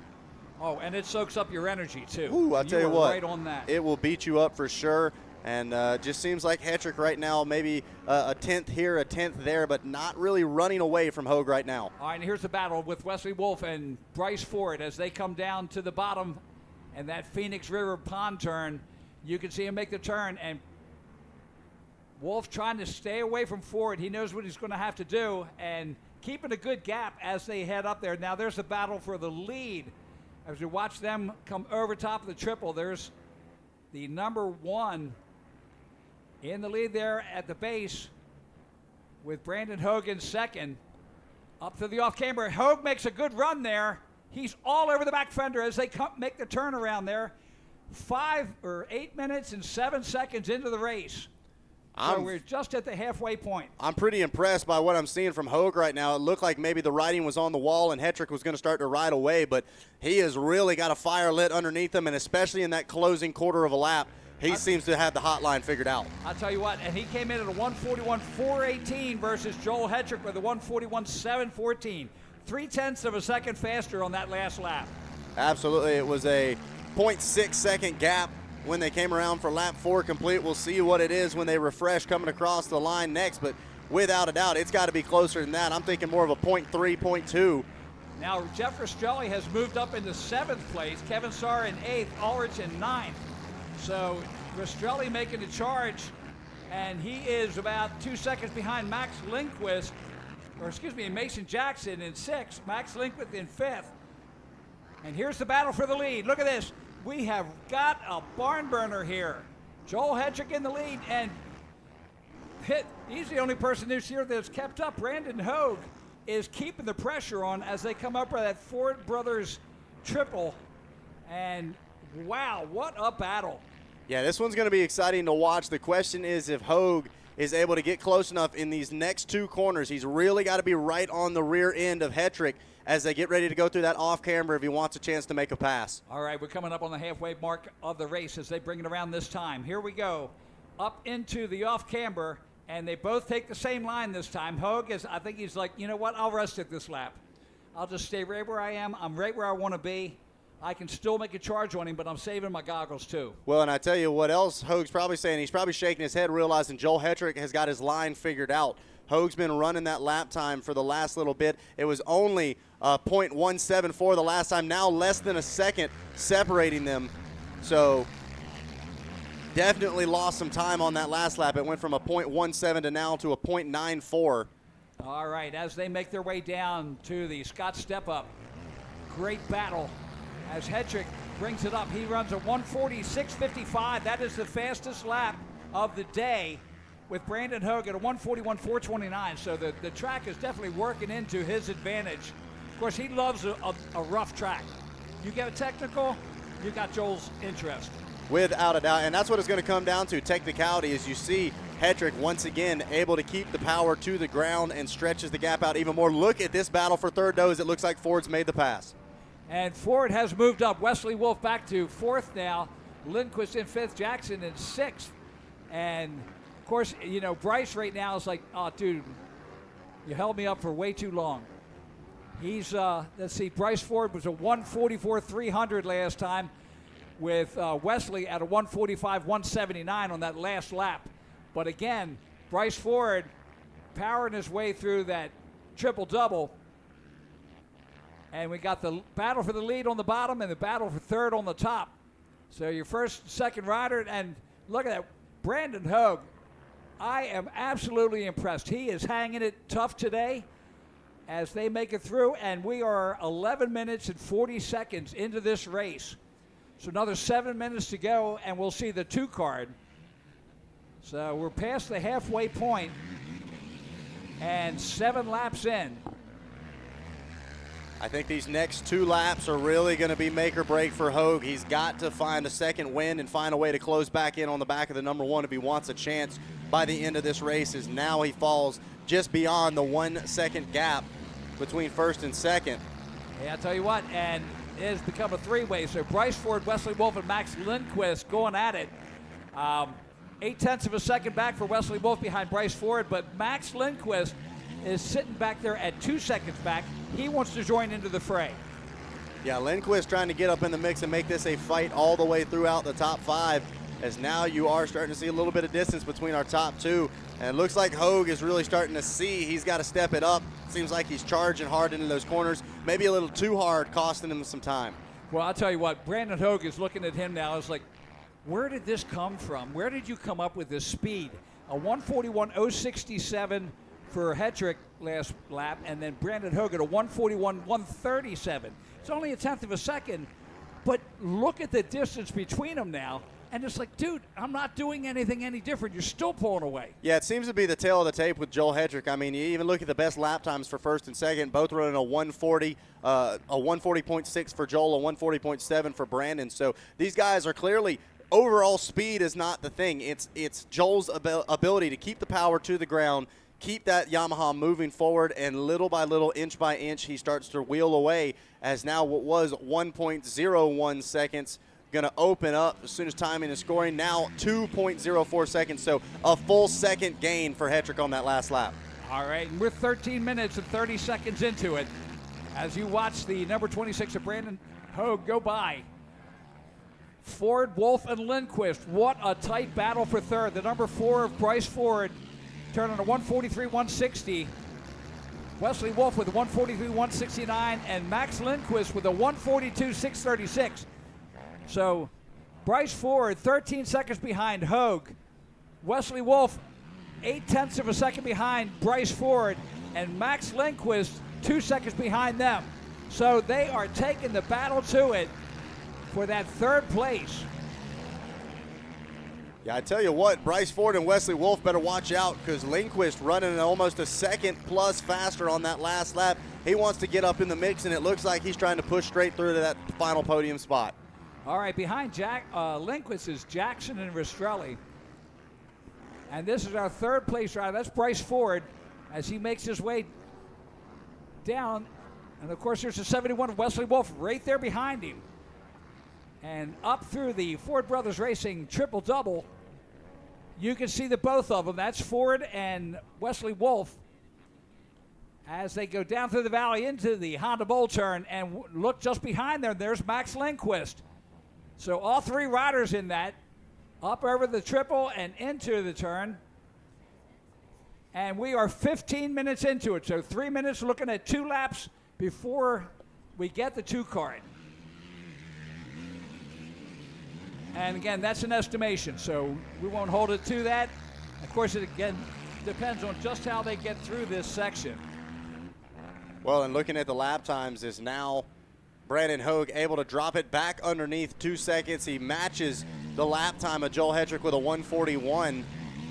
So Hogue, like we said, he's got the speed. Clearly, he's got the fitness to go the distance as well. But look at Lindquist making the charge on Wesley Wolf. He comes up just on his back fender, just a little bit off of there, as we see Joel Hetrick down through the tail of the Dragon. And here we are. This is Wesley Wolf and Max Lindquist coming through there.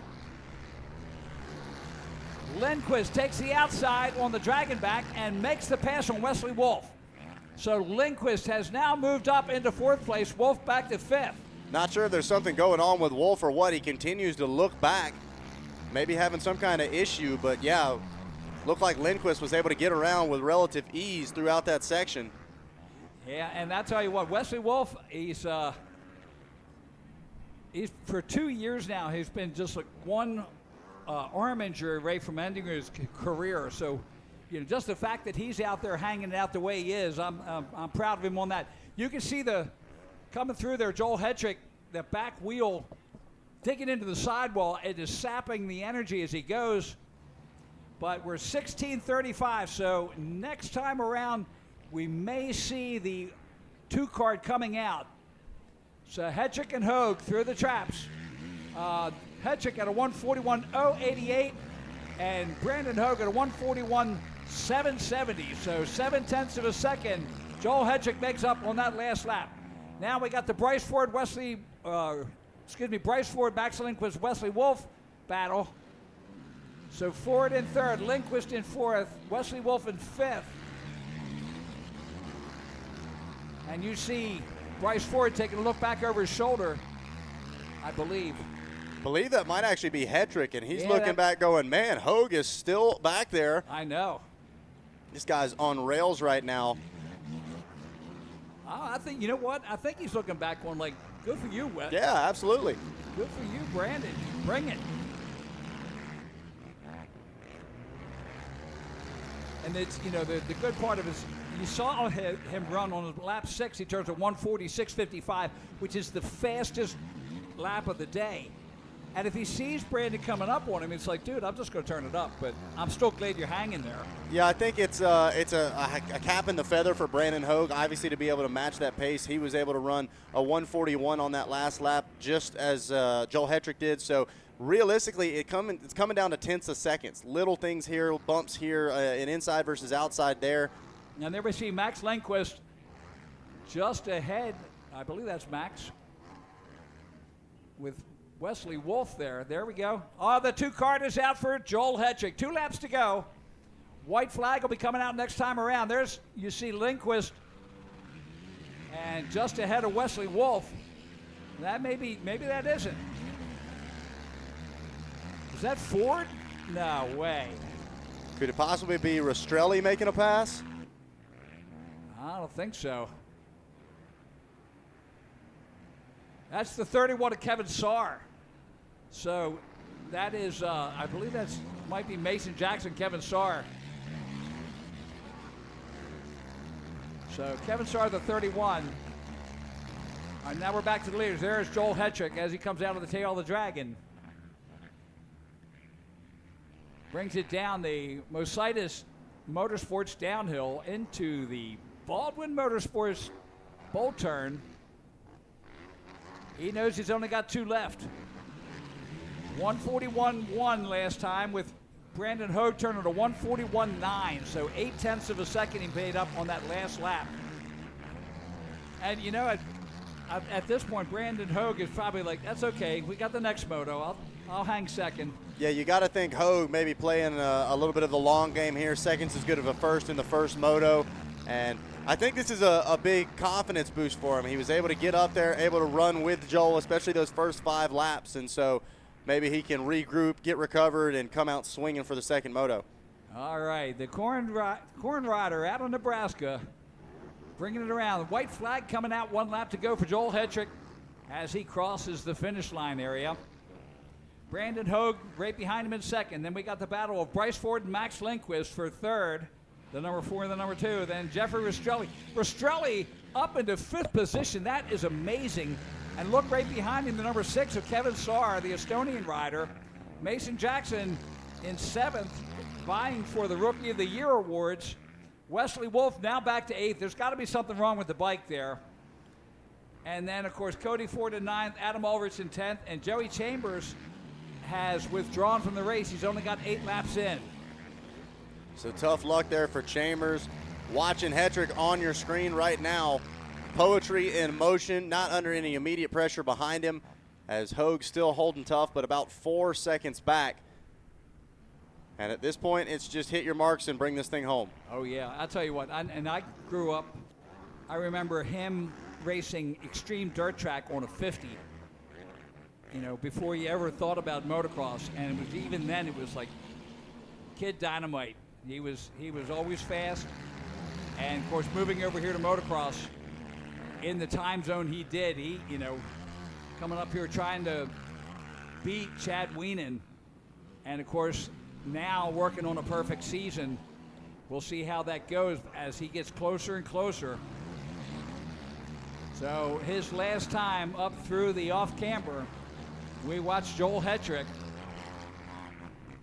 on the Phoenix Racing Yamaha CST Elka Walsh Racecraft Dasa Moose Parts Unlimited Yamaha, taking the checkered flag and the win in moto number 1. What a ride there for Hetrick. Answering the call, making those passes early, and getting the job done. Huge shout out to Brandon Hogue coming across the line in second as well. Now let's see who's going to take it. Here's Bryce Ford and Max Lindquist as they make their way up to the finish line. As we watch them coming in, and it will be Bryce Ford just ahead of Max Lindquist in 4th. Jeffrey Rastrelli with an amazing ride to come in 5th place. I mean, that's incredible. He's been off season and just getting back to it, and to make it up here, up into 5th position. I knew that he'd have 4 good laps, but to turn around and bring it all this way, great job. Yeah, and that was a fight for Rastrelli too. He was down toward the backside of the top 10 at one point and worked his way back up into the 5th place spot. That's him.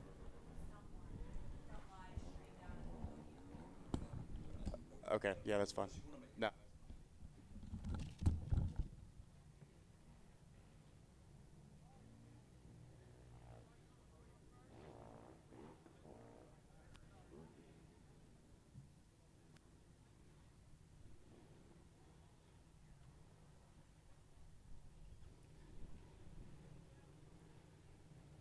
As once again, we want to thank everybody for watching here on rmgsports.net.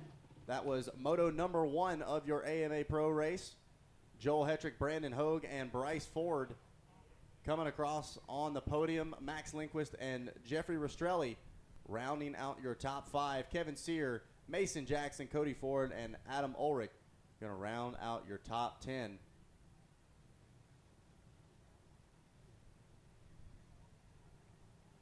As the last of our riders make their way off of the track. And we're going to get ready to drop the gate on our next of our amateur races. One rider pulling off a big hole shot there from the inside.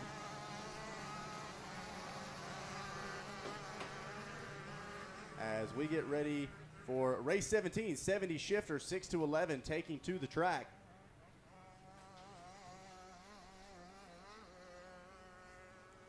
So Dominic Weiss, Reed Thomason, Blake Tatum, Caleb Duffin, Ryder Howard, Landon Nixon, Weston Nixon, Bennett West, Coy Jackson, Liam Clark, Nate Joyner, and Sammy Joe Baxter all take to the track.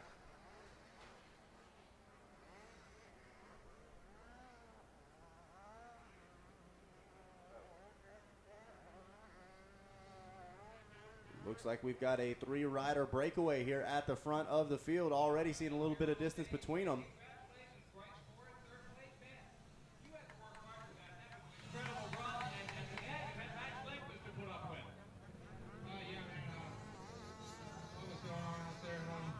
Yeah, 20th off the start, whatever last one.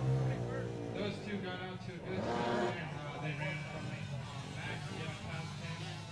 He put in a good charge, but something's going on with my bike, but that's no excuse. That riding was my fault. And yeah, we're going to go back. We're going to go back, get rested up, and come back, swing some haymakers, and hopefully we get a better start than that, give it everything we have. Hey, let's hear it for our Cross team. Right for it. Bring it up.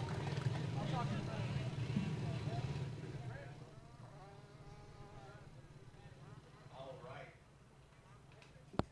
So things getting wrapped up down on the podium. They're celebrating, chatting it up with our top finishers as we are continuing to watch underway here for the 70 shifter 6 to 11.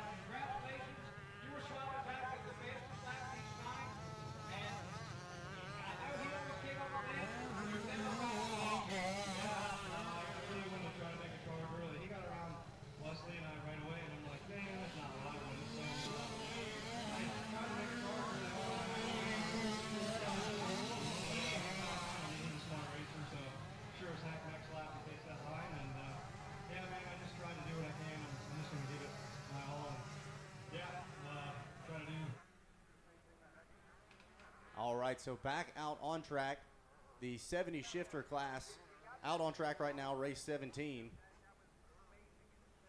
And looks like Jackson has made the pass around Tatum on the 24. We saw coming up over the tabletops there.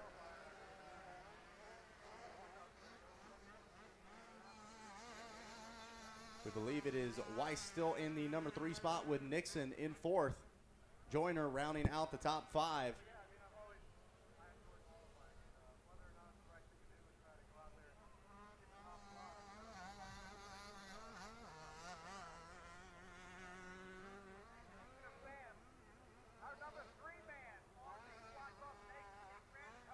As we watch right now, they get ready to head through that off-camber section. Looks like the low line going to pay off for these smaller quads.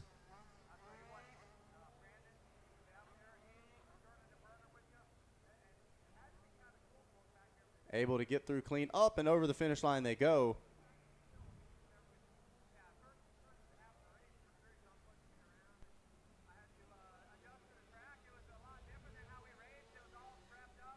And there it is. So it is Blake Tatum still out front.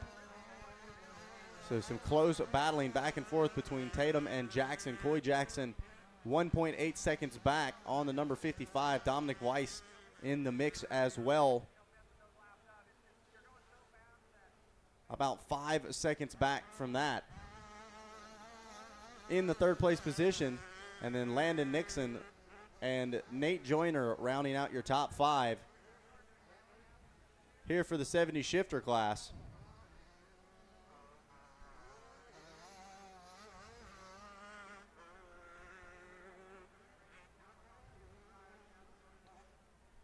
So the riders get ready to make their way back down the hill once again. Blake Tatum out front leading the way on the number 24. Coy Jackson 1.8 seconds back in tow on the number 55. Taking a look at 3rd on your screen right now, Dominic Weiss on the number 11. Trying to chase down your top 2.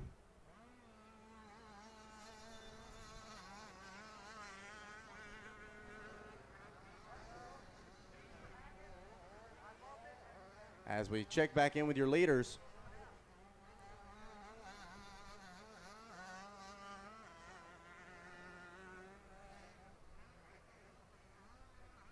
We'll watch them through this off camber. Really seems like these smaller quads using the low line.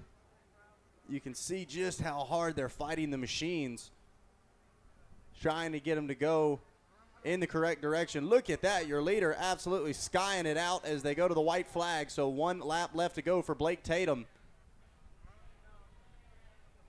Here in 70 shifter 6 to 11.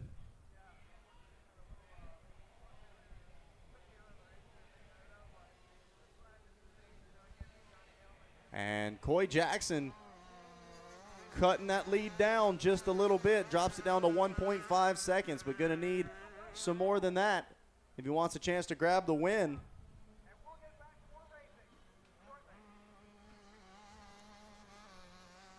So we see them make their way through the upper off camber, head up and over those tabletops. Really looks like Tatum able to keep it smooth, keep the power to the ground. And is going to try to bring this thing home with about 3/4 of a lap left to go.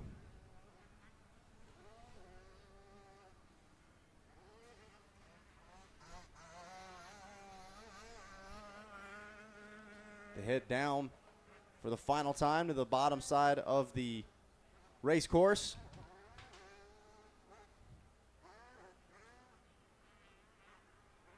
Can see still got some of those bumps kicking the riders around. Leave the throttle wide open nonetheless.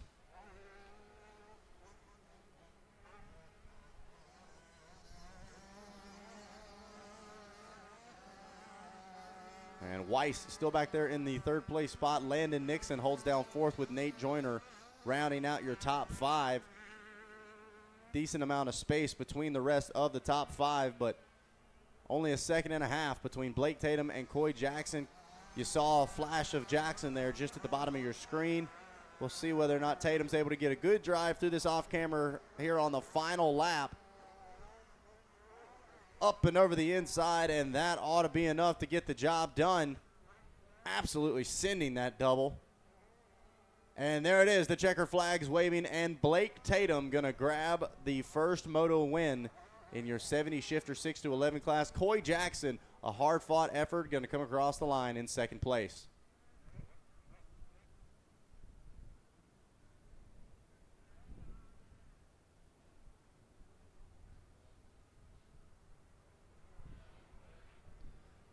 So a great run there for race 17. So we get ready for our Youth All-Star coming up next, race 18.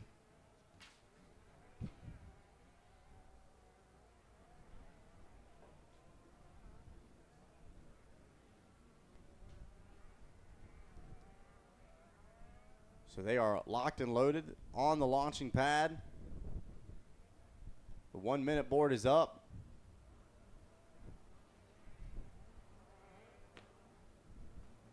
And the card goes sideways. Let's go racing. Youth All-Star 14 to 17 off and rolling.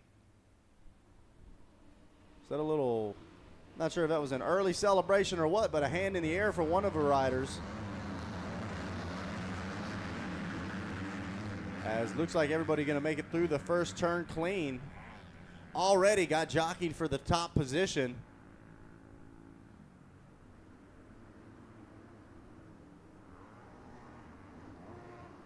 Absolutely launching up and over some of these tabletops.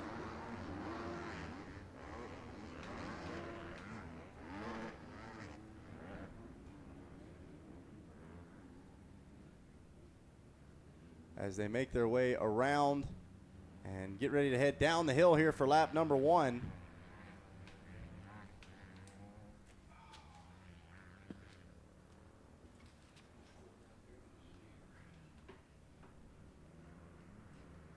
Here for Youth All-Star 14 to 17.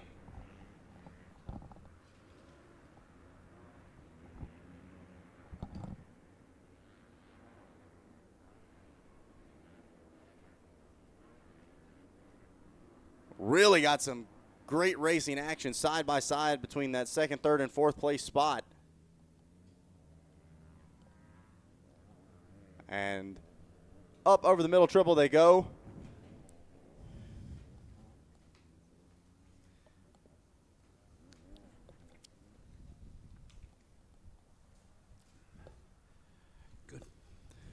And I'm going to turn things back over to Kevin Bailey, as I head back outside. But we want to thank you guys once again on rmgsports.net for watching all of the racing action. Kevin, the booth is yours. All right. Thank you very much, Zach. I'll tell you what, I've been here since his first race and very proud to work with him. He's surpassed it. Now he's into baggers and everything else. He's like doing it good. Youth All-Star 14-17 is on the track right now. Colby Tucker, the 231, is your leader. He's out of Lebanon, Kentucky. Lillian Plaza, number 41, in second. Andrix Balan, the number 8 rider, in third. Jaden Schiffer, the number 16, in fourth. Brock Alexander, the 31, in fifth. Aiden Hartle, the number 12, in sixth. Jaden Powell, the number 24, in seventh. And Keaton Thomas, the 929, rounds out the top 8.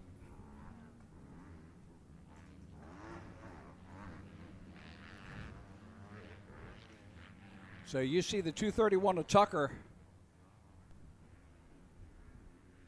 And now the battle for second between Lillian Plaza and Andrix Baland. I'll tell you what, Andrix Baland may have his hands full there. Lillian Plaza out of the Joe Bird Motocross Training School has really stepped it up in the last few years. Started with just the girls, and now she's like, I'm going to show the boys how to do it.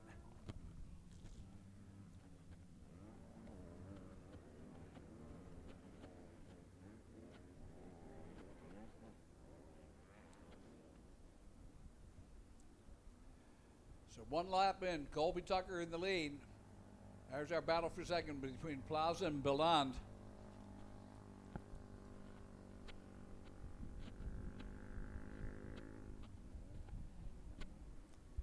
Here comes Balan with the charge.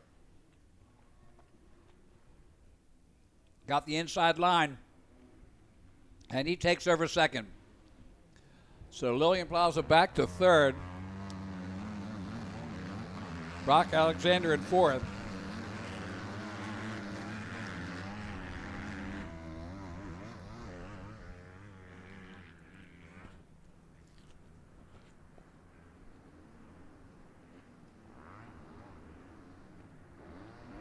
Headed towards the dragon back. Tucker takes a look.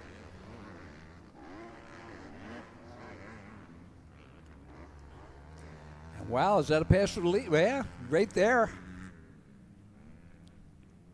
Tucker and Baland and Plaza.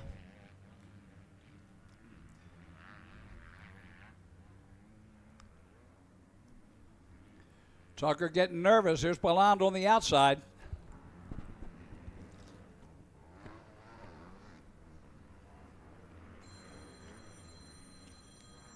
Baland pulls up to the outside of that.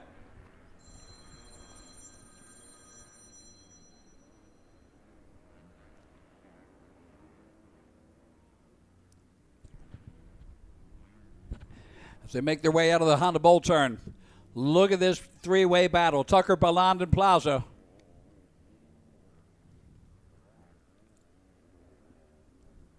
White flag will be coming out this time around. They make their way through the off-camber.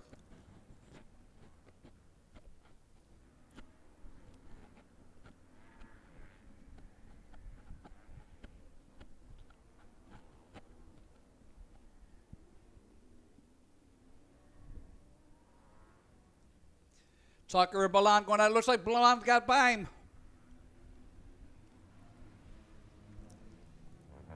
Now the 231 still in control.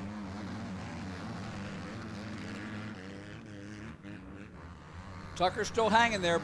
Baland in second. That's Alexander. So Brock Alexander out of Crown Point, Indiana, now up into third place. Lillian Plaza back into fourth.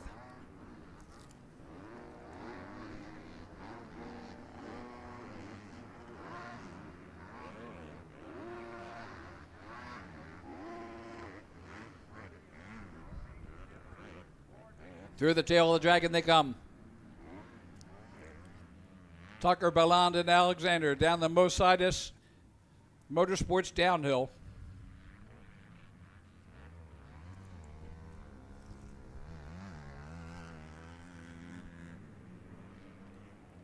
And look at this side by side as they come through. Oh, we got a pass.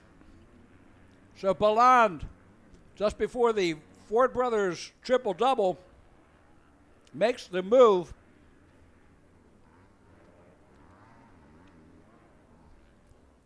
Tucker back to second now. Let's see how this plays out up over the triple and headed towards the off-camber.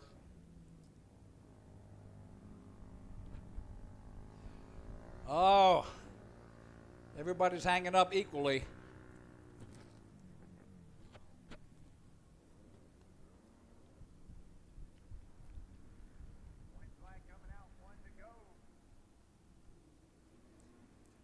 And the checkered flag is out. So Alex Belland with the win. The 231 of Colby Tucker in second. Brock Alexander, the 31 in third. Jaden Schiffer, the 16 in fourth. Aiden Hartle, the number 12 in fifth.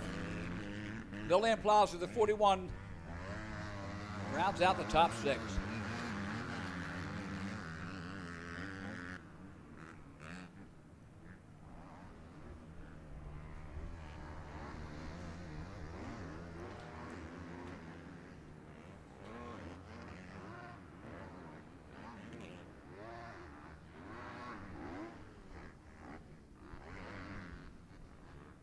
As they make their way around one last time. I wasn't sure whether it was a 4-lap race or a 5-lap. That's why I called it the way I did. Sorry. So here we go. Down to the bottom.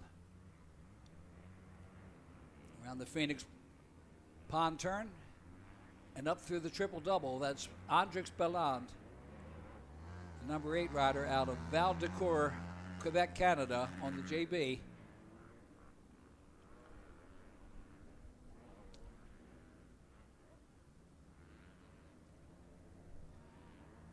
Over the triple. And one last time. You can see where the second place of Tucker, Colby Tucker, right back behind him. Probably too little too late in this moto.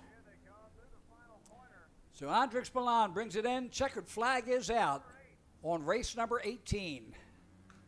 Colby Tucker in second. Brock Alexander in third. Alexander was tight on that also. Jaden Schiffer in fourth. Aiden Hartle in fifth. Lillian Plaza in sixth.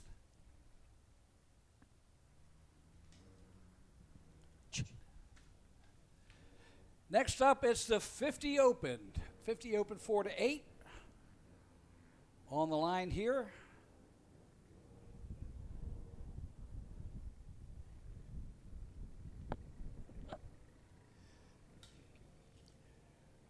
One board is up.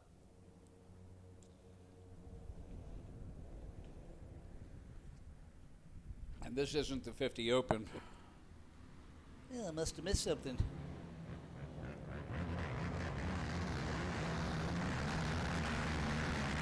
Oh, this could be the LCQ for the Pro Sport. That's why it's not in there. So the LCQ for the Pro Sport now on the track. Top 4 riders will make it to the main.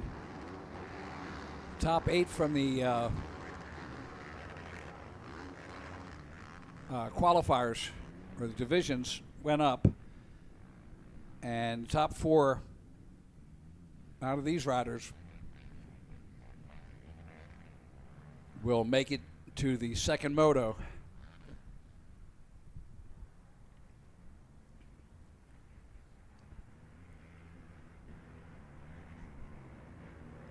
This is one of those days when you really don't want to run the LCQ. Just hot and humid. Of course, it's no worse than Florida. And look at this. We got the leader has stretched out a little bit. We got a battle going, and there's the bubble spot. And fourth place gets passed. Now again, this is the battle. You don't make top 4, you can send it home.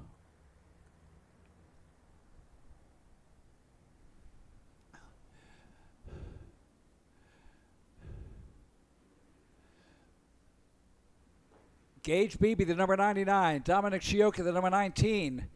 First and second. Varus, the number 199. And Ian Juka, the number 71. In the final transfer spot. So Juka just ahead of the number 9 of Talon Trimble. And you can see Trimble all over Juka's back tire there. Top 4 will go.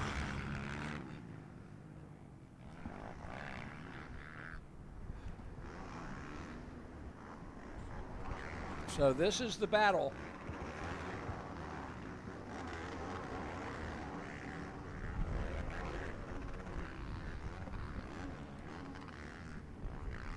Oh man, and they are keeping it up.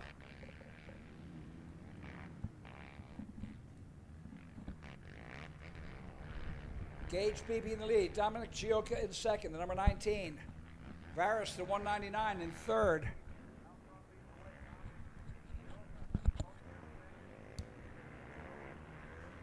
Ian Juka in that bubble spot, the number 71.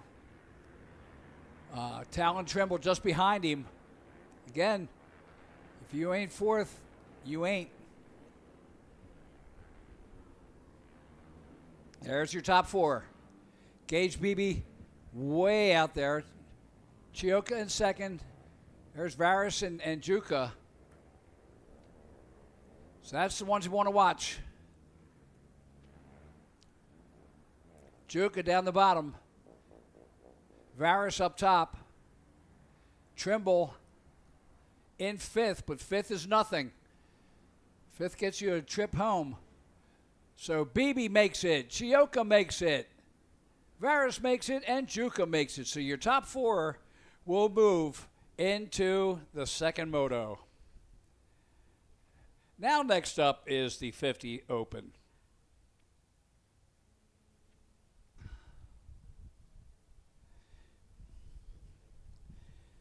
So in the 50 Open, the number 1 rider is Weston Nixon from Cranberry, Pennsylvania. The 7 is Tucker Burke from Orfield, Pennsylvania. The 22 of Colby Tressler from State College.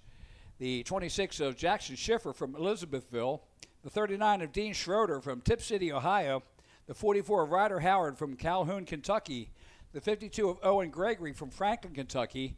The 75 Nate Joyner from Huntsville, Ontario, Quebec, or Huntsville, Ontario, Canada. The 95 of Tyler Young from Delta, Pennsylvania. The 111 Deacon Hughes from Scott Township, Pennsylvania. The 111 Slash is Hudson Nilsson from Bruce Township, Michigan. 111X Max Turner from Bigler, Pennsylvania. Here they come in the first turn. Gavin Bauer, the 118 from Warren, Ohio, with 151. Adriana Klutwick from Michigan City, Indiana. Levi Cranfield. That's a single number. That's either Weston Nixon or Burke. I believe that's going to be Nixon. Levi Cranfield from Spotsylvania, Virginia. 309 Harvey Schroeder from Tip City, Ohio. The 903 Presley Podusnik from Stone Ridge, New York.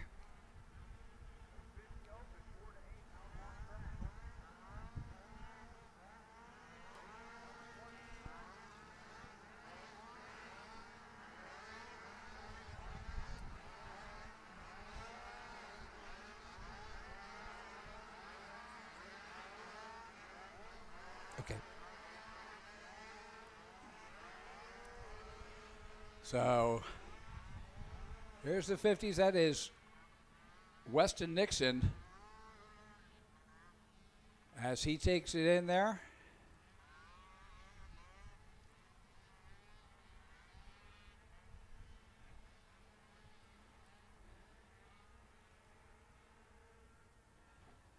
All right, Weston Nixon in the lead there, the number 1 rider from Cranberry, Pennsylvania. On the Westland Motorsports, Hetrick Racing, JH Racing, PEP, O'Neill Scott, 60, Rath Rocket Machine, Goldspeed, DRR.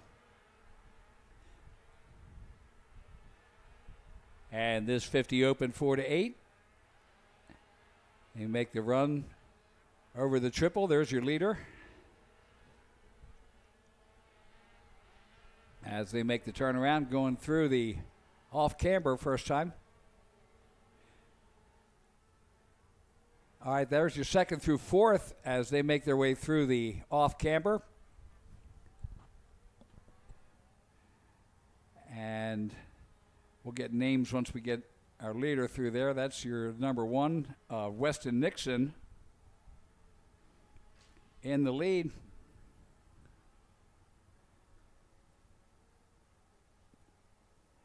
And that's a 220 of Cranfield.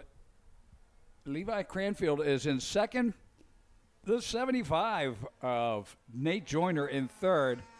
The 118 of Gavin Bauer in fourth. Fifth is the 111 of Deacon Hughes. And sixth, the 111 slash of Hudson Nilsson. It's a tight battle as they head down towards the Dragonback entrance. Again, Nixon is checked out, but second through sixth is quite a battle. That's Cranfield, Joyner, Bauer, Hughes, and Nilsson. Adriana Klutwick, wow, look at her. She's up in seventh place. Good job.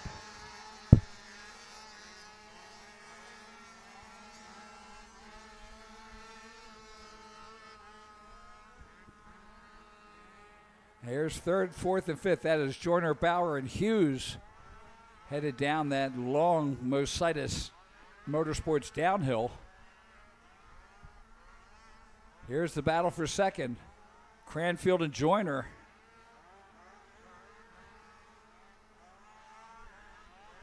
So there we go. They working it through there. So Nixon is checked out, but Cranfield, Joyner, and Bauer right there. That's second through fourth. There's our leader up through the Honda Bowl turn, Weston Nixon. Here's the battle for second. Cranfield and Joyner going at it. Levi Cranfield, the 230 in second. Nate Joyner as they go up over the triple. Joyner makes a move on the outside. They are side by side, and Joyner makes the pass. So Joyner, the number 75, now taking over second position. Cranfield back to third. And watch out, here comes Gavin Bauer. Bauer trying to make a charge as they come through the off camber. Weston Nixon checks in, puts in lap number 2. Levi Cranfield, Nate Joyner. And of course, Joyner making the pass. He takes second, Cranfield third, Bauer in fourth. But watch out, Cranfield. Bauer's right there. Hughes and Nilsson also, fifth and sixth. The 111s making their way through there, and if you're looking at this TV screen, you can see just how tight this racing is going.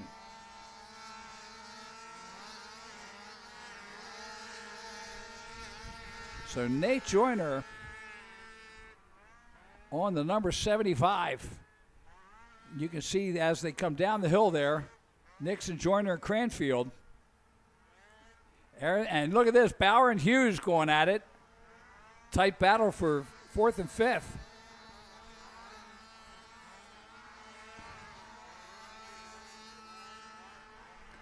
$50 open, 4-8.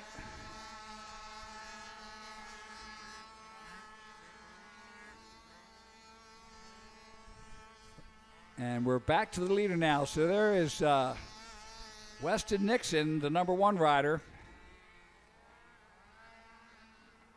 Down around the... Look at this battle for second shaping up as they come through the Baldwin Motorsports bowl turn. Side by side, it's Joyner and Cranfield. Oh my goodness. What a battle as they head up through the Ford. Oh, and there's a pass. So up through the Ford Brothers Racing triple-double. And they are just battling back and forth, shifting between second and third.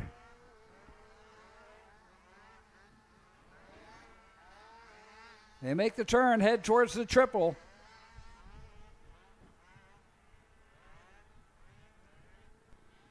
There's your leader, Nixon, bringing it around here. White flag comes out for lap number 3, so 1 lap to go for Weston Nixon. Joyner and Cranfield, the battle for second coming up towards the finish line, along with Bauer, Hughes, and Nilsson. So Joyner comes through. He's in second solidly. A little bit of ways to go through there. Now Bauer has taken over third. Cranfield back to fourth. Hughes and Nilsson come through. Still tight battle for fifth and sixth. As you see them coming through. Look at this. We got another. Oh, and a double pass there. So that, I'm thinking, was Cranfield and Hughes passing Bauer. Or that could be a lapper. I can look at that. Yeah, that's a lapper.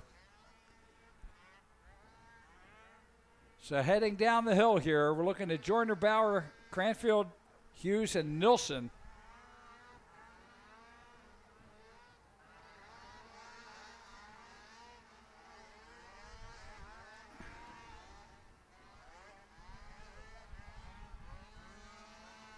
There's our leader down around the base of the Baldwin Motorsports bowl turn. Makes the run down to the Phoenix Racing Pond turn. That's the halfway point of the race.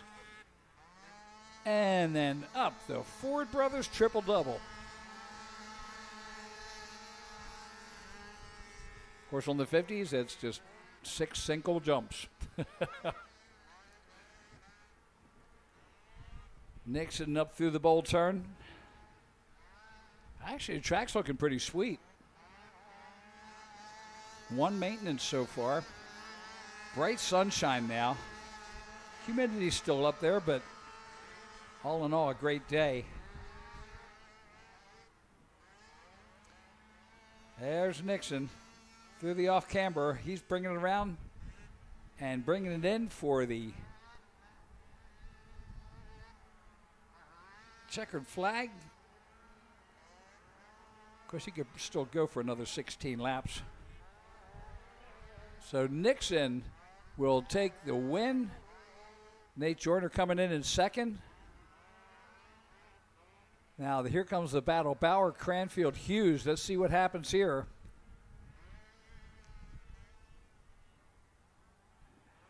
And it will be Bauer taking third.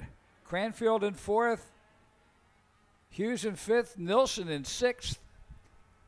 And Adriana Kludwig she'll be bringing in seventh. Good job.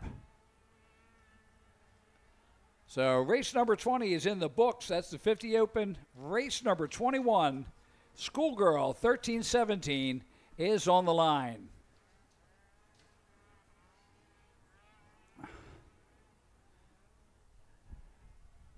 In the Schoolgirl 1317, the 16 of Brooke Galley from Uxbridge, Ontario, Canada. The 34, Kylie Campbell from Modesto, Illinois. The 41, Lillian Plaza from Union, Illinois. The 44, Brooklyn Brown from Cortland, New York. The 60 of Allie Slate from Clarksville, Tennessee.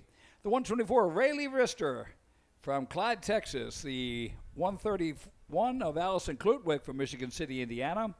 The 212, Gracie Howard from Calhoun, Kentucky. The 415 of Hannah Michael from Butler, Pennsylvania. The 512, Kensley Powell from Mechanicsville, Virginia. And the 858, Olivia Chappell from Camden, Texas. As our riders get ready on the line. So moto number one in for the pros. And at 2:27, we're just about an hour away as we get, well, an hour and a half. It goes off at 4 o'clock. But they'll be blowing the horn just about an hour for the pros to make their way down to the line.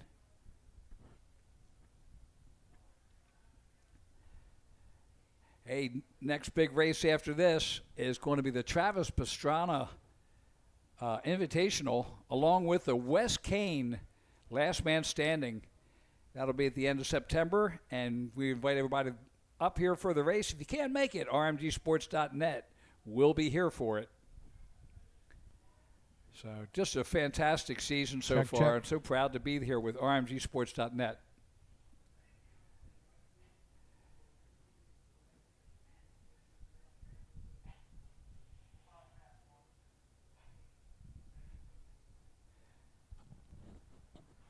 So we are getting ready on the line for Schoolgirl 1317.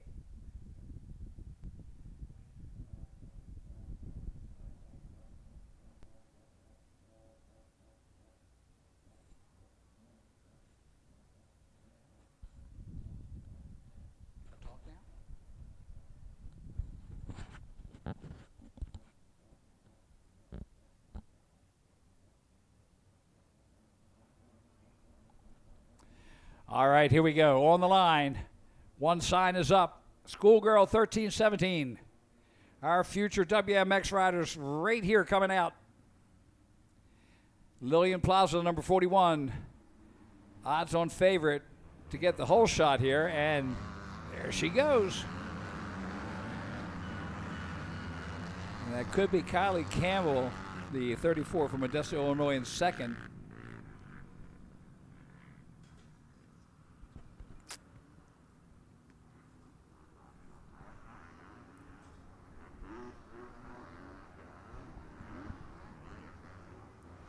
Oh, what a battle.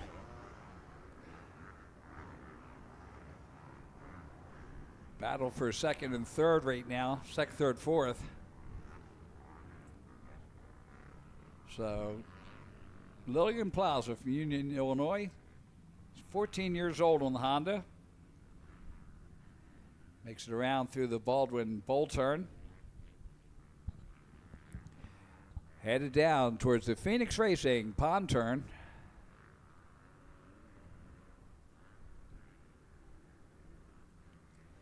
And up across the triple-double. Lillian, third year, she has just been the master of this race.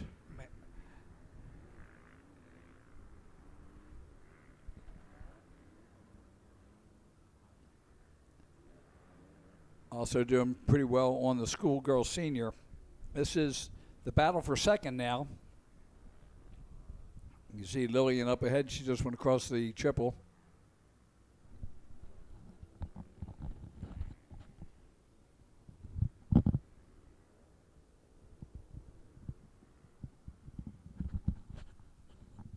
All right, green flag is out. Lillian Plaza in the lead. We watch her come over the Fuel Factory tunnel. Allison Klutwick in second now. The 416 of Hannah Michael from Butler, Pennsylvania in third. Fourth is the number 16 of Brooke Galley out of Uxbridge, Ontario, Canada. Fifth, the number 858 of Olivia Chappell out of Camden, Tennessee on the JC Racing Honda.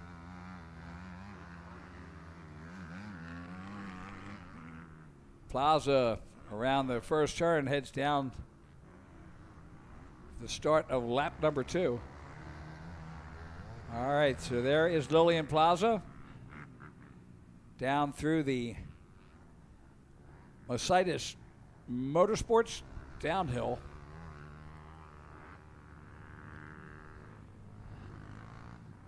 Allison Klutwick in second.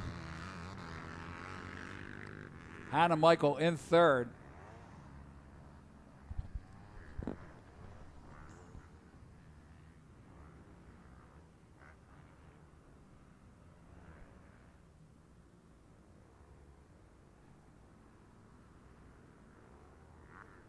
So as we watch them come out,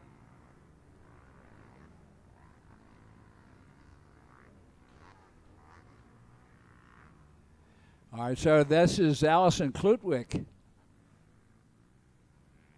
As you watch her, come across the triple, she's the woman in charge of the Klutwick family, and we're proud of her. She does a good job keeping everybody straight, including Dad. So there's Lillian Plaza, and she gets lap number 2 in the books.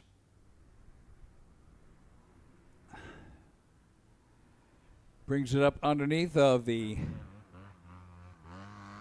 Plum Contracting bridge and the Dunlop first turn. And we'll make that the CST Tires first turn today.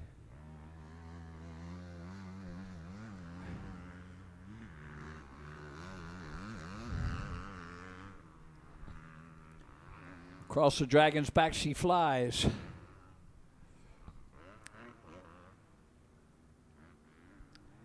And just about 11.6 second lead over Allison Klutwick in second. Hannah Michael 3 seconds behind Klutwick, and then Brooke Galley.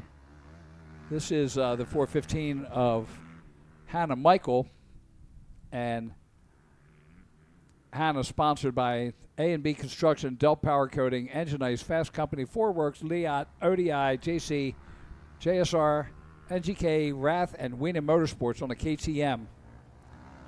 So makes the turn at the bottom there through the Baldwin Motorsports bowl turn. And then back up.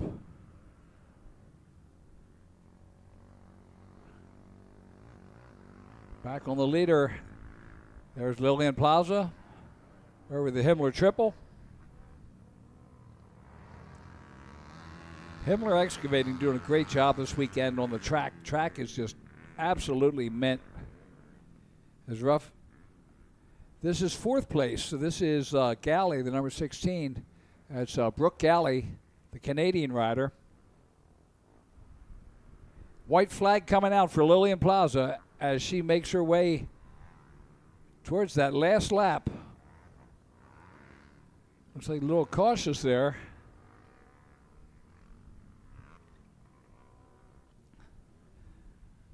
So Lillian Plaza running a 2:05.433 last lap. Allison Klutwick at a 2:04.999, and even faster this time. So this time Klutwick comes in 2:04.815, and she's the fastest girl on the track right now. Unfortunately, she's almost 11 seconds behind Lillian Plaza, but that's okay. Lillian, not on her usual pace. So again, she was at a 2:05. She lost a second on Klutwick, but again, Klutwick's now 10 seconds back.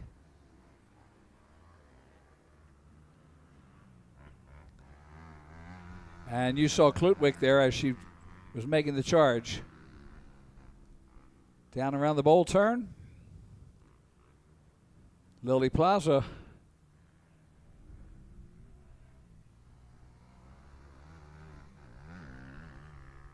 Down around the bottom. And up the Ford Brothers Racing triple-double. One last time.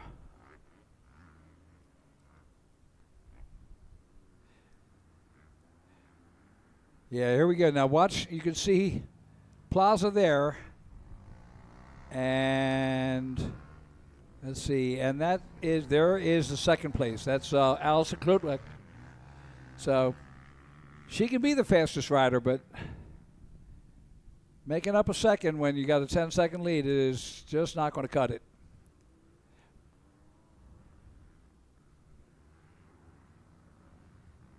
Allison Plaza. I think she might have something wrong with the rear shock. She's kind of favoring it. And she takes the checkered flag. So Lillian Plaza with the win.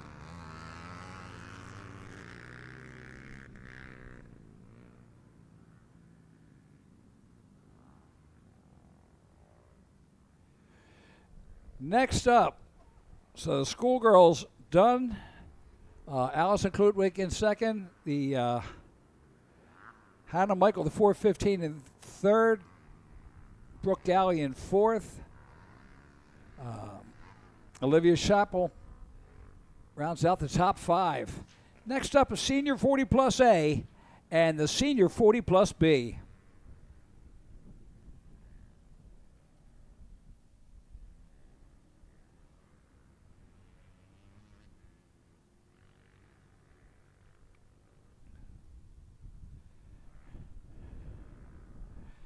So as we get ready for that, the senior 40 plus A, the 03 of Justin West from Hubbard, Ohio, the 5 of Brian Jenkins from Warren, Ohio. He was up here chatting with us earlier. The 74 Sebastian Fauché from temporarily Buenos Aires, Argentina. The 96 of Ernie Powers, he's got the win already in the senior 50 plus. out of Wilson, North Carolina. The 419 Chase Cunningham from Warren, Kentucky, and the 521 of Ian Tolbert from Ickersburg, Pennsylvania. And here they come.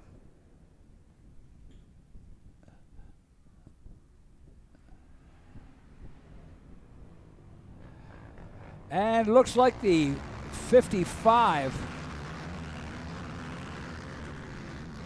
which I don't have a 55, but that's okay. Could be Tolbert.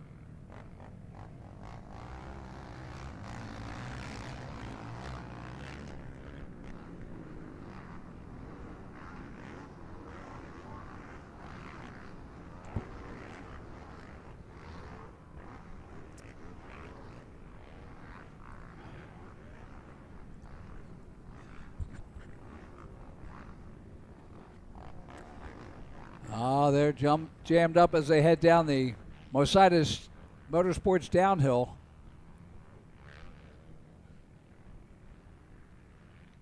Top 5 still hanging tight.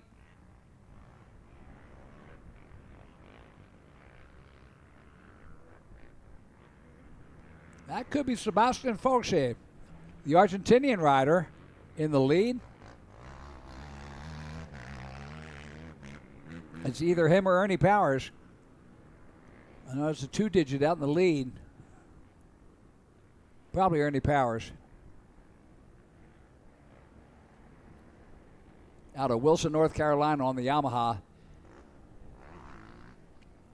Oh, and look at this bold move. Takes the lead. Jumped right in front of him in that midline like, yeah, okay. You were the leader. Green flag is out. Here we go. Oh, it's the 130. Oh, this is the WMX. I'm sorry. That is Kinsey Osborne. The 55 is Shelby Cabrando. Cabrando had the whole shot. Olivia Joyner, the 17, in third. The 595 of Holly Kramer in fourth. India Jacques, the number 64, in fifth. And Alyssa Duncan, the 921, in sixth. And that is right now in the overall. Kinsey Osborne with the win. Shelby Cabrando second. Holly Kramer third. That's, again, in overall. And that's if they stay the way they are. So Kinsey Osborne brings it around here. This is the battle for second. Cabrando and Joyner as they head down the Mositis downhill.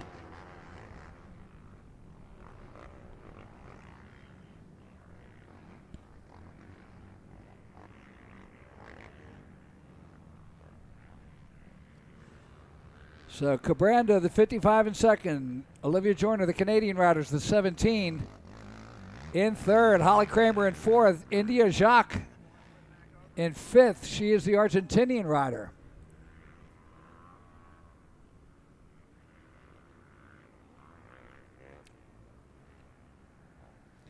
That's Kinsey Osborne in the lead.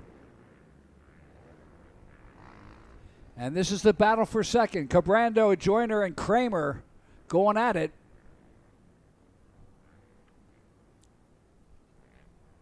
Olivia Joyner, she's just a wisp. But you know what? You put that on a 250, and she's rolling pretty good. Cabrando in second, Joyner in third. Duncan has now moved up into fourth place. Kramer back to fifth. The 64 of Jacques back into sixth place. Sway Day in seventh. Schoberg in eighth. Shimon in ninth. And Lindsay Brick rounds out the top 10. Ashley Brick, excuse me.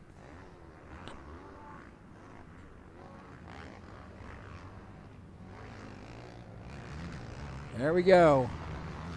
Kinsey Osborne. And this is about, look at Cabrando and Joyner going at it.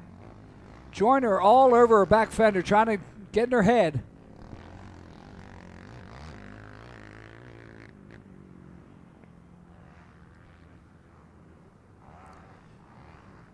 So Cabrando in second. Joyner right behind her, and Alyssa Duncan right there also. Three-way battle for second.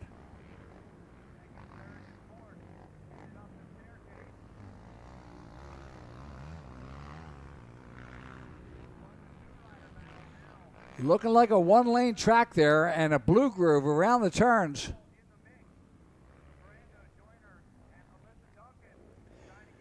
Cabrando, the 55, leading Joyner. There's Joyner's in third place, the 17. Here comes Kinsey Osborne. And look at this battle. Oh, Duncan makes a charge. Here comes Joyner around the outside. Not enough to do it. Cabrando still hanging there in second. Joyner all over her back fender, and Cabrando breathes a sigh of relief on that one. Duncan right there also. Alyssa Duncan hanging on in fourth place. And Duncan trying to make it, hey, I want to make it a double pass. Let's go. American flag off the back of her neck brace.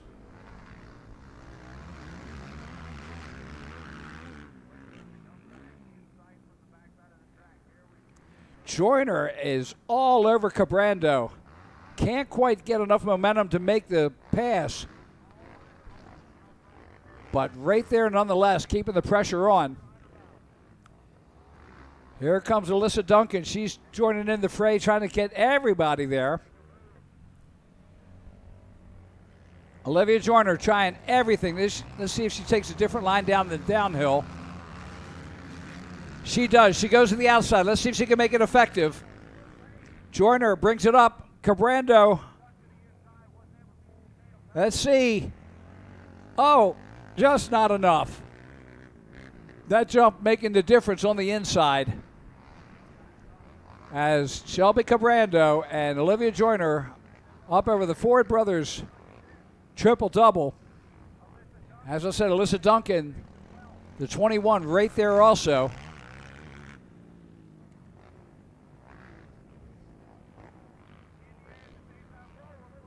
And, of course, there we white flag is out. So Kinsey Osborne gets the white flag.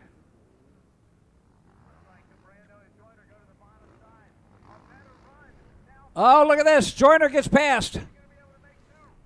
So Duncan moves it up into third place. Joyner back to fourth.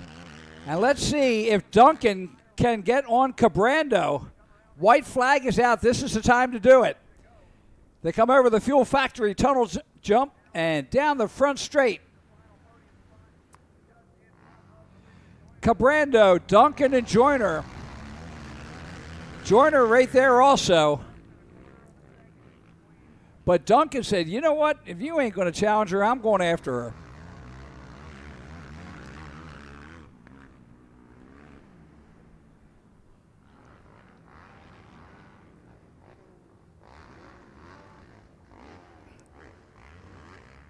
Duncan up alongside. Here we go. Can she make the pass stick?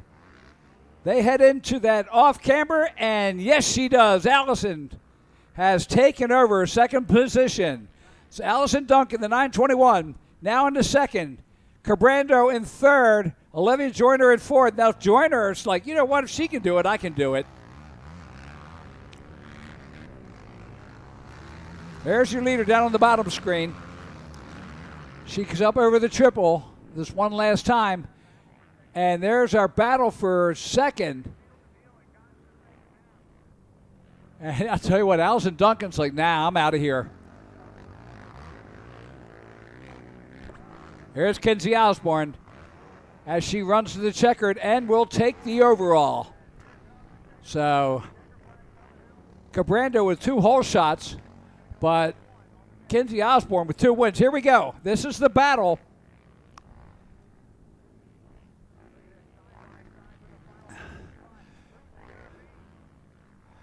Can Allison, oh, here we go. Olivia puts it up there, and it looks like Duncan comes in second. Cabrando in third. Joyner in fourth.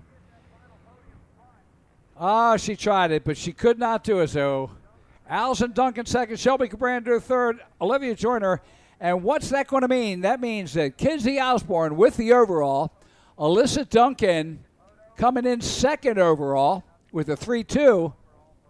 Shelby Cabranda, the 55 with the 4-3, comes in third. Holly Kramer in fourth overall. Ellie Roush in fifth overall. Ashley Roush in fifth overall. Ellie Roush, fifth. Ashley Brick in sixth. Tough break for Olivia. She had a 14th in the first moto and a 4th in the second, and puts her in ninth. So we will be heading down for the podium in just a few minutes as we get ready for that WMX podium. On the track, the Senior 40 Plus A and the Senior 40 Plus B.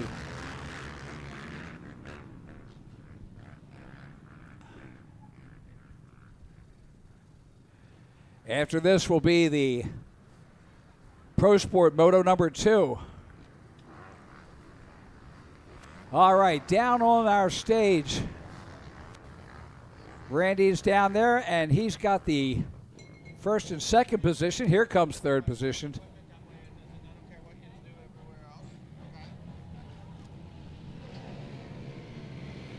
So again, we'll be taking it to them shortly. We get ready for the podium ceremony.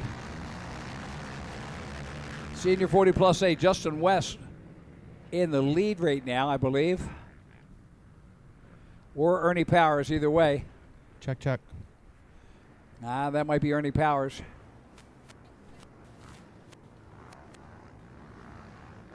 Okay, and here we go down to the podium, and Andy, take it away with the WMX podium.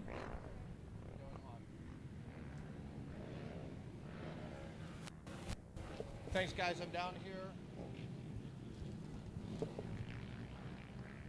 Check, check. I'm here with Shelby Cabranda, your whole shot winner, your second one of the day. Tough moto there, battled it out. Third overall. Tell us about it. Yeah, it's getting pretty hot and rough out there, but I mean, we're making it work, busting our butts. These girls are fast. I mean, all of our girls are so fast in the class, so I give them all credit for riding in the rough stuff. Who all do you want to thank? I gotta thank my mom and dad. My mom and dad, my boyfriend Brett, all my family that's here. You guys don't know how much it means. I gotta thank Hillview, Baldwin, Wheels Up Girls, TF Photos, Moto Mom. Everybody that's helped me along the way, I really appreciate it. That's third place finisher Shelby Cabranda, and our second place finisher Alyssa Duncan, 3-2 for a 2 overall. Good ride out there. Tell us about it. It was definitely really rough out there, but I got a really bad hole shot because Natalie Jackson ended up crashing. I didn't want to run her over, so I swerved around that. Then I really worked myself back up. Definitely took a lot, but good. Awesome ride. Who do you want to thank? I want to thank Steve Myers Construction, Local Motion, Sports Barn Greg, Craig Slurs, my mom, my dad, my whole family, my best friend Emma, and the whole moto family that was out here to support me. That's Alyssa Duncan, your second place finisher. And our overall WMX champion going 1-1 over the day, Kinsey Osborne. Kinsey, congratulations. You had a great ride out there. Tell us about it. Yeah, I was aiming for that whole shot again. Didn't get a good start first moto, so I really wanted it second moto. Didn't make it happen, but it was a better start than first moto, and I just kind of waited and made some passes and kind of just rode my own race after that, staying smooth and having fun most of all. Yeah. Who all do you want to thank? My grandparents for coming out, my dad, WRM, SSI, Fast, Wiseco, JB, Duncan Oil, Factory 43, TDR, FXR, CST, DID Racing Chains, Forklift Training Systems, Doug Schiltz, 241 powder coating, SSI, Henson Clutch. Anyone else I forgot, thank you. Kinsey Osborne, your WMX overall winner for the day. Give it up for the podium, guys. All right, thank you, Andy. And we are back live here. Sebastian Foch is leading with 2 laps in. So Sebastian Foch, the number 74, is in the lead. Ernie Powers in second. The 419 of Cunningham in third. The 521 of Tolbert in fourth. Justin West in the 03s rounds out the top 5. The senior 40 plus B, Jeff Neville, the 115 is your leader. Then Fisher, the 929 in second. And that's in the Powers and Cunningham right there. Powers, Cunningham, and Tolbert. So second and third, Powers and Cunningham coming up. And they head down into the valley. So tight battle, Powers, Cunningham, Tolbert, and West. And you can see Sebastian Foch, the Argentinian, out there in the lead. I'll tell you what, the Argentinians coming in with absolute killer presence this weekend. Yeah, not only have they shown up, but they are showing out as well, doing a great job. And Foch, I mean, what can you say about this? I mean, an absolute flawless performance so far. Yeah, and I mean, you know, again, they're bringing it all. The white flag is at 1 lap to go for Sebastian Foch. And, of course, Cunningham, Chase Cunningham on the United Motorsports Music Racing Media All-Stars, SSI, Maxima, Fox, EKS, Sunstar, Galfer, Honda. He crashed out in the 50-plus, and I'm just glad to see him back on the track at all. Yeah, absolutely. Anytime you see a rider have a big get-off, you want to see them back out if they're able to race another class or second motos or whatever. So good to see that he was able to get back and is feeling good enough to be able to go back and race. But that's just the ATV MX crowd for you. We're a tough bunch. Oh, yeah. Oh, yeah. And of course, it extends. It's all ATV. So the GNCC, same thing. And, you know, they get the shirt off of your back and run you into a tree at the same time. Absolutely, yeah. Yeah, warriors, but at the same time, some of the kindest people you'll meet. So it's a good group to be around, for sure. Oh, yeah. So Neville's still winning in the 40-plus B. Dan Neville out of Hamilton, New Jersey. And the 29, the 929 of Justin Fisher from New Florence. He's in second place in the 40-plus B. But there's our leader in the 40-plus A, Sebastian Foch, the Argentinian rider, just doing it right. He's been here, oh my God, as many years as I have. I've always seen him here. But leading in the senior 40-plus A, that's saying something. It's the battle for second. Cunningham and Tolbert going at it. Ian Tolbert and, of course, Powers. Ernie Powers also throwing it in there. So you think that, you know, Tolbert's got the run there, but look at Powers putting the pressure on him. Look at that. 3 different riders, 3 different lines, and here it is. Foch with the win. Here's the battle for second. And it'll be Cunningham just ahead of Ian Tolbert. Oh, no, Tolbert makes the pass. Takes second. Cunningham in third. Justin West in fourth. And Ernie Powers comes in fifth. 6 will be the number 5 of Brian Jenkins. So how about that finish coming all the way down to the wire? They're in the senior 40-plus A. Hey, we are getting ready for our second moto. So the coming up with the Pro Sports, Pro Stock. That's wrong racing there. Wrong discipline. Yeah, but I'll tell you what, it's been a great race day. I'm just proud to be here with you, and as we get ready for Pro Sport Moto number 2, we want to thank our series sponsors, RacerTV.com, SSI Decals, RP Race Performance, DWT Wheels, Rocky Mountain ATV MC, Hinson Clutches, Kenda Tires, Elka Suspension, VP Race Fuels, Defiance Lifestyle, Arma Sport, 88 Live to Ride, CST Tires, and the AMA for keeping us going racing for 100 years now. I tell people all the time, it truly does take a village. I don't think most people understand how much goes into putting on a race on this level. All right, and speaking of on this level, Pro Sport Moto number 2, we had the LCQ, and now it is time to turn and burn.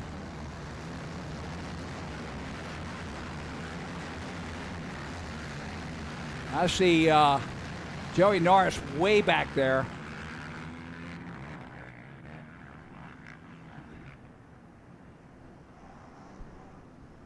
Again, not able to pick up on the numbers right now. I know Brett Music's going to be up there, but watch out for Launderville, the number 3. He had the win in the qualifier along with Music in the second division. Those two were the guys to beat. I do know that Launderville had a slightly faster lap time compared to Munich in that qualifier, so it'll be interesting to see what they're able to do if they get to run head-to-head. Yeah. All right, so we watch them come around. And, of course, the Argentinians, Juan Anderchu, doing a great job. And, you know, Altamaros also up there. So let's see what they do in the finals here. What a battle. Look at this through the Honda Bowl turn and up over the triples. Your leader able to stretch that triple out. Does help just a little bit, but we've seen it before. This off-camber can make or break time so easily. Looks like he gets a good run through the bottom line. You know, and that's one of the ones where I have to give a little bit of the nod towards the Argentinians, the FIM riders. They see a lot more off-camber than the American riders do. All right, green flag is out. So we'll have numbers here. And look at that. Altamirano is your leader. Anderchu in second. So right now, the Argentinians are stomping us. Noah Arnell, the 88, in third. J.J. Too Tall Launderville in fourth. Damian Hubert in fifth. Ian Juka, the 71 rider, in sixth. Dawson Harriger, the 6X, in seventh. Deemer, the 44, in eighth. And the Canadian rider Mathard, the 278, in ninth. And Joey Norris, the 900, rounding out the top 10. So how about that? Launderville back there in the fourth place spot, got his work cut out for him. We've seen how crucial the start is this weekend. Now, you know, and I said earlier that this track kind of favors the Europeans, and there you go. The FIM riders, Altamirano and Anderchu, are your leaders right now. And wow, coming up through lappers already. That looks like Hubert and Juka. Let's see. And we're going to have to get an identifier on that one. That looks like BB there, as a matter of fact. So that could be BB, Chioka, Veras, and Audette. Look at how close the racing is here inside the top four. Goodness. Once again, Altamirano able to get a little bit of distance, hitting that entire triple. He takes the high line this time. Oh, look at that. And it almost cost him. Yep, didn't work for him. Look at this. And that's Too Tall there. Launderville making a charge. So Launderville up into second now. Anderchu in third. Noah Arnall in fourth. Damien Hubert in fifth. Ian Juka in sixth. Dawson Harriger in seventh. Joey Norris up into eighth. Deemer in ninth. And Matard is rounding out the top 10. Man, I'm telling you what, Launderville was right on the rear wheels of Altamirano, eating roost, not letting up a little bit. You see them heading down into the bottom side of this off-camber, right off of the rear wheel, just waiting for an opportunity to try to make a pass.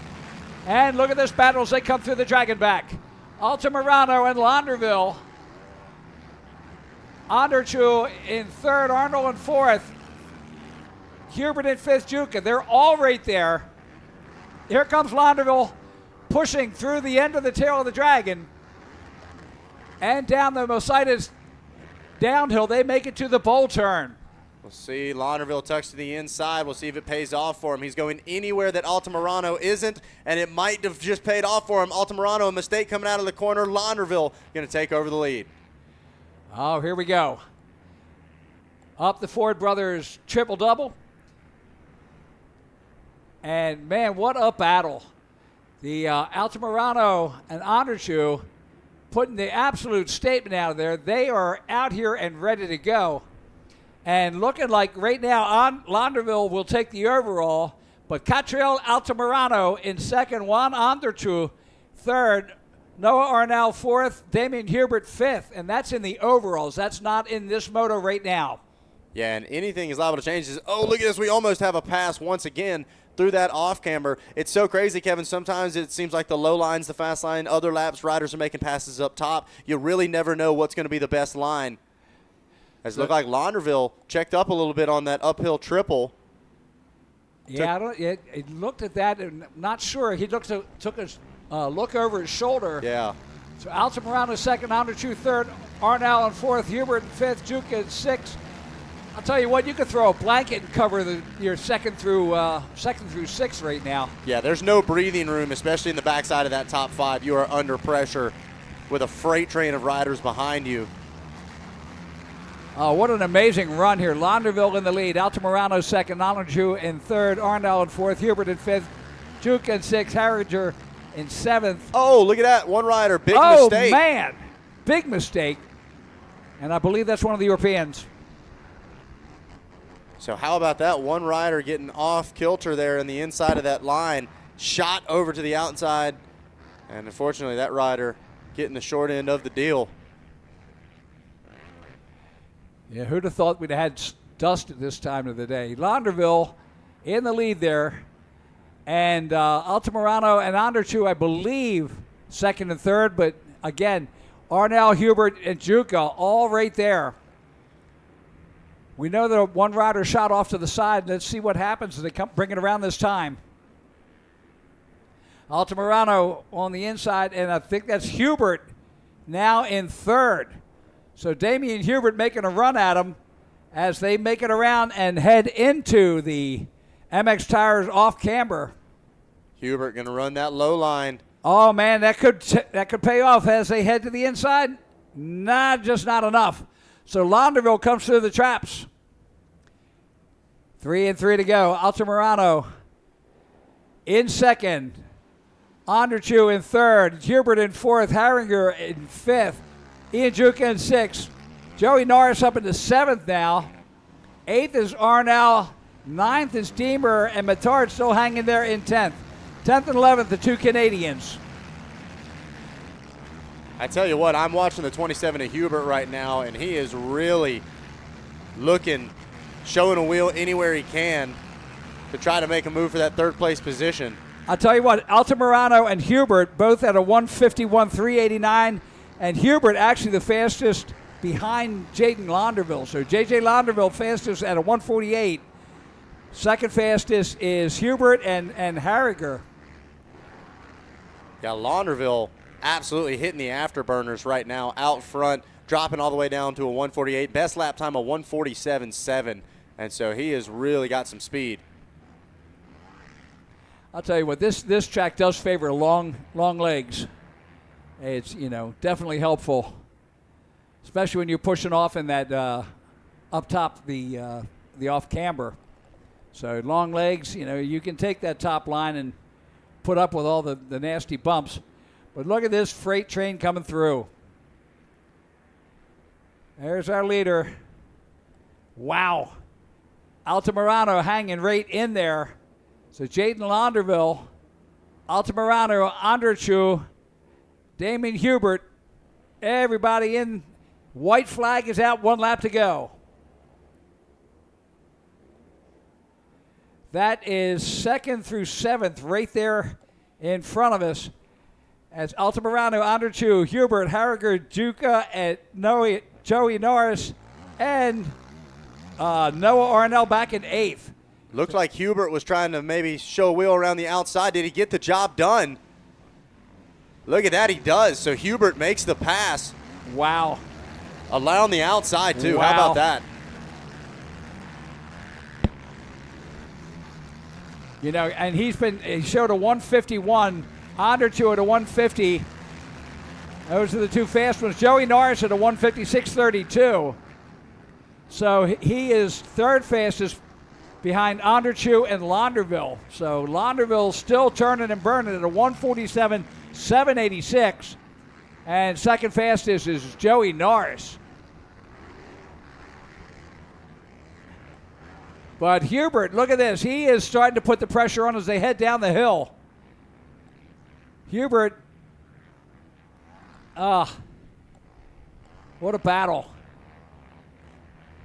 These guys are close, but they're going to have to create some kind of opportunity, hope for a mistake or something to be able to get even a chance to find a way around. Yeah, I'll tell you what, the Altamirano and Andrew, they're forming up a dam there. You know, it's like, nah, you're going to have to pass both of us, and that ain't going to happen. Exactly. So they make it through the Honda Bowl turn. His last time around, in through the triple, and one more time into that MX tire off camber. Watch Hubert here. Let's see if he's able to bonsai something on the bottom side, maybe make a pass around Altamirano. Look, he's going for it. Not going to be close enough. J.J. Launderville takes the win. Here comes the battle for second. Altamirano and Andrew and Hubert. Let's see if Hubert makes it into third. There it is. Altamirano going to grab second, and Hubert going to round out the podium. And then for the overalls, oh, wow. Jaden Launderville with a 1-1. That equals 2. He takes the win. Catriel Altamirano comes in second. Juan Andrew third. Damien Hubert fourth in our overalls. So down to the podium we will go shortly with Launderville in the win. Catriel Altamirano second. Juan Andrew third. Damien Hubert fourth. Dawson Harriger in fifth.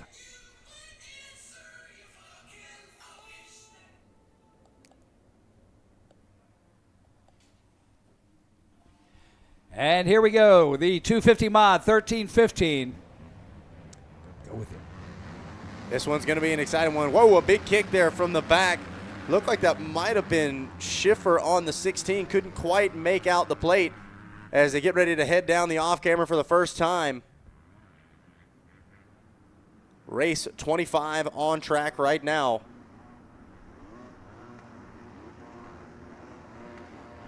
A very different track than we saw this morning, but an absolutely phenomenal job done here by the Pleasure Valley crew. Keeping this thing in tip-top shape, as right now your leader got I would say, a slightly comfortable gap at the moment. Stretches it out just a little bit, headed down the hill. Split lane option. We've seen this long line work out in that last race. Launderville made the pass there. That rider not going to quite be close enough to get the job done as they get ready to head up the staircase once again. And so what was a slightly comfortable gap has all but evaporated as the second place rider right now trying to apply the pressure early and find a way around. All right, we're going to take it down to the podium. Oh, not yet? Okay. We'll keep the race going, but we'll be coming to the podium shortly. We're previewing what's coming. We're previewing, yes. So here we go. Your leaders getting ready to make their way through the finish line. We'll get you some names on who is out front. Curious to see the lap time of that second place rider. Really closed it up at one part. Okay, cool.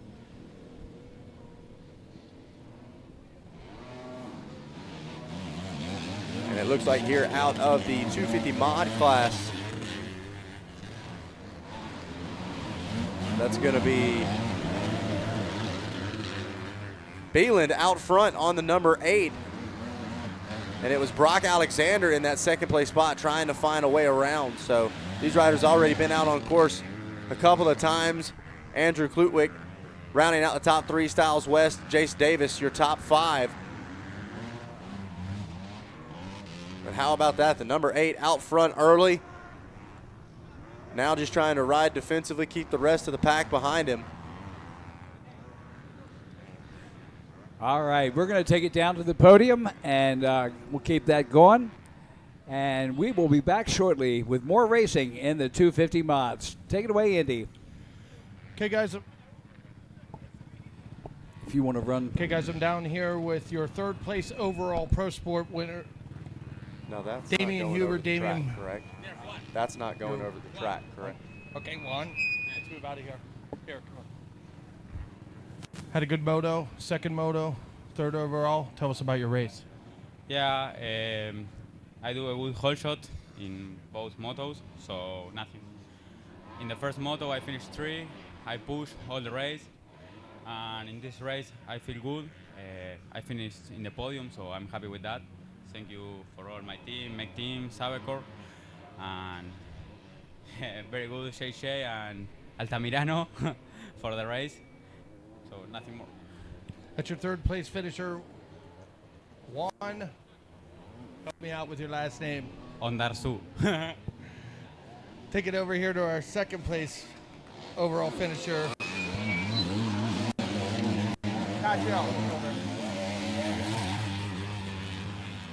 Catriel Altamirano. Tell us about your race. From Argentina. No English, but thank you everywhere to come in this race. Who do you want to thank? I don't know. He's got too many to thank, guys. Thank you for all my sponsor and the HL Quad, Hero Graphics. Thank you. Catriel Altamirano, and our overall winner with 1-1 finishes, Jaden Lunderville. Sorry to interrupt you, man. Tell us about your race. Yeah, it was a super good race. Got a pretty bad hole shot. I came out probably 8th or 9th. Brett Music, he crashed pretty bad. Tried not to run into him. Hopefully he's all good. Yeah, then there, I just put my head down and charged. I think second or third lap I got out to the lead. Put in a heater right away. Got out to decent lead, and then just chilled from there, yeah.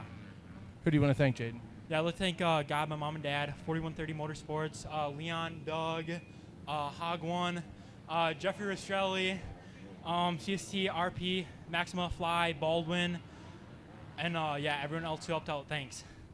Jaden Lunderville, your overall winner, pro sport class. Let's give it up for the podium, guys. Back to you.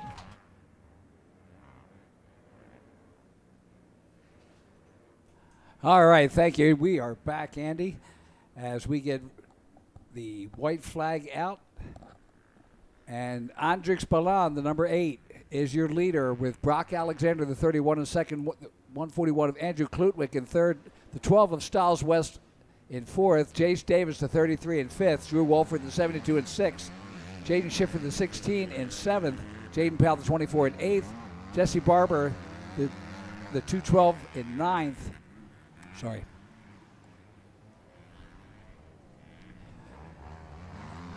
So Jaden Powell in 8th place, Jesse Barber in 9th, and Dirk Campbell rounds out the top 10. He's the number 55 rider. We are 3 laps in, and coming up on the checkered flag this time, the white flag is out. And Andrix Balland, the Canadian rider, doing a great job as he heads down the Mositis downhill. Takes a look over his shoulder. Oh, that track is getting rough. Brock Alexander, the number 31, right there behind him. So we got a good battle going for the lead. Brock Alexander, the 31, up over the Ford brothers triple-double.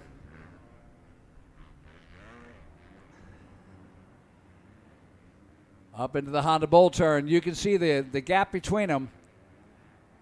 Balland and Alexander.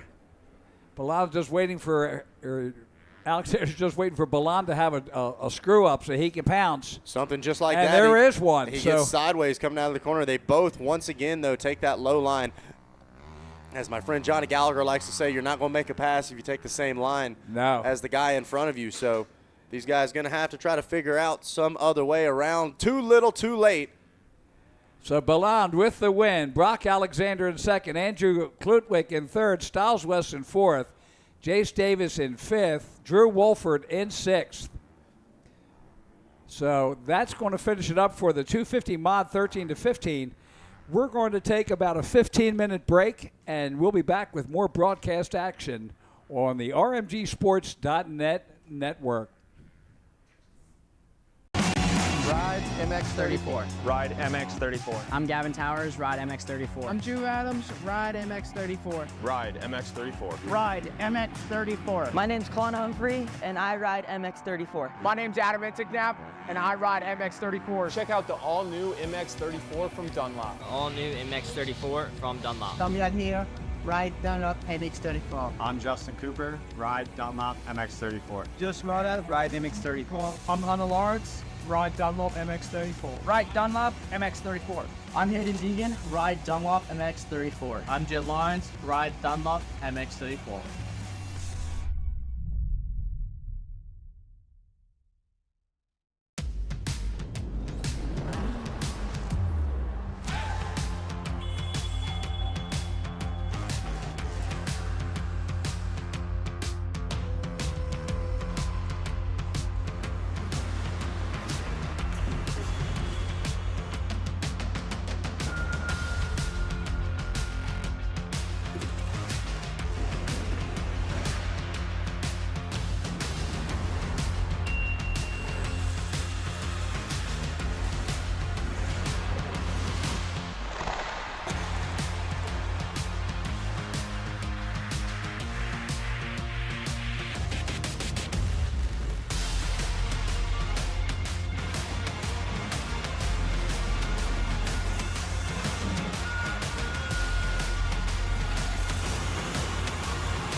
Johnstown's going through a lot of changes.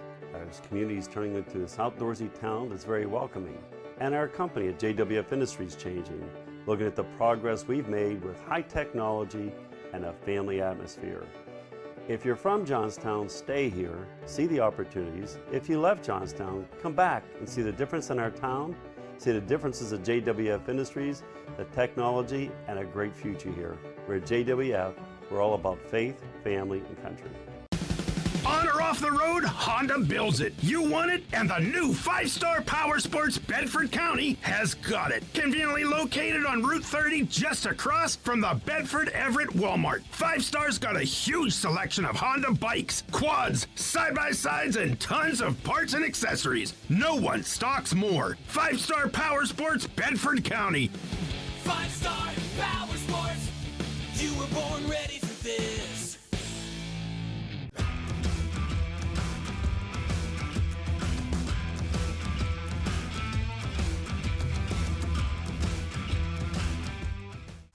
How would you like to go to a school where we take into consideration how students learn best? Well, we do that because we find if we can build the curriculum around the things you are interested in, you're going to do a better job. The mission at On Track School is that educational success is possible while chasing your dreams. Not only will our staff help students to achieve success, they will cheer you on to the finish line. We encourage you to check out On Track School at ontrackschool.com, where we can help you chase your dreams and still get a quality education. ontrackschool.com, check it out.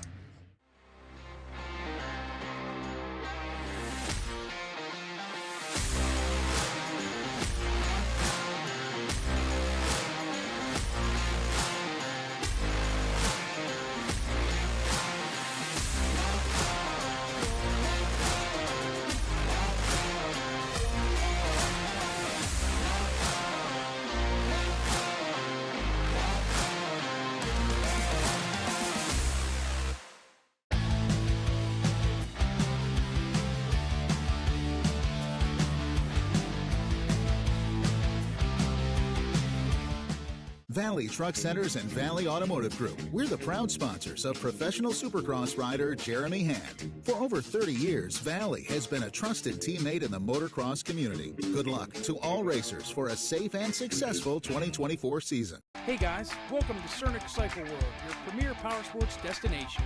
Come on in and check it out. We stock the best products from Honda, Suzuki, Kawasaki, Yamaha, KTM, also Kia. That means we have something for the whole family. We also have a full-service parts department ready to help you with the newest parts, accessories, apparel, and gear from all the top brands.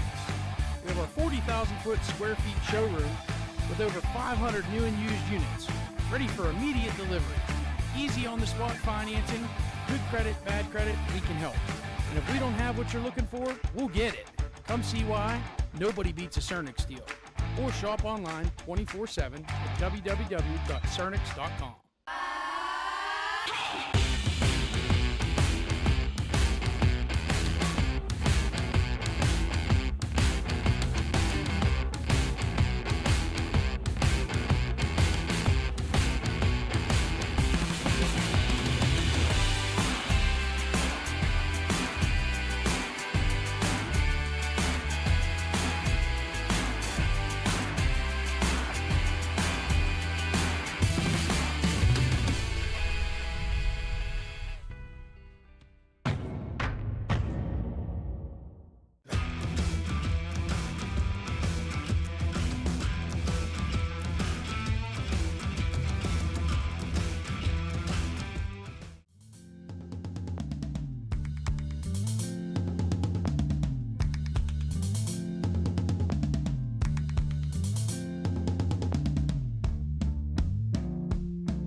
The history of Loretta Lynn's deepens.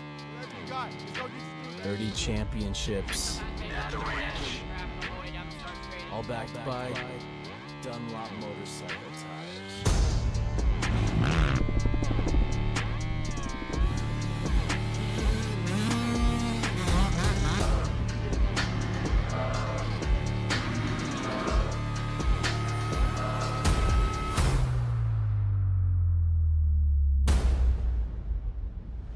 That kid's got heart. Win the title, Casey Cochran. His family Stones. Got our GeoMax MX-14 ready to go. Kevin Jack Spinning.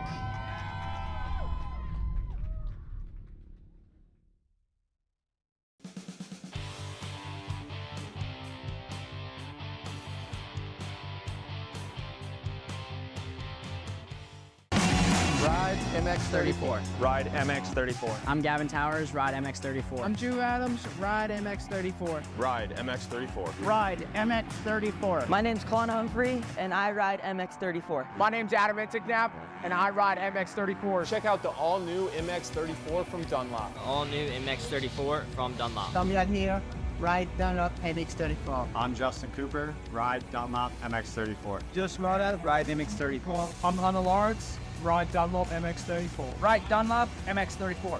I'm Hayden Deegan, ride Dunlop MX-34. I'm Jet Lyons, ride Dunlop MX-34.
Johnstown's going through a lot of changes. Our community is turning into this outdoorsy town that's very welcoming. and our company at JWF Industries changing, looking at the progress we've made with high technology and a family atmosphere. If you're from Johnstown, stay here, see the opportunities. If you left Johnstown, come back and see the difference in our town, see the differences at JWF Industries, the technology, and a great future here. We're at JWF, we're all about faith, family, and country. On or off the road, Honda builds it. You want it, and the new 5-Star Power Sports Bedford County has got it. Conveniently located on Route 30, just across from the Bedford Everett Walmart. 5-Star's got a huge selection of Honda bikes, quads, side-by-sides, and tons of parts and accessories. No one stocks more. 5-Star Power Sports Bedford County. 5-Star Power Sports. You were born ready for this.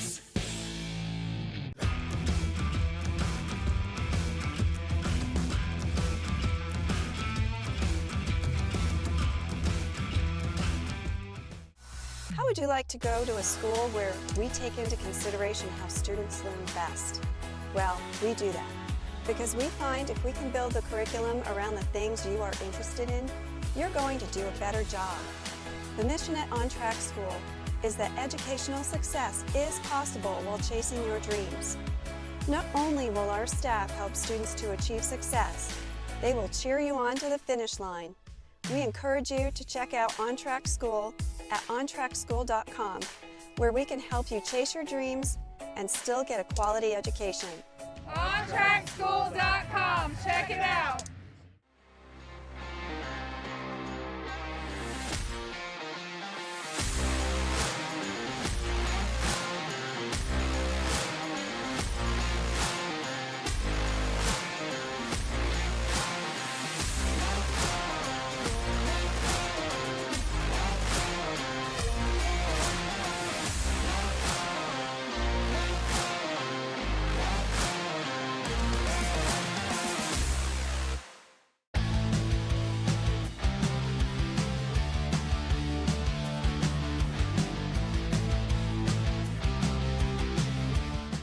Valley Truck Centers and Valley Automotive Group. We're the proud sponsors of professional Supercross rider Jeremy Hand. For over 30 years, Valley has been a trusted teammate in the motocross community. Good luck to all racers for a safe and successful 2024 season. Hey guys, welcome to Cernic Cycle World, your premier power sports destination.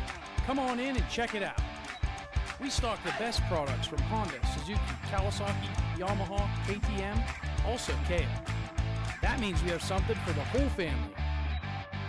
We also have a full-service parts department ready to help you with the newest parts, accessories, apparel, and gear from all the top brands. We have our 40,000 square feet showroom with over 500 new and used units ready for immediate delivery. Easy on-the-spot financing, good credit, bad credit, we can help. And if we don't have what you're looking for, we'll get it. Come see why nobody beats a Cernic deal. Or shop online 24/7 at www.cernics.com.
The history of Loretta Lynn's deepens.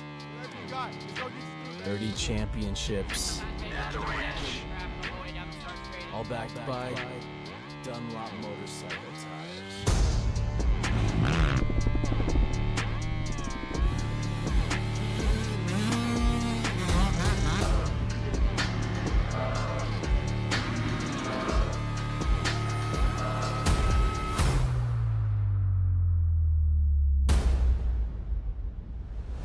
It's got heart. Win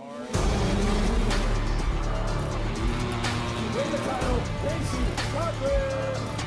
It's Manly Stallings. Got our GeoMax MX-14 ready to go. Kevin Jack Spinning.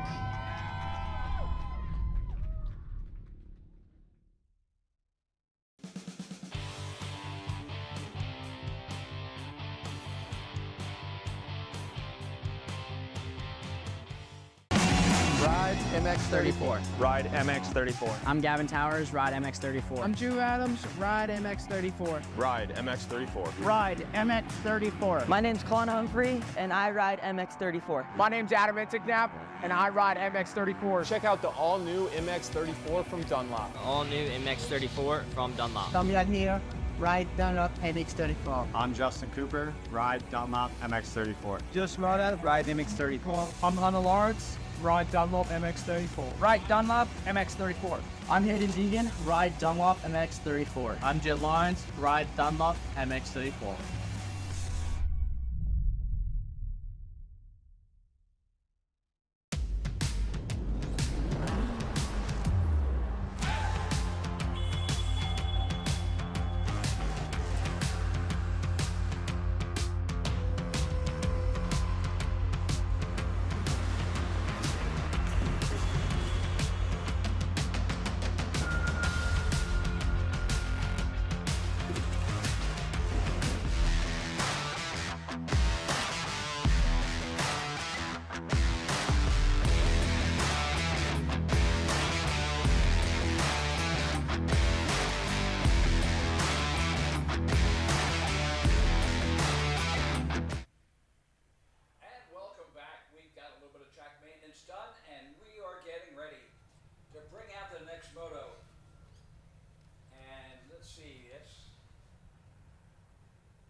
All right, good afternoon and welcome back to Pleasure Valley for the Jeremiah Jones 2024 Summer Classic here as we get ready for 70 Open 611 Divisions 1 and 2.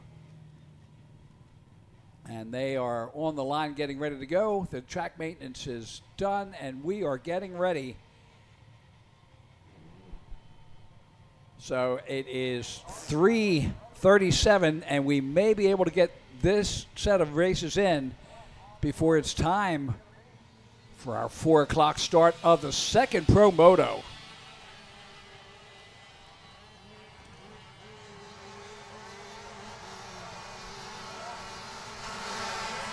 I'll tell you what, we got them all out there on this one.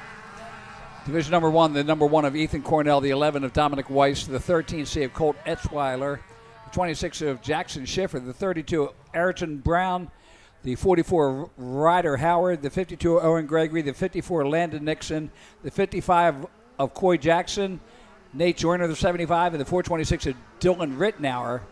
That's Division 1.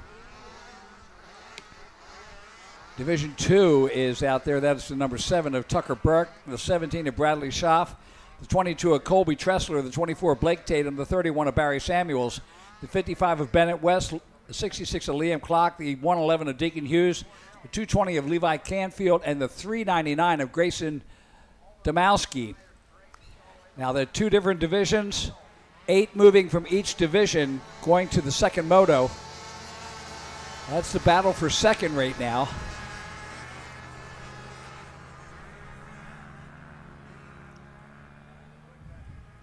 And boy, that is a little 70. That looks like it may actually be a Kawasaki, the green one in the center there. Got a good hole shot.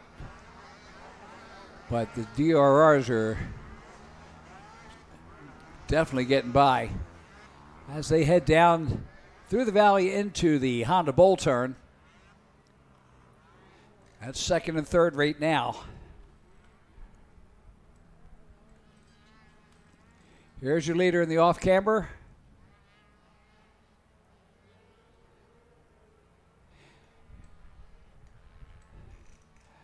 And that's the number one of Ethan Cornell out of Johnstown, New York, on the G-Force Precision Sheet Metal CGR Racing JB. Gets the green flag.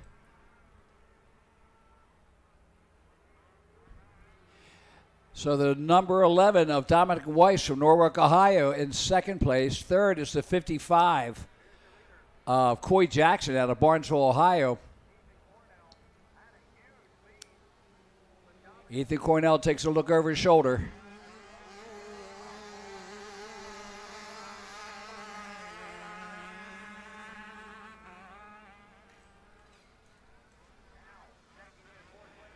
Fourth, the 13C of Colt Etzweiler out of Myerstown, Pennsylvania.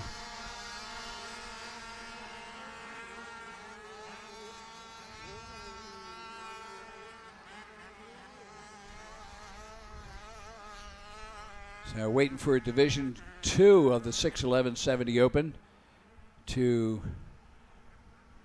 come through the traps. And there it is. It's the 24 of Blake Tatum is your leader. The 55 of Bennett West in second. Third is the 22 of Colby Tressler.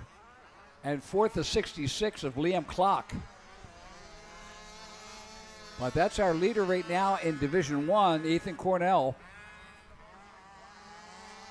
And you can see Weiss and Jackson coming around that Phoenix Racing pond turn as they head up through the Ford Brothers Racing triple doubles.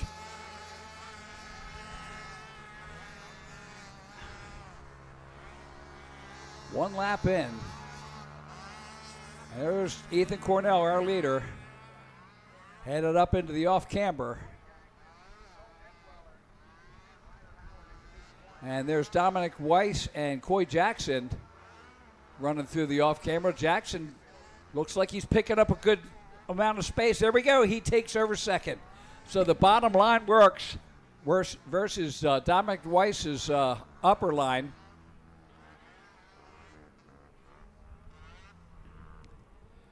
So Ethan Cornell in the lead.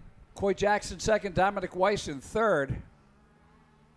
Etzweiler fourth, Howard fifth, Gregory sixth, Joyner in seventh, Schiffer eighth, Nixon ninth, and Brown rounds out the top 10. MXTire.com brings you that top 10 rundown.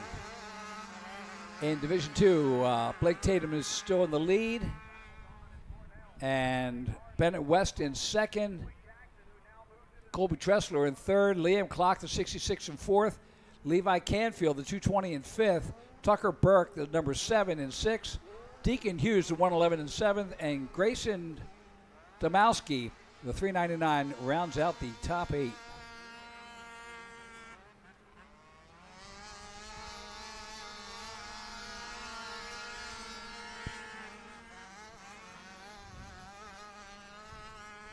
Two laps in as we watch our leader coming down through the Baldwin Motorsports Bowl turn.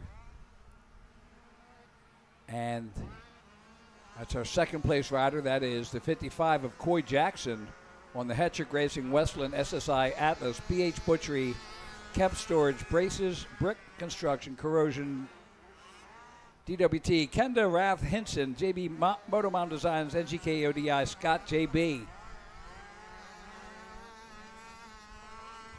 His brother had a crash this year. And there's our third place. And that is Bennett Weiss, the number 11, Dominic Weiss, excuse me.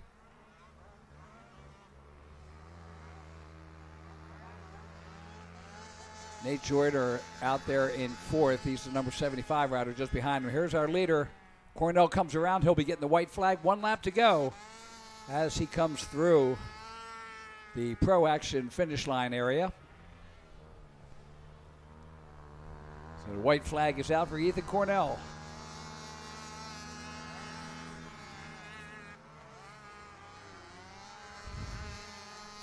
Jackson in second, Weiss in third.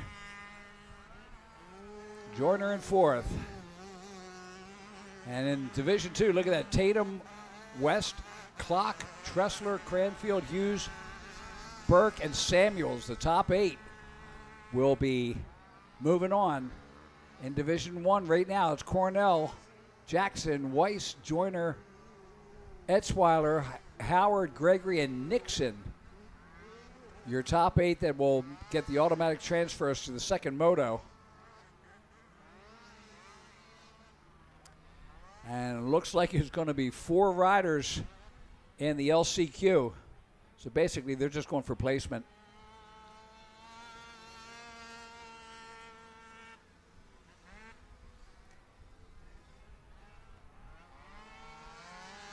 All right, so the leader coming up on Lapper now as he rounds the turn. Of course, the Lapper doesn't know that he's the leader from the other race. He'll figure it out in a second when he gets past in those triple doubles.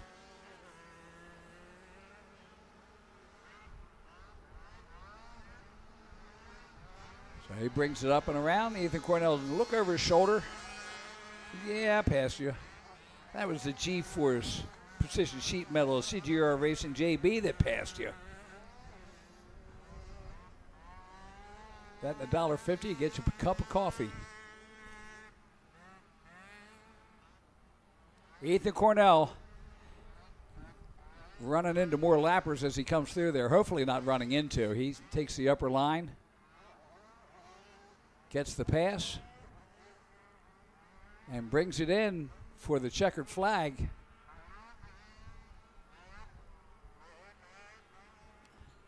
So the checkered flag is waving.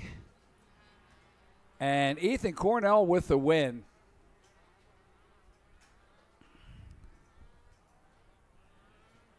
So it is 3:46. We got 14 minutes until the start of Moto number 2 in the pro class. So Cornell with the win. The 11 of Dominic Weiss in second. The 55 Coy Jackson in third. Nate Joyner, the 75 in fourth. Colt Etzweiler, the 13C in fifth. Owen Gregory, the 52 and sixth. Ryder Howard, the 44 and seventh. And Landon Nixon, the 54, rounds out the top 8. They will directly transfer into the main, or the second moto. In the 70 Open, Blake Tatum takes the win. Bennett West, the 55 in second. Liam Clock, the 66 in third. The 22 of Colby Tressler in fourth. Levi Cranfield, the 220 in fifth. Deacon Hughes, the 111 in sixth. Tucker Burke in seventh. And Barry Samuels, the 31 in eighth. They will make direct transfers into the second motos.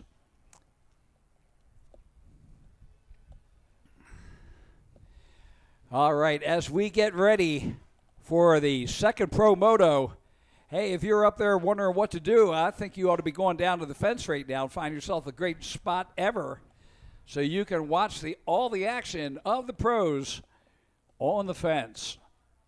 Again, we want to thank everybody, and especially our season sponsors, RacerTV.com, who will bring you all these races for MAV TV during the winter months. SSI Decals, the best decal company in the country, period. RP Race Performance, DWT Wheels, Rocky Mountain ATV MC, Henson Clutches, Kenda Tires, Elka Suspension, VP Race Fuels, Defiance Lifestyles, Armor Sport, 88 Live to Ride, CST Tires, and the American Motorcyclist Association having their 100th birthday this year. Great people backing a great series for sure. And, man, I am excited for this second moto. Really excited to see if Hetrick's able to continue to pick up the pace. Once again, we'll have a couple of classes out on track after a prep track. So we'll be able to see he won't know. Them on one of the best conditioned tracks all day long. Like I said, the entire Pleasure Valley staff doing a fantastic job of keeping this track in tip-top shape, bringing the moisture back out in it, and really continuing to give us a fantastic racetrack. Boy, I tell you, and they have gone deep on this. You see the tractor from hell out there, but that thing will drag deep, and boy, did they take it deep. So next up is the pro class, and as they get up there and get ready, they'll be having a sight lap, and then we're coming back with the pro action shortly on the rmgsports.net network. So again, we are lining them up, getting ready to go. The pros are on the line. There's Harv checking down the line, and he's calling them out there for their sight lap. So they'll get a chance to spin it off the line there, and then they'll come up, get one lap to sight it in, and we'll be ready to go with moto number 2 of the pros. Yeah, you could. Ride MX34. Ride MX34. I'm Gavin Towers, ride MX34. I'm Drew Adams, ride MX34. Ride MX34. Ride MX34. My name's Colin Humphrey, and I ride MX34. My name's Adam Intignap, and I ride MX34. Check out the all-new MX34 from Dunlop. All new MX34 from Dunlop. Tommy here, ride Dunlop MX34. I'm Justin Cooper, ride Dunlop MX34. Just Rada, ride MX34. I'm Hunter Lawrence, ride Dunlop MX34. Ride Dunlop MX34. I'm Hayden Deegan, ride Dunlop MX34. I'm Jet Lawrence, ride Dunlop MX34.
Johnstown's going through a lot of changes. Our community is turning into this outdoorsy town that's very welcoming. And our company at JWF Industries changing, looking at the progress we've made with high technology and a family atmosphere.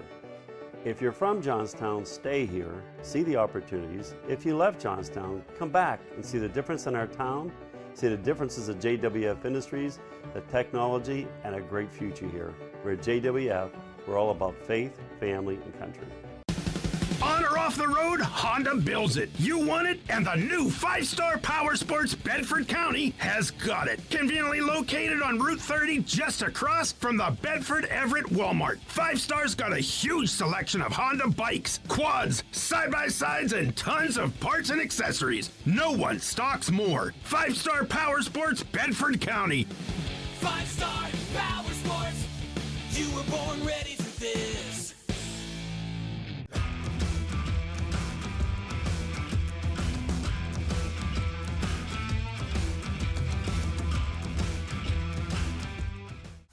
How would you like to go to a school where we take into consideration how students learn best?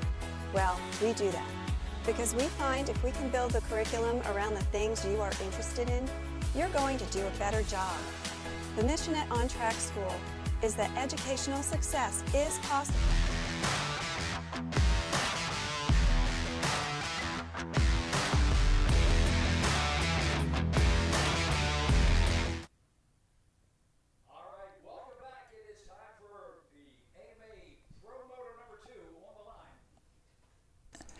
All right, good afternoon and welcome back. And we are ready for Moto number 2 in the pros. They are on the line. They've had their warm-up lap, and we are getting ready to go. And I've got Zach up here, and we are getting ready to give you all the announcements, good or bad. Well, he's good, I'm bad, but we got the best of both worlds. Yeah.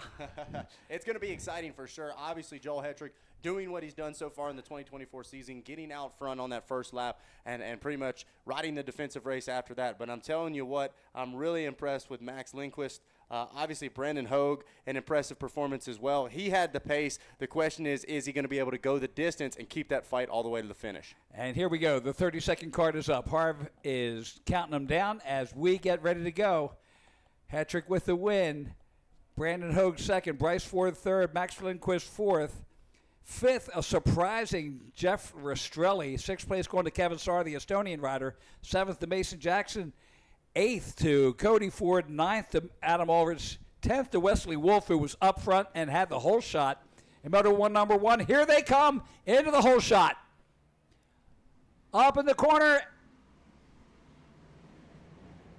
Could that be Wolf with the whole shot possibly? No, that is Brandon Hogue again. He has done it again. Our corn farmer from Nebraska is the man of the hour. 2 whole shots today. Or excuse me, he didn't have the whole shot. He had the fast qualifier before, but he's got the whole shot in the second moto. That's worth a good $125. Absolutely, and I'm telling you what, I'm expecting Hogue to turn the jets on right now. He's out front, doesn't care where Joel Hetrick is, but he knows he's behind him right now as you see Hetrick there in the 4th, maybe even losing back to 5th. So Hogue going to hit the afterburners and try to run away with this thing. Absolutely, and I believe that's Bryce Ford in second, and that's a good blocker right there. So there's our second and third, and let's see, that's Wesley Wolf in second place. Third is Max Lindquist. Fourth is our champion of Joel Hetrick as they come up through the Ford brothers triple-double.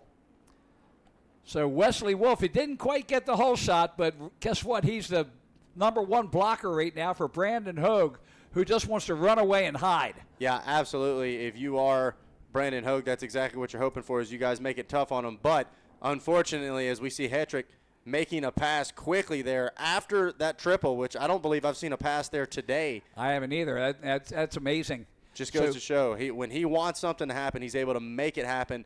As he takes the green flag, he will come across the line in third. So Hetrick in third, Max Lindquist in fourth, Bryce Ford, the number 4, in 5th place.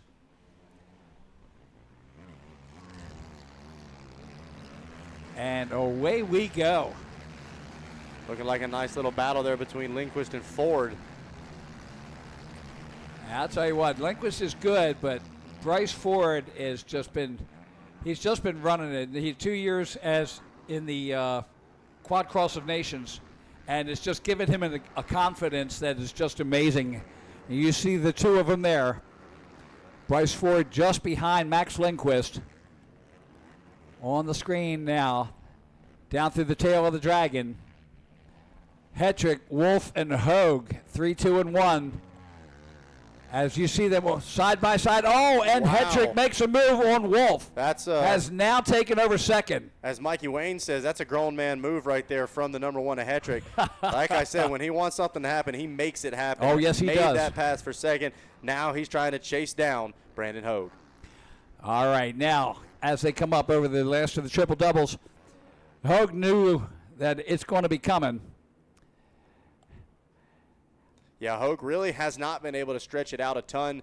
Maybe a second or so. Looked like almost 2 seconds when they came across the line last time. But you know Hetrick's going to be on the gas, pushing hard to try to catch up. Look at the run he got through that off camber. Wow. I thought the Bryce Ford was actually going to get some better move there. The one that really got the most out of that was Wesley Wolf. So Wesley Wolf still sitting in third place.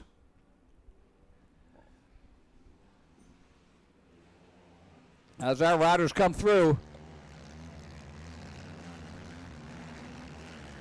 Hogue, Hetrick, Wolf, Lindquist, Bryce Ford, Cody Ford, Kevin Sarr in 7th, Mason Jackson 8th, Chambers in 9th, Ulrich in 10th, and Jeff Rastrelli, I think he's finally pooped. He's in 11th right now and just happy to be there. Well, I tell you what, I'm watching the charts right now, and Joel Hetrick on that last lap, a 141.1, a 142.2 for Brandon Hogue, so a second faster for your reigning champ on that last lap as he's only 1.6 seconds back. You know, I told him up there that he ran a 1:40.655, the fastest lap on the day. And he goes, oh, I really didn't notice it. Yeah. Thanks, buddy. Just goes to show those guys, when they flip into race mode, it's a whole different mindset. Obviously, they're going out to put a sprinter in the qualifying efforts. And you can, as I was sitting out on the patio, you can clearly see when they're on a hot lap, when they're pushing the pace. But when the car goes sideways and the gate drops, all of these guys are warriors, and that pace becomes the pace for the entire 18+2. All right, we're watching the 3rd, 4th, and 5th there. That is Wesley Wolf, Max Lindquist, and Bryce Ford. You can just barely see just ahead there is the 7 Hetrick. So here comes, there's a good move by Bryce Ford. There's our lead. Here comes Joel Hetrick. He's coming up on Brandon. Be curious to see whether Hetrick kind of bides his time or whether he tries to make something happen quick. Hogue, obviously, I'm sure knows he's back there. Going to try to start riding a wide quad, really make it difficult for Hetrick to find a way around. Well, the good thing about Joel Hetrick is that he's going to pass you clean. He doesn't have to jam you. It's, dude, I'm here. I can just wait you out. I'm not going to wait too long. But you took the outside. Guess what? I'm going to jam it inside on you. Yeah, and I think that's exactly what you're going to see. Wherever Hogue is not, that's where Hetrick's going to go. Obviously, he's very comfortable on that Phoenix Racing Yamaha and feels like he can kind of put it wherever he wants. Curious to see what he does here at the bottom of the hill. Hogue thought maybe we'd see Hetrick run that inside on the split lane. Think he knows he's got the speed. He's just kind of waiting for that right opportunity. And there you go. Joel Hetrick taking it wide. And, of course, hold it wider open on the outside, get a better run. But Brandon Hogue, he's holding it right now. Yeah, this is a good showing right now for Brandon Hogue. He's running well under pressure, and Hetrick, especially on that last half a lap, was really giving him all he wanted and then some right on the rear wheels. We'll see what they do on this split lane. Hogue kind of going the quote-unquote safe line. That bottom line seems to be not always the quickest, but relatively consistent. As another lap in the books, Hetrick goes to the inside. Let's see what happens here. Setting him up on the triple. Not enough. Hogue able to slam the door. Up under the Plum Contracting Bridge. Our leaders come. Look at the battle for 3rd and 4th between Wolf and Ford. Ford applying the pressure in that race for 3rd. And you can just see them coming down the hill. Yeah, just as close as our top two is the battle for that final podium spot as well. There they are. Oh, look at that move by Ford to the inside. Wow. Wesley Wolf, good job counteracting it. You know it's got to draw his attention off the field of vision. Oh, look at that. Almost a little contact made there as Wolf, not sure what happened, but Ford kind of ran up into the back of him. Hetrick on the bottom of your screen is really starting to apply the pressure now. Things are going to be happening quick for Brandon Hogue. And look at Ford all over Wolf as they take it up the Ford brothers triple-double. Two great battles. And look at this. Lindquist now joining in there. I don't think that's Lindquist. No, that can't be the other Ford. Yeah, I believe that is the number 2 of Lindquist. Now starting to close into the real end. Look at that. Ford makes a pass just before that off camber. Let's see if he's able to hang on to it. Oh, man. And on top of that, leader. Hetrick makes the move as well. So Hetrick passes Hogue. And Ford passes Wolf. Lindquist still there in 5th. Cody Ford, look at that, running 6th place. Ahead of Kevin Sarr in 7th. Mason Jackson in 8th. Joey Chambers in 9th. And Ulrich rounding out the top 10. So Hetrick just a little bit faster than Hogue on that last lap, was able to make the pass just before they came across the start-finish line. So the question now is, does Hogue have anything left in the tank to be able to try to make a pass back? And we are watching Lindquist, Wolf, and Ford right now as they head down that downhill. And there's Hetrick leading Brandon Hogue. There's your second, third, and fourth, or excuse me, third, fourth, and fifth. That's Ford, Wolf, and Lindquist. Man, some interesting battles out here this afternoon in the pro class. I'm just glad to watch. So 5 laps in, and we're just about 9 minutes into this race. So we're just about the halfway point until the 18 minutes plus 2 laps. Yeah, and it's going to be interesting to see. I'm keeping my eye on the number 2 of Lindquist as he tries to poke a wheel up the inside. He has really been pushing the pace over these last few laps as once again he pulls up alongside Wolf. And Wesley just, again, that upper line is just faster. Of course, Lindquist is like, I got to do something else. I got to mix it up. As there we see Hetrick and Hogue. Kind of just like what we saw before. Hetrick not really running away, but seems like every other camera shot he's put another half a bike lane. Look at this. He is on his third lap. He ran a 1:39.708. That is the fastest lap of the day. And still right now a 1:48.01 is still the third fastest lap of the day. Bryce Ford at a 1:49.81 on his 6th lap. So incredible run there.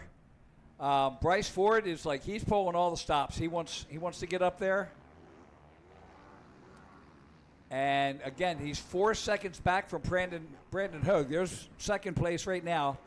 Brandon Hogue brings it around the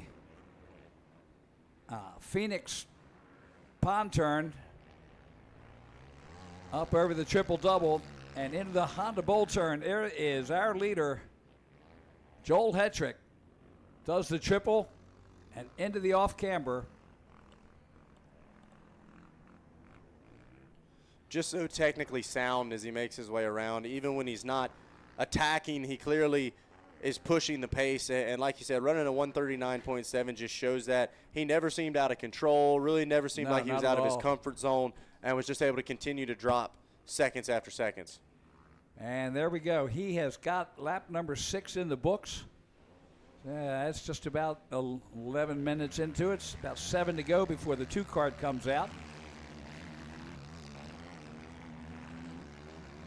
And here come our Ford, Wolf, and Lindquist. Lindquist hanging there, the number 2. Just behind Wesley Wolf. 6th place now is Cody Ford. 7th place is Kevin Sarr. 8th place is Joey Chambers. So they have been moving. And look at that, the number 53 of Jackson. He is down a lap now. And Rastrelli has passed him, so something wrong with Mason Jackson's ride on that TDR.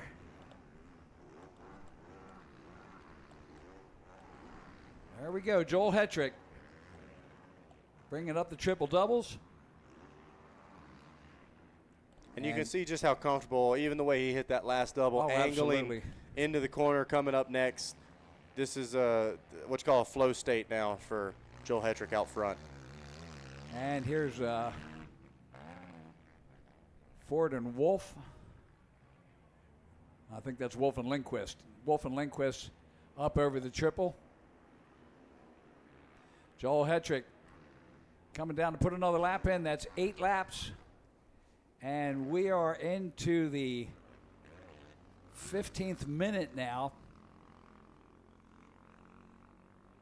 Late 14s, early 15s. So figure another 2 laps before the 2 card comes out.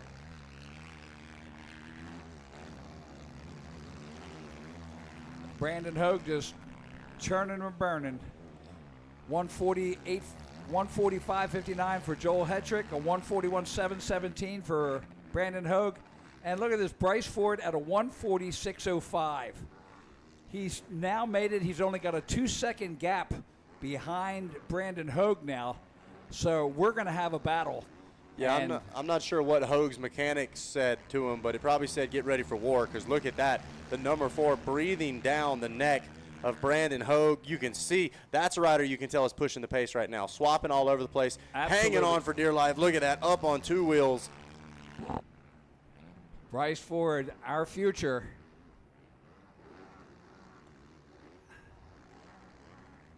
As he makes it around the pond turn. Let's see if we can get him and Hogue. There's our leader going through the bowl turn. Over the triple. And there is Brandon Hogue and Bryce Ford, the battle for second. Ford, look at that. He's really quick on that top line there. Yeah, just kind of hanging it out sideways across the hill. And he's not constraining himself to one rut, which is kind of good, because he can at least, if he starts scrubbing speed, he's found a way through there. He's not. So there we go. There's Hogue and Bryce Ford. And the gap of 1.5 seconds between them now. Hogue running a 142.311 and Bryce Ford at a 141.703. That's the second fastest guy on the track. The fastest is Joel Hetrick. Yeah, right now, Bryce Ford, he's got to make something happen here in this next lap or two. I think Hogue has picked up on the fact that he's back there, kind of responded to the push of the number 4 right now. There's Hetrick down around the Baldwin Motorsports bowl turn. And he doesn't know what's going on behind him, but he just hopes that they all stay back there. There's Brandon Hogue and Bryce Ford as they make the Phoenix pond turn and head up over the triple doubles. You can see Bryce he's making some time there. Yeah, it definitely looks like he made up a little bit there coming up those jumps. Just seems like he's maybe a little more aggressive on the throttle. You can see, look at how hard he's charging into those corners, almost going too far. Here we go, he likes that high line. Yeah, and it's working for him too. Look at that. Really kind of sets him up nice with some momentum coming through. Joel Hetrick makes it through. Next time around will be should be the 2-lap card. As we make it into the zone underneath the Plum Contracting Bridge, you see Brandon Hogue and Bryce Ford going at it. Ford was the fastest lap out there last time. He was a 149.53. Brandon Hogue at a 141.892. So watching right now, Ford trying to find a way around him. He takes a peek to the outside, cuts back over to the left-hand side of the track. Going to funnel back into that main line. I think it's clear that Ford's got the speed right now, but he just cannot seem to find a way to find around Hogue. Hogue really pushing hard at the bottom of that hill. All right, now we see around the pond turn, there goes Joel Hetrick as he heads up the hill, and you can see the other two behind him. And that's not bad. They've made up for that 5 seconds. So the deficit is dropping. Hetrick has a clear shot of him now. He can see him coming. It's like, no, you know what? I might have to turn. Oh, look at that. They get Bryce together. Ford almost pulled the inside on that and caught a rut and just about stood him up. Whew, if he wasn't fired up before, he's going to be now. Oh, absolutely. Not that I really think either one of those riders did anything wrong, but it's going to make it exciting is now the 2-lap card coming out as well. All right, 2 laps to go now. And Hetrick is tasting it. This is unreal. He is approaching something that hasn't been done for a while. And I'm not going to jinx it, but he has won every moto this year. Again, it ain't over, but it's 2 laps to go. Yeah, it's an impressive performance to say the least. I mean, we talked about how kind and humble these riders are. You know, Joel coming over and visiting and riding some of the GNCCs last year and stuff like that. A true student of the sport, having a great time. But when you get to come over and like I said, obviously getting to join you guys at round 1 this year at Daytona, getting to see these guys in action, it's pretty impressive. And right now, Hetrick's made it clear that himself, along with that Phoenix Racing Yamaha, they're a dangerous duo. And they mean business. As Ford, we're watching on screen, really pushing the pace hard. He is running out of time, and honestly kind of looks like Hogue has stretched it back out by a bike length or 2. Yeah, and let's see, Brandon Hogue at a 142.616, Bryce Ford at a 143.185. Now again, that could have been some aggressive brake blocking by Hogue on that one to slow Ford down, but again, that hairpin they just went through, that's where Ford almost stood it up. That could have been a wake-up call for him also. Yeah, that absolutely would have gotten his attention, to say the least, as once again he tries to make a run on the high end of that off-camber, just not close enough. White flag coming out for the number 1. 1 lap to go for Joel Hetrick. And Kevin Bailey going to get ready to go chat it up with our podium finishers on the box, but we still got 1 lap of racing to decide who it's going to be standing with the man at the end of moto number 2. You're watching your leader right now. Joel Hetrick made the move early here in moto number 2 and hasn't looked back since. Here is the battle. You caught a glimpse of it right there for second place. Brandon Hogue hangs on to the number 2 spot right now, but Bryce Ford has been breathing down his neck for the last 3 laps or so, within a second. And right now, he can almost taste that second place spot. Right now, he's just tasting the roost off of the back of Brandon Hogue. It's going to come all the way down to the wire. I think you're going to see Ford really put a sprint on, try to get as close as he can before that last off-camber headed into the final corner. He's got a hot line. He really likes going up to the high side. So we'll see what he's able to do. The bottom of your screen, you're watching the man, Joel Hetrick, right now do exactly what he needs to do to close off the day in the way that he is wanting to do. Up and over the triple for the final time. As once again, really not a lot of distance between Hetrick, Hogue, and Ford. Hetrick going to make his way through the off-camera for the final time. Looked like Ford was trying to make a move. We'll find out how that one shook out, because headed to the checkered flag and finishing the day with a 1-1 finish, it's going to be Joel Hetrick grabbing the win. It does look like Brandon Hogue's going to hang on for second place, and Bryce Ford going to round out the podium for moto number 2. And it looks like that is going to be the way your overall podium is going to wrap up as well, as it looks like Wesley Wolf going to hang on for that 4th place position.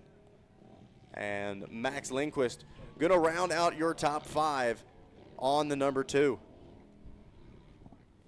What a race, what a finish. Toss.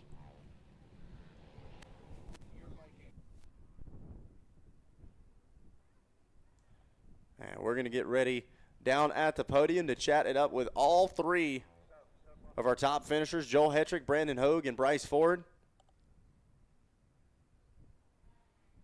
Right here on rmgsports.net.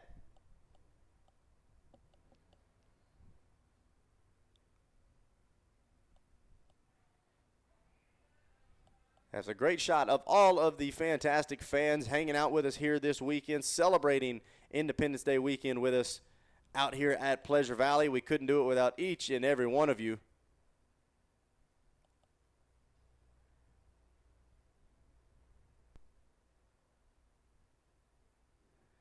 You can see the riders kind of having the post-race breakdown, talking about what lines they were taking, sketchy moments they had throughout the race. Of course, congratulating one another as well. Lots of sportsmanship between these athletes, all of them understanding the rules and risks that go along with ATV MX racing, so a lot of respect between these guys.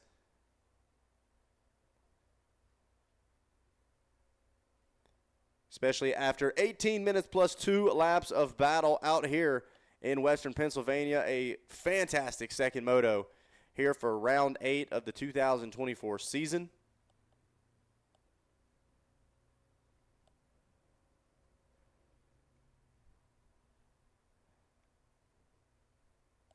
And you can see the fans turning out in droves as well, wanting to hear from their favorite riders, find out exactly how they got the job done out here today at Pleasure Valley. We've got our next class locked and loaded on the launching pad.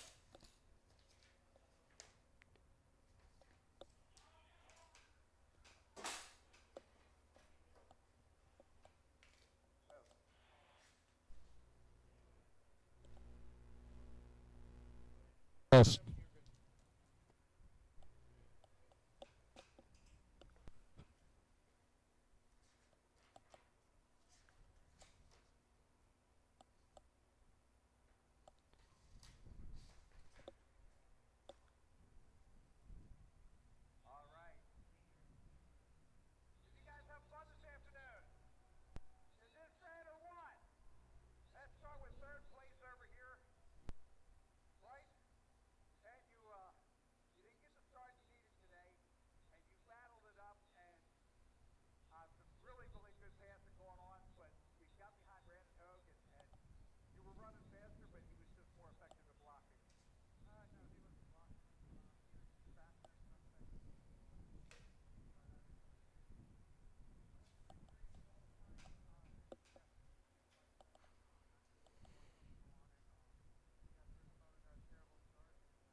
Didn't ride too hard, saved some energy, but the second one I knew I had to give it everything I had. I did that, but the second, which it is.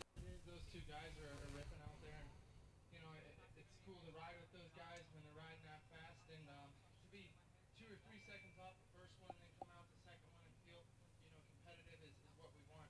But yeah, just not my best day. I'm gonna go home.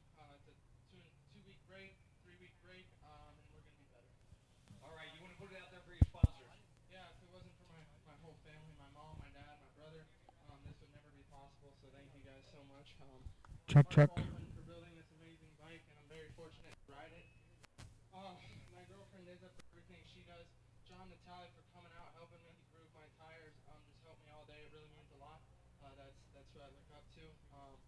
Yeah, Jay Global Impact Solutions, JB Racing, FXR, SSI Decals, Impact Solutions, RP Race, Scott Goggles, Coulter, my filmer, my mechanic Tyler, just everybody, thank you so much. My Nana for always coming and supporting me, but thank you to all you fans for coming out. It really means a lot, and yeah, fell a little short today, but we'll be back.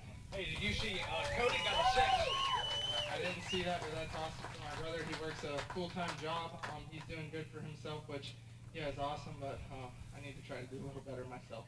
All right, let's hear it for Cody Ford, 3rd place.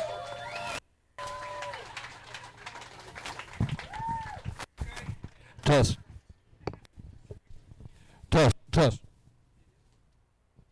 Not working.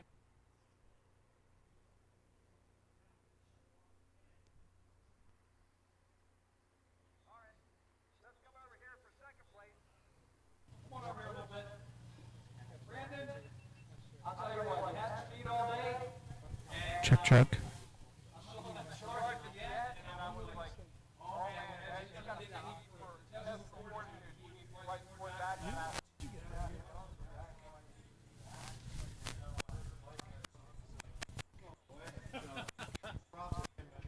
He was shredding, and that just goes to show that you can't settle at all out there. If you think you can, somebody's going to be coming up. So props to him for sure. And yeah, that was just for me difficult race. Just didn't feel all that solid out there. But man, it felt super cool to lead something like that. Full of start too. Clear vision, feels so good. So yeah, still really happy.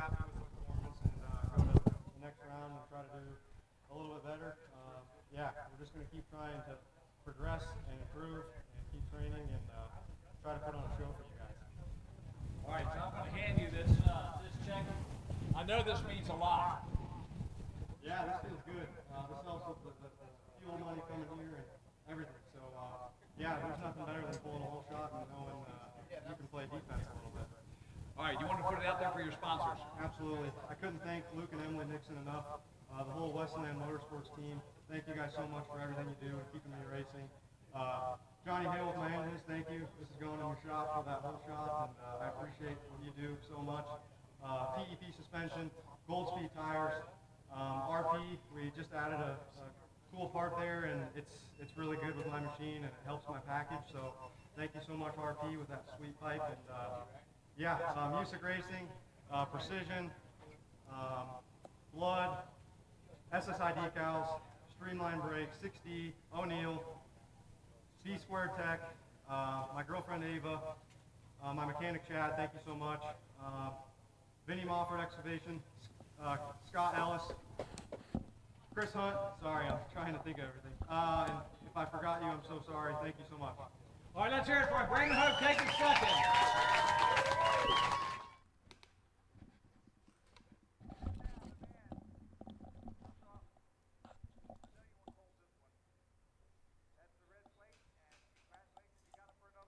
All right, so Kevin Bailey down there chatting it up with your top 3 finishers. Gonna get the words from Joel Hedrick, find out exactly what it took to get the job done. Obviously, don't love not starting at first, but I'm sure it was a really eventful race to watch because the guys on the podium right here, including myself, put on a great day of racing. Like, the battles were intense. It's kind of, keep an eye on the guys behind me. Bryce's push, that last moto, amazing, really cool to watch. And like, the passes I made, that moto, I got into Wesley pretty good. Feel bad for that. Sorry, Wesley, hope you're listening. But man, this track's just, it's a little tight, and you gotta be a little aggressive out there. And that's what I did, and I got up to the front pretty quick and felt really good. That track, or that race in particular, I felt a lot better than the first one. So I was happy with that. The Phoenix Racing Yamaha's dialed in today. Dassel motor, pulling really good, even though my starts aren't great, the motor's pulling really good. CST tires hooked up amazing out there. Alpha suspension. Jay Goga with Impact Solutions, SSI decals, Works Connection, ODI. My wife Carly, my mechanic Gary, Jim, my daughter standing here, Eli, my whole family, my uncle and aunt here today. It's awesome they come out and watch me. DBK Wheels, Special Development Tuning. This machine is just, you see that on the weekends. And I'm just so happy and fortunate to be on this team, Phoenix Racing, and we're at what was today, round 8? Yeah, round 8 with every moto so far. So we're in a good position right now, and I feel awesome. And it couldn't be possible without obviously my mom waving at me here. It couldn't be possible without her too. Just the whole team, man. Like, this has been a great year. My dad, it's just a group effort of people, and we tend to forget a couple people up here sometimes, but it's a group effort, and I really appreciate everyone here. We got the legend here, John Natale came out. Awesome to see him. You will see him at the Legends Race across. Thank you all. I'd like another win today. All right, let's hear it for him, Joel Hedrick.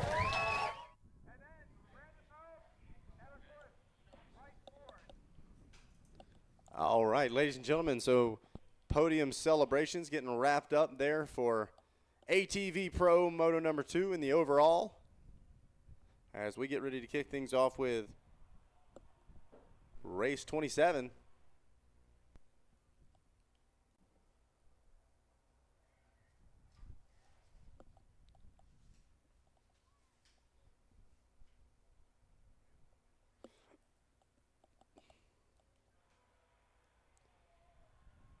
So shouldn't be long now, and we'll get ready to drop the gate on that. Fans all hanging out, getting ready for the podium celebrations, looking like everybody hanging out, wanting to catch a glimpse with their favorite riders. Maybe a little champagne showers.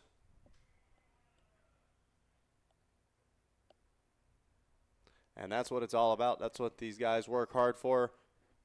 They celebrate, they put in the time, lots of training. Being from North Carolina myself, I see Joel Hedrick out at a lot of the local moto tracks, working hard, putting in time. And so these results on the weekend certainly do not come easy. There it is, champagne showers on the podium here from Pleasure Valley Raceway. Ooh, a little down the back as well. Now we got a champagne fight going on out there between Bryce Ford and Joel Hetrick. Great riding from all three of them. Brandon Hogue, of course, included in that top three. As now we get ready for the next race on the gate. College 16 to 24 and 450B. The 2-minute card turns around to the 1. It turns sideways and we're racing. First class off and rolling. Everybody charging hard into turn 1. Couple riders going a little deep.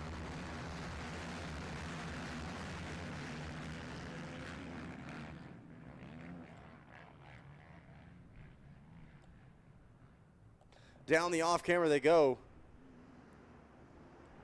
Believe that is your 450B class out first. We're going to have to wait until they come across the stripe to let you know for sure.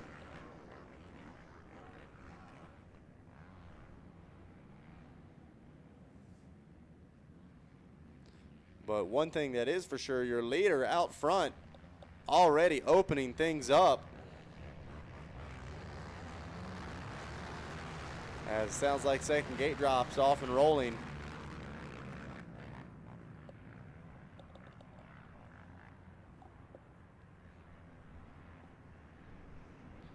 Some close racing here between second, third, and fourth.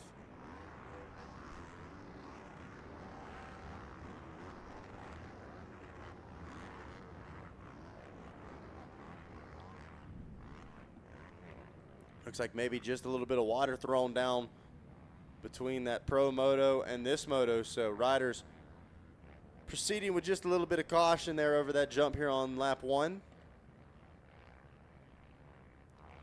Oh, one rider taking the Bryce Ford high line. Definitely makes up some time. Not quite going to be able to turn it into a position. As the green flag waves, it is the college 16 to 24 class off the line first. Korn on the 999 out front leading the way. So Landon Korn out front leading the way on that JC Racing Kinda Tires back Yamaha. The 54 of Vincent Dillon on the Turtle Racing JC Racing Deja Vu backed Yamaha as well, sitting in the second place spot. Van Varick holds down third. Jack Van Varick on that Jack's Racing Yamaha in the final podium spot, with Newton and Buff rounding out your top 5 out of college 16 to 24. Now 450B checking in. It looks like it's Evan Brace on the Braces LLC Snap-on Tools Execution Motorsports backed Honda out front leading the way in the 450B class. Valiant and Beckman second and third, with Wells and DeSalvo rounding out your top 5.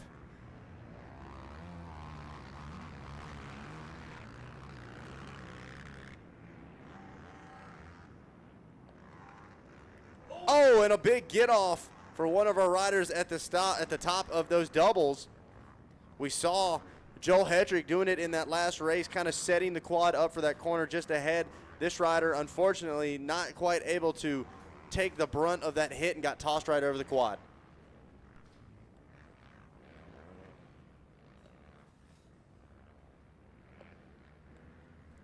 So now, out front, it is still the 999 of Korn leading the way out of the college 16 to 24.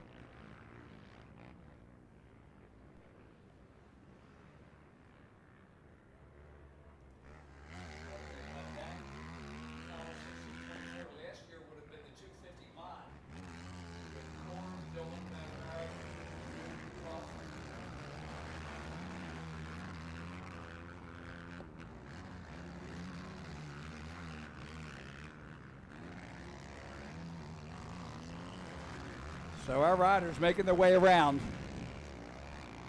But yeah, that college 1624 is just a great race. Of course, the 450B, looking at Brace and Valiant second, Beckman Wells. Great job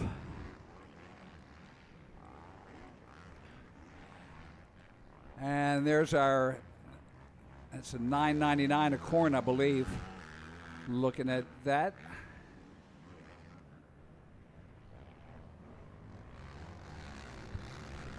So we make our way up the triple double. Your leaders right there. And 450B out in front on this race. Evan Brace in the lead right now with the 54 of Vince Dillon in second.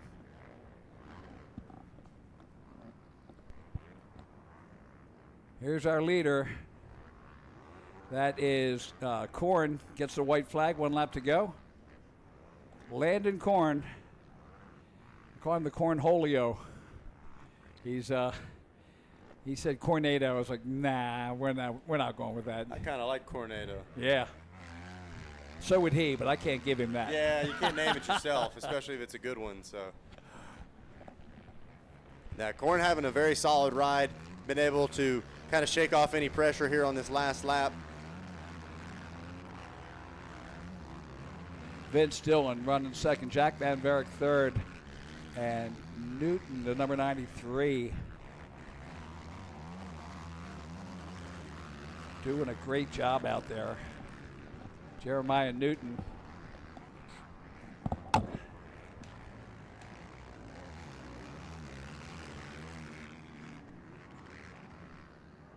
So the 21 of Brace brings it through. That's Evan Brace out of Carrollton, Ohio. He's leading in the college 16-24. Or excuse me, in the 450B.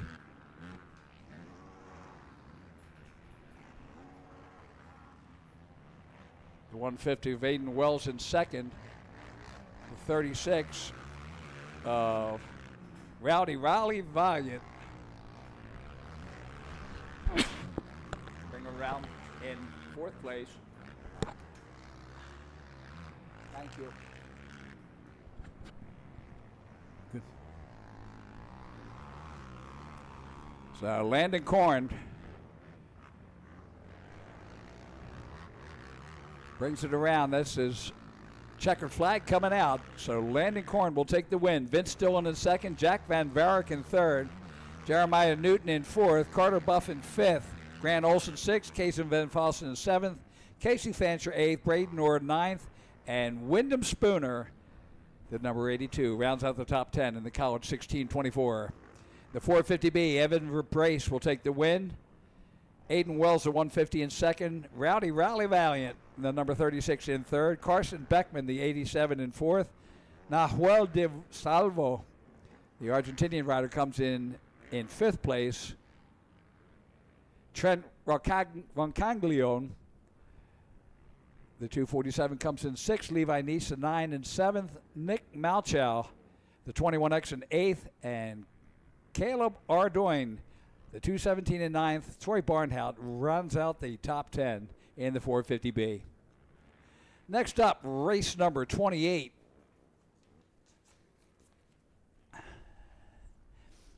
In the Open C on the line, 18 riders.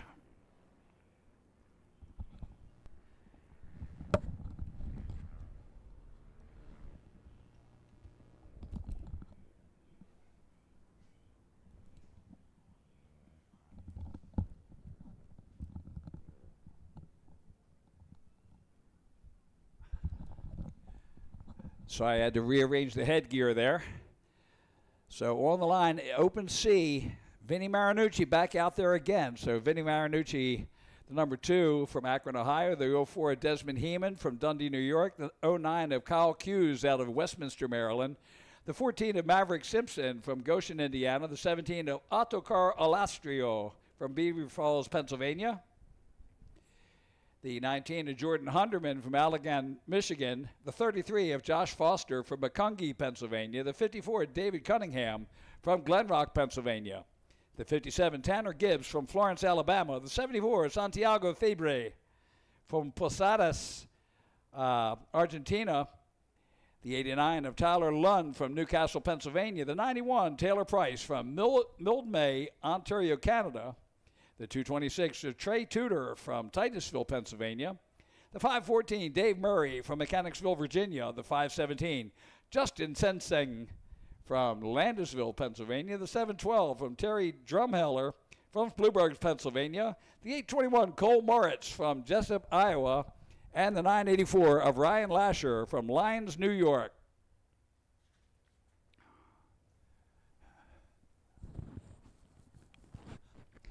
Little bit of maintenance as they get that, try to get back over and get some control of the dust on the start line. So a few truckloads of water, disc it all in, and we'll be getting ready to go momentarily.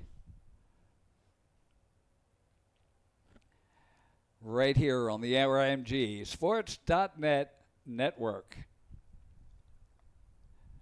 Race number 28. We are winding down, and I believe there's 34 races plus one more LCQ. So I think the 7611 has an LCQ. Only 4 riders, so I'm not sure how many laps they're going to do, but they do have the LCQ coming.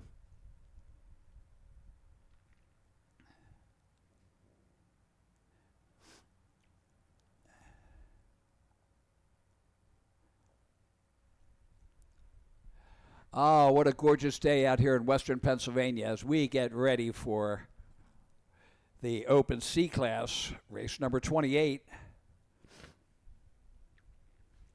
7 more to go after this, and then an LCQ.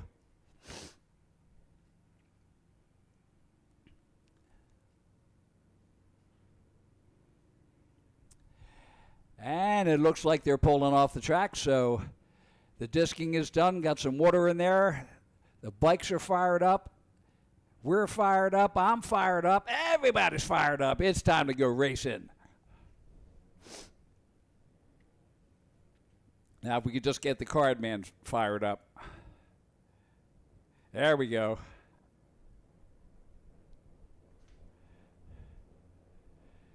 Turns it sideways, and here we go. Back to racing.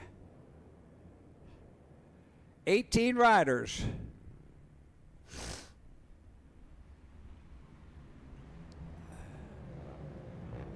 And that looks like the number 14 of Maverick Simpson.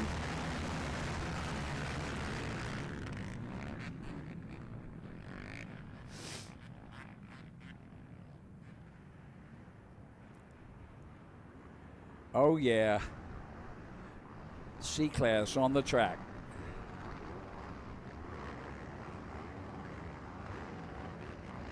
So down through the Dragon back they go. And I think that's David Cunningham, the number 54 out of Glenrock, out in the lead right now. And there's no telling who's going to win this and how long they're going to be in the lead. It's C-Class. But I can say that there's the battle for the top 5 right there.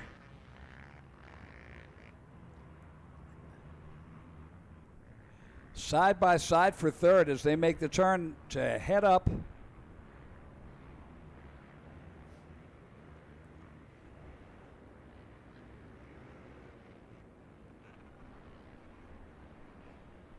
And there's the battle for the lead as they come up through the Honda Bolt turn. Look at this, 3 riders, 3-rider battle, and the pass has been made. Up over the triple they come. David Cunningham was your leader. And again, in C-Class, we have no idea.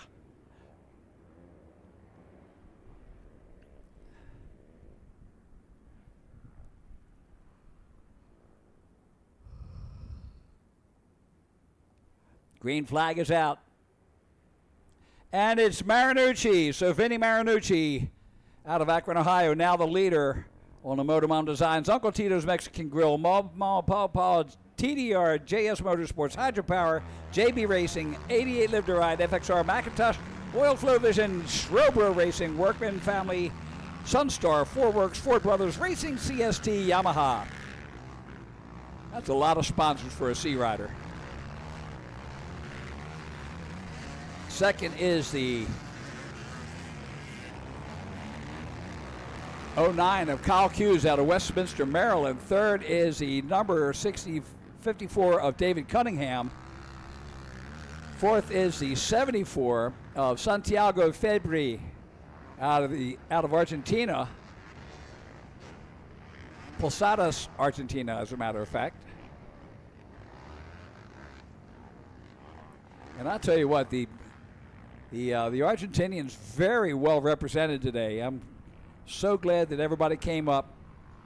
And if you're down in Argentina listening, hola and welcome.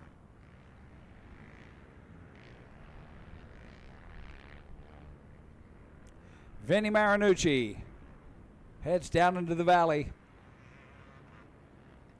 Kyle Hughes, the 09, in second place.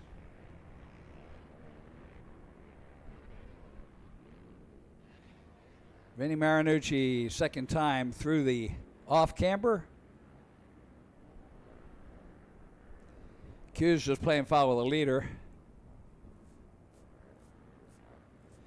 David Cunningham, the 54 in third. Santiago Febri, the 79 in fourth. And Otokar Oliastro rounds out the top five. He's the number 17 Honda.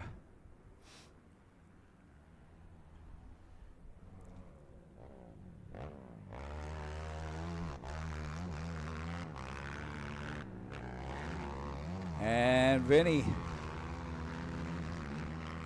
takes it downhill.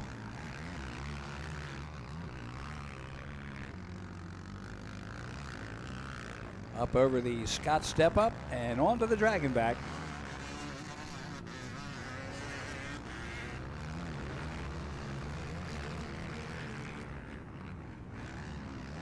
Good battle going for third and fourth there between Cunningham and Fabry.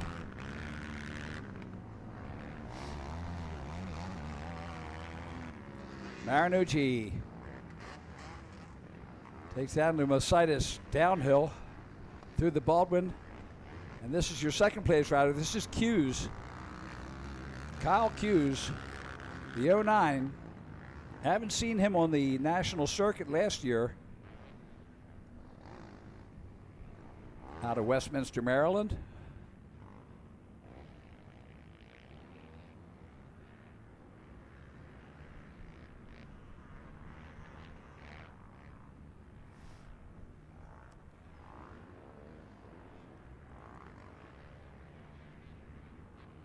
Here's a battle for third between Cunningham and Febri. Febri keeping the pressure on as they go up through the Honda Bowl turn. Cunningham, the number 54, out of Glen Rock, Pennsylvania, on the ODI 100% Scots, Slick Products, Rhino Power, Sunstar, Hinson, Engine Ice, Renthal, ASV, JH Racing, Yamaha.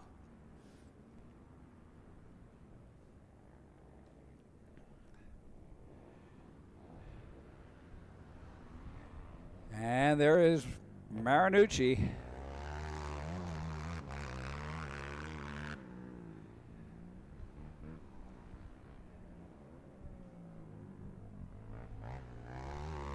Hughes in second, Cunningham in third, Febri in fourth, Oliastro in fifth, Sensenig in sixth, Pryor in seventh, Moritz in eighth, London ninth, and Foster rounds out the top 10.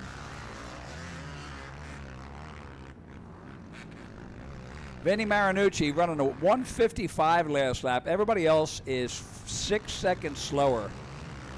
Sensenig actually running a 158. Everybody else is 201, 202. So Sensenig's still back in sixth place, so he's way back. He could get Otokar Alastrio in fifth place. Only half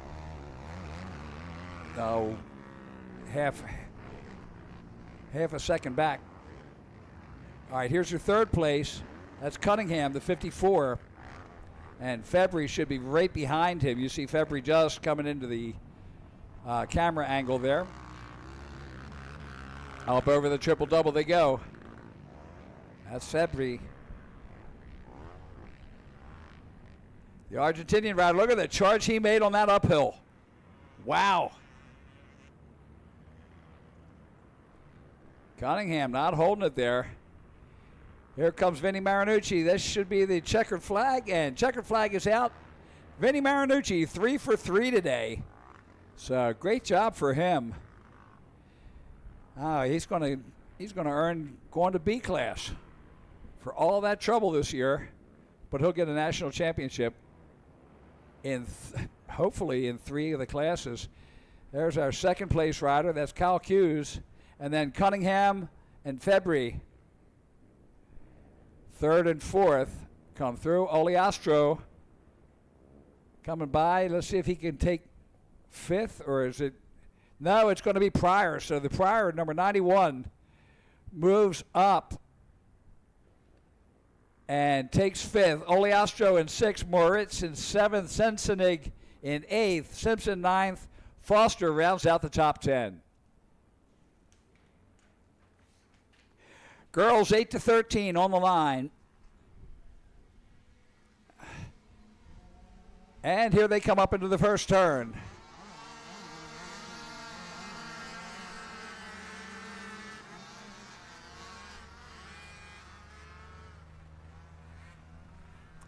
So down to the bottom, they come bracing through here.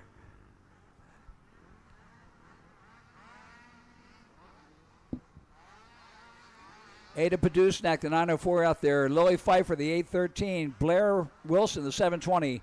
Macy Howard, the 313. Hadley Betts, the 309. Gracie Howard, the 212. Adriana Klutwick, the 141. Madison Shepard, the 100. Paisley Crossley, the 88. Kinsley Brown, the 46. Gianna Schiffer, the 22. Allison Aboud, the 13X. And Brooke Crossley, the number 4, the Canadian rider.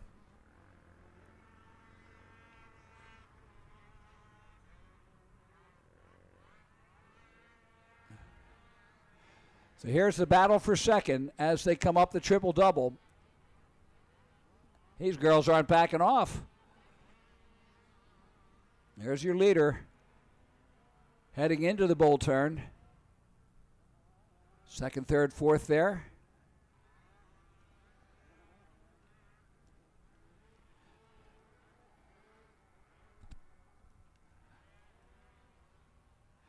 As they head into the off-camber.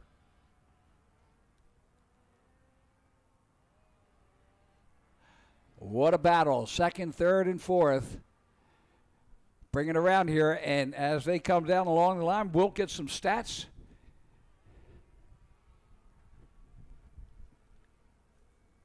And it's Hadley Betts. The 309 is your leader. Hadley from Barnesville, Ohio on the JB. She was leading last race at out in Illinois, and the bike broke. And, it was just a heartbreaker. Second place is the 720 of Blair Wilson. Third is the 904 of Ada Padusnak. Fourth is the 100 of Madison Shepard. So Hadley Betts out there running hard in the lead. That's your second, third, and fourth going by. Blair Wilson, Ada Padusnak, and Madison Shepard, all three together.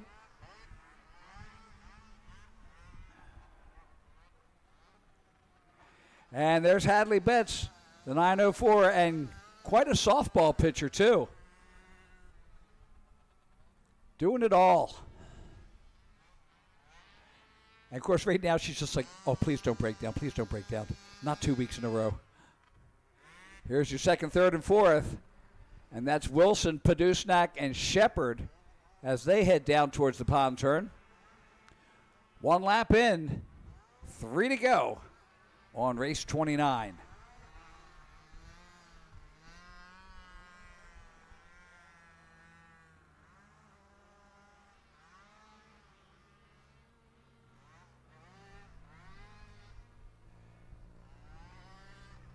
They make the turn at the top of the hill.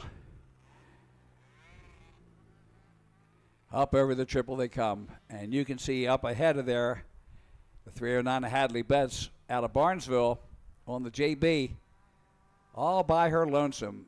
and trust me, she's very happy being all by her lonesome right now.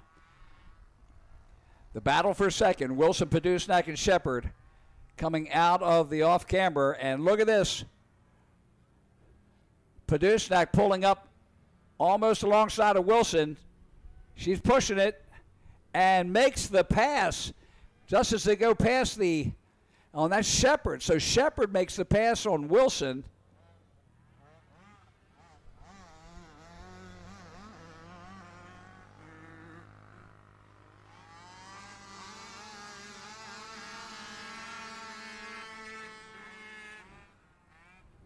Wow.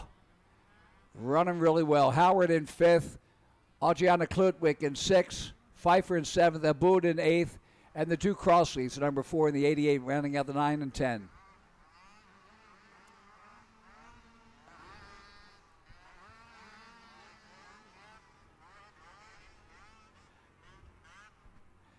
There's our leader, the 309. Hadley Betts. Coming up through lappers already.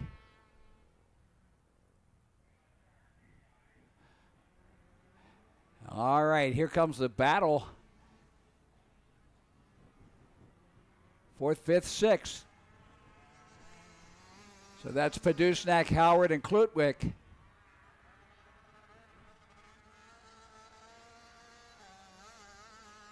I'll tell you what, Adriana Klutwick, I've watched her grow up and start racing at 4 years old, and now she's 9.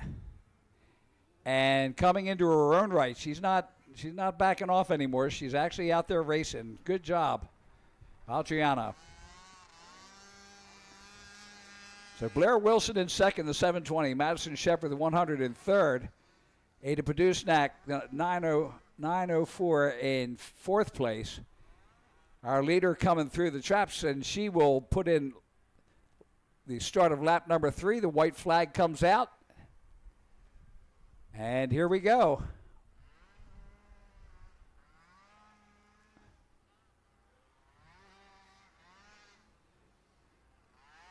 Coming through some lappers here. That's Hadley Betts.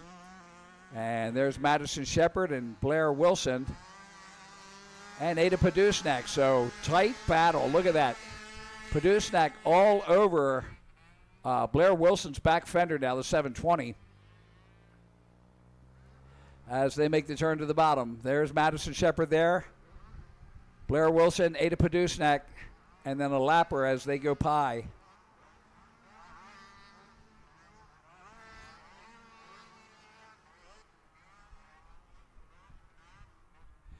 And our leader, 309, Hadley Betts, brings it down those Mositis downhill into the Baldwin bowl turn.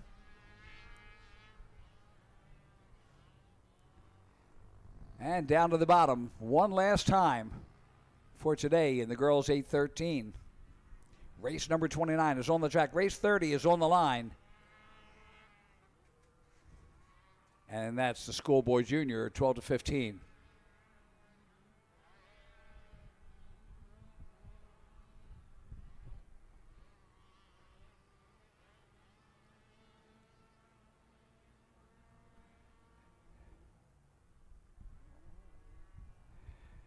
So Padusnak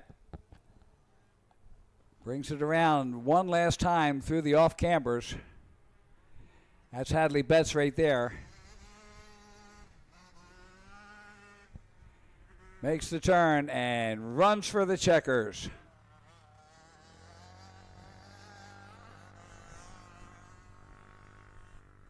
Hadley Betts gets the checkered flag. Yeah, two arm pump up on that one. And especially after what happened out of Sunset Ridge where she blew it up. And now to come back and get the win in moto number 1. Congratulations, Hadley Betts. All right, so we're going to return it back over to Zach as he takes over on the PA, and I'll go back to television.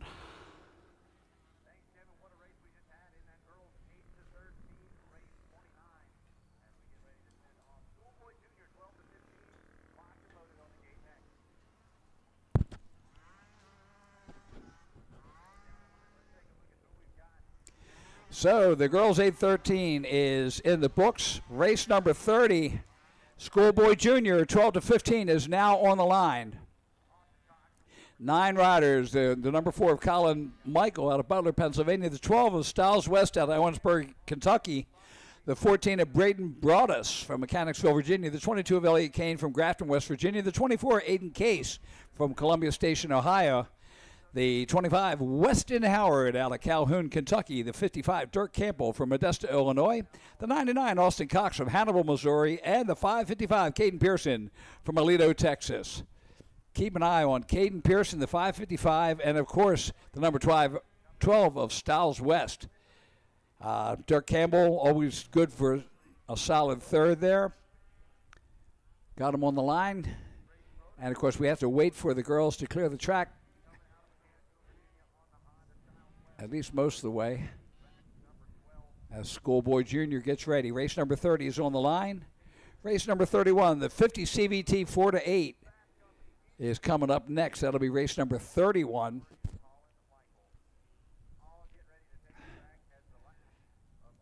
All right, they give them a start as we get ready to go.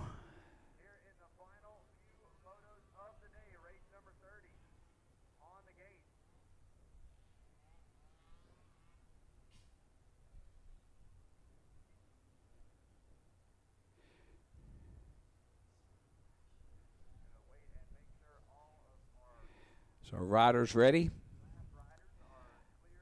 at the base.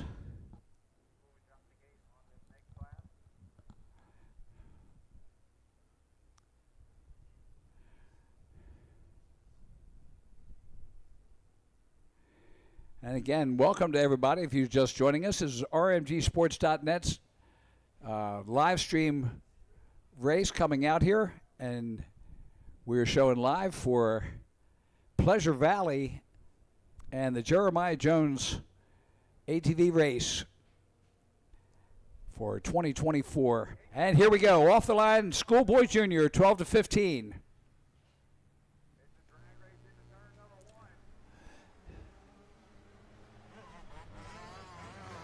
And it's the 555 of Kay Pearson with the whole shot. Colin Michael in third place. That might be Styles West in second. They bring it down around the off-camber turn. Styles West way back there. Uncharacteristic for him. He's usually up front and running hard. But Caden Pearson on the Wells Racing TSI Mom and Dad FXR Ford Brothers Custom at ETC American Metal Supply Epic Supply Priceless 88 Live Drive Rip It Up KTM of North Texas Engine Ice ODI Grips KTM in the lead. Down the Mositis downhill. And that looks like it could be the 55 of Dirk Campbell. And he's in third place. Looks like the number 4, Colin Michael, in second. Dirk Campbell in third, the 55, as they come up the triple-double.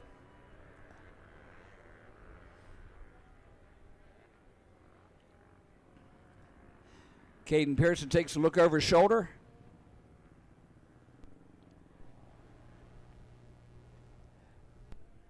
Dirk Campbell now in second, the 55. Out of Modesto, Illinois, on the JC Firm Foundations Campbell Electric, DCR, Kenda, Works Connection, Risk, Engine Ice, ASV, PowerMad, DP, Rathflex, KTM. There they come down through the MX Tire off camber. And Caden Pearson gets the green flag. We are underway.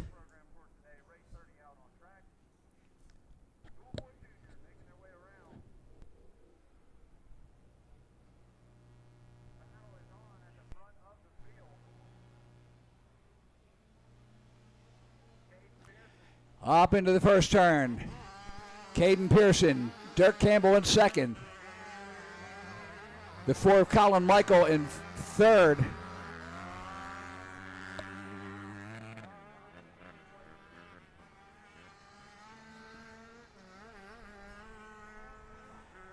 Fourth is the 22 of Elliott Kane. Fifth is the number 12 of Styles West. Sixth, the number 99 of Austin Cox. Seventh, the 14 of Braden Broadus, and 8th place, number 25, Weston Howard. Good battle there between Campbell and the number 4 of Michael. So Dirk Campbell and Michael going at it.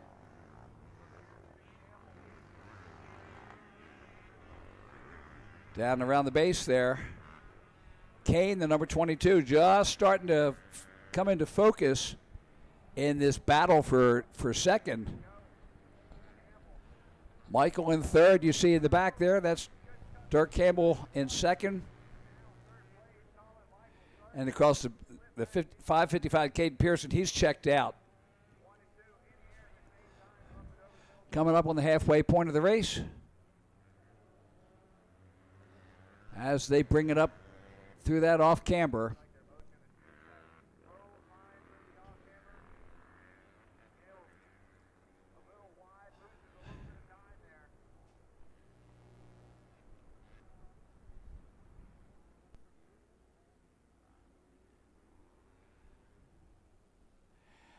And the battle continues. Oh, that's not the time to look over your shoulder. So Campbell just ahead of the number 12 of West. So it is now Styles West that is on the move. There you see Campbell up on Pearson. Pearson looks over his shoulder. Caden's like, where did he come from? So Campbell putting the pressure on the leader now. We got a battle for the lead. Styles West in third. The number 4 of Michael in fourth. Here's the battle for the lead. Caden, stop looking back. He knows you're in your head now.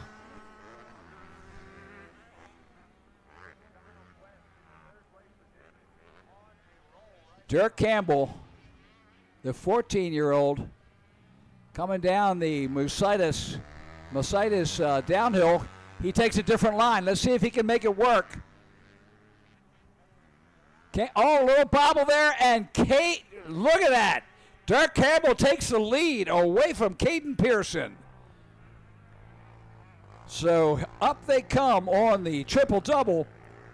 Dirk Campbell, and watch out, there's it looks like the number 12 Styles West got off the track. He had to get back up on there. Evidently spit him off in that pond turn. Missed the first jump. There's the number 4 and the number 12. So Colin Michael still holding on to third place. The fourth place is Styles West, the number 12. Styles hanging on that same line there. There he breaks out to the side. White flag comes out, 1 lap to go. Caden Pearson in second, Dirk Campbell in the lead. So Campbell, and look at this, here comes the battle for third, Weston and Michael. So Styles West now taking over third position, and he's going to try and set his sights. You see him coming through. There's Michael just behind him, the number 4.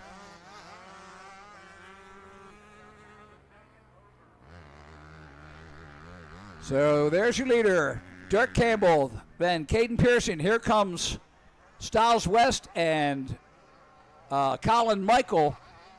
So two separate battles going there. There's a battle for the lead. No, excuse me, that's third. Battle for third. There's the battle for the lead. Dirk Campbell, it's all his now. Caden Pearson was leading and doing a pretty good job. Campbell got him just about now. So he tagged him up using the outside line right there. A little bobble by Pearson. And the 55 takes over past the 555 last lap. Up over the triple-double. He's going to have a hard time picking the bugs out of his teeth from smiling so much on this last lap. Dirk Campbell bringing it around for a Moto 1 win. This is 3 laps in. The white flag is out. And look at this. The 555. Here comes Styles West, the number 12. The third place rider putting the pressure on Caden Pearson as they come through the off camber. Styles West goes to the inside. They're side by side, and Pierce, unreal. Styles West takes over second, and that's the way it's going to go. Dirk Campbell with the win. Styles West in second. Caden Pearson in third. Colin Michael in fourth. The 22 of Elliott Kane in fifth. 6 will be Austin Cox. 7 will be Weston Howard. 8th will be Braden Broadus. Wow, what a race. That got my blood going. Race number 31, 50 CVT 4-8 is now on the line. After this, we've got 5 races left. That's including the LCQ. So 4 races plus 1 LCQ to go.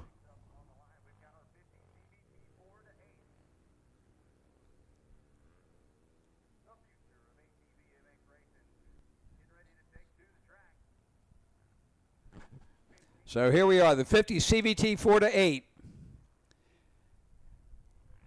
Rider number 1, Weston Nixon. He is last year's champion from Cranberry, Pennsylvania. The 7 of Tucker Burke from Orfield, Pennsylvania.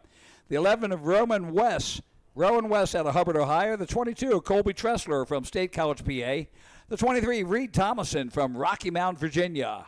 The 26, Jackson Schiffer from Elizabethville, Pennsylvania. The 39, Dean Schroeder from Tip City, Ohio.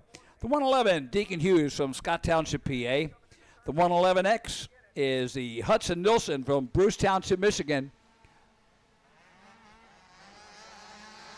And looks like one of the 111s with the whole shot. 111 of Max Turner, the 118 of Gavin Bauer, the 151 of Adriana Klutwick, the 220 of Levi Cranfield, the 412 of Calvin Houston, and the 903 of Presley Podusnik. So the 50 CVT 4-8 on the track.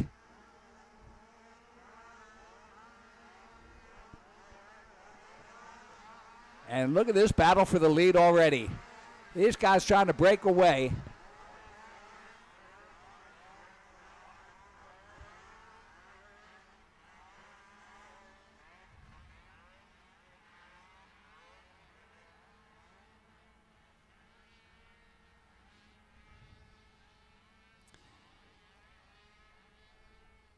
First and second taking different lines.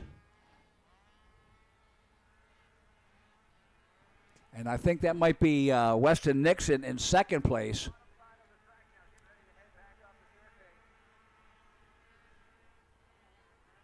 Oh, look at this. Look at this charge. He's running like a champion and takes the lead. And let's see, that is the number 1 of Weston Nixon out of Cranberry, Pennsylvania. On the Westland Motorsports Hetrick, JH Racing, PEP, O'Neill Scott 60, Wrath Rocket Machine, Goldspeed DWT, All for Guts, Cherby, ODI, SSI, B Squared, 4 Works, Blood, Streamline, ARC, DRR. Alphabet Soup. Weston Nixon in the lead. And he had to do it the old-fashioned way. He had to earn it. Of course, that's why he's number 1 also. Green flag is out.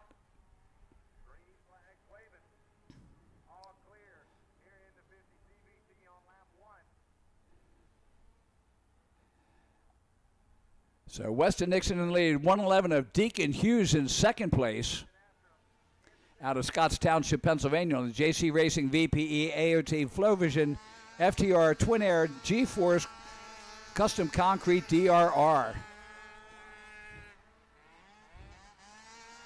Third is the 118 of Gavin Bauer. Fourth is the 220 of Levi Cranfield. Fifth is the 903 of Presley Podusnik. Sixth is the 22 of Colby Tressler. Seventh is the 111 of Hudson Nilsson. Eighth is the 23 of Reed Thomason. Ninth is the 151 of Adriana Klutwick. And rounding out the top 10, the number 7 of Tucker Burke. And that top 10 rundown brought to you by 5 Star Power Sports. So Weston Nixon The number 1 rider is leading as he goes down the Mositis Motorsports downhill through the Baldwin Motorsports bowl turns and down into the Phoenix pond turn. This is the battle for third between Gavin Bauer and Levi Cranfield, the 118 and 220, as they head into that pond turn. And up the Ford Brothers Racing triple. Look at this. The triple double. Going to prove too much as Levi Cranfield takes over third position from Gavin Bauer. Down through the Honda Bowl turn. And Bauer's like, oh, dude, I want that one over again. I'm going to stay right here. Look at this. He puts the pressure on as they head up towards the off-camber. 50 CVT 4-8. This is oh, there we go. There's the bobble he was looking for. So Cranfield, a little bobble. Bauer gets a little bit of a charge on him. Still back there, but a little bit closer. Weston Nixon in the lead.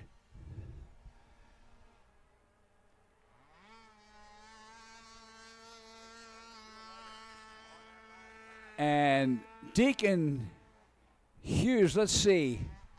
Got to wait for it to catch up. Hughes in second, Cranfield in third, Bauer in fourth, Nilsson, the 111 in fifth, Tressler in sixth, Padusnak in seventh, Thomason in eighth, Kludwick in ninth. So 50 CVT 4-8. Race 31 on the track. Race 32 is on the line getting ready to go. And that is the Open B class.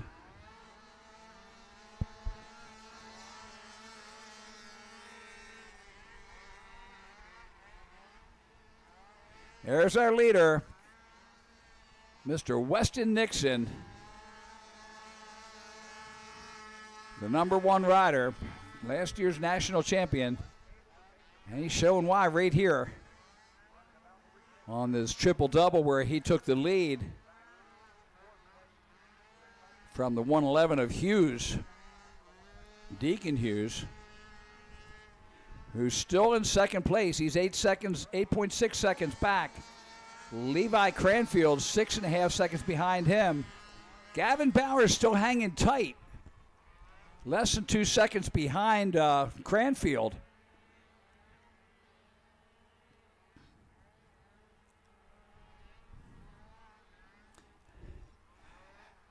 And there's the number 1 rider bringing it around here.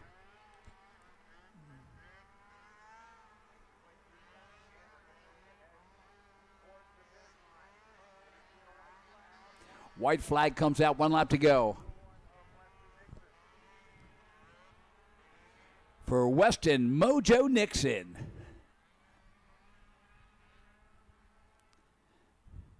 Just rolls right off the tongue. You just got to run with it. If we could only get him to broadcast on Outlaw Country. Weston Mojo Nixon leading in this 50 CVT 4-8. Deacon Hughes 111 in second. He is now almost 9 seconds back. Cranfield in third, Bauer in fourth, Nilsson in fifth, Tressler in sixth, Padusnak in seventh.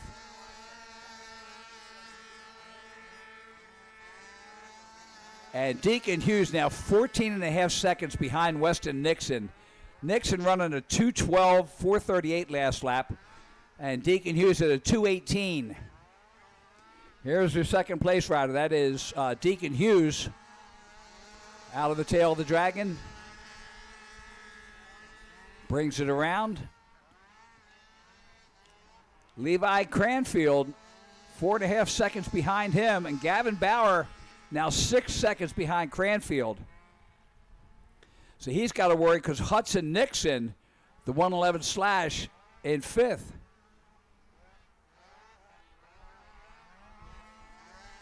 as we watch them make their way back around here.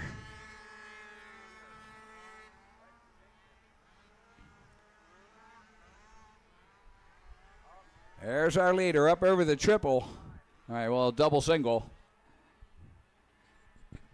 But Weston Mojo Nixon brings it around one last time. The white flag is out. He's got less than a half lap to go as he makes it through the off-camber. And that'll earn a new transmission. And checkered flag flies for Weston Nixon on the Westland Motorsports Head Trick, JH Racing, PEP, O'Neill, Scott, 60, Rath, Rocket Machine, Goldspeed, DWT, DRR. Waiting on second place, Deacon Hughes coming up here. Oh, man, look at how tight that one is. Oh, let's see who. Oh, it was Cranfield that took it. Cranfield sneaks it in there and takes second away from Deacon Hughes. Deacon Hughes, the 111 comes in third. Cranfield had a 2:14, so he was actually 4 seconds faster on that last lap. He was the fastest guy on the track. Wow, amazing. So fourth place, the 118 of Gavin Bauer. Fifth place, the 111 of Hudson Nixon. Sixth place, Colby Tressler, the 22. Seventh, Presley Podustak, the 903. Eighth is the 23 Reed Thomason. Ninth, the 151 of Adriana Klutwick. And rounding out the top 10, the number 7 of Tucker Burke. Race number 32 is on the line. And it is Open B. So we go from the littlest to some of the faster of our amateur riders here. 16 riders in Open B as they get ready to go. The number 15 of Nahuel de Salvo from Chivilcoy, Argentina.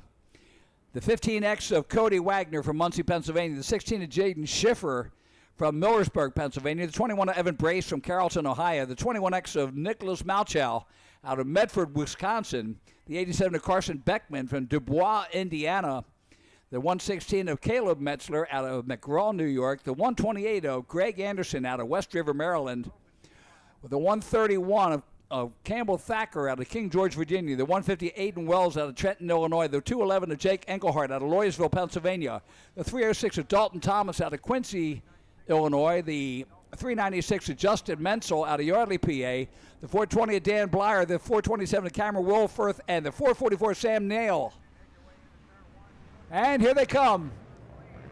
It looks like the 211 of Jake Engelhardt and the 150 of Aiden Wells battling for the lead there.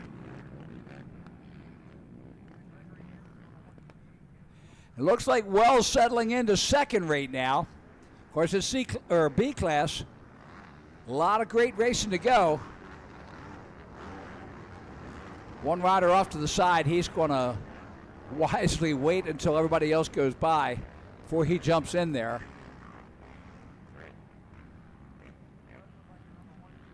That'll keep him from being penalized.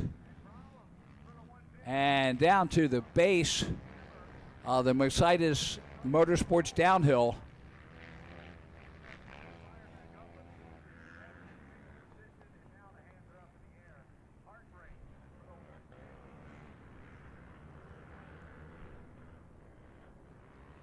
That could be Jaden Schiffer in second place.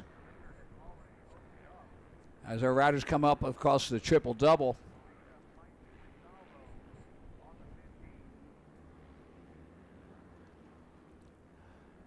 Ooh, look at that. There's your leader. And you can tell he is rolling. Through the MX tire off camber. You see second and third there. As they make their way. Look at this fast line on the top. Triple threat. Oh, and that doesn't work too good for the last two in that lineup. But the battle for second and third, so the 21 of Evan Brace from Carrollton, Ohio on the Braces LLC. Snap-on Tools, Execution Motorsports Honda in the lead. The 306 of Dalton Thomas from Quincy, Illinois on the Q City Tao Honda. In second, there he is. Third is the 16 of Jaden Schiffer. Fourth is the 126 or 128 of Greg Anderson out of West River, Maryland. Fifth is the 427 of Cameron Wilforth.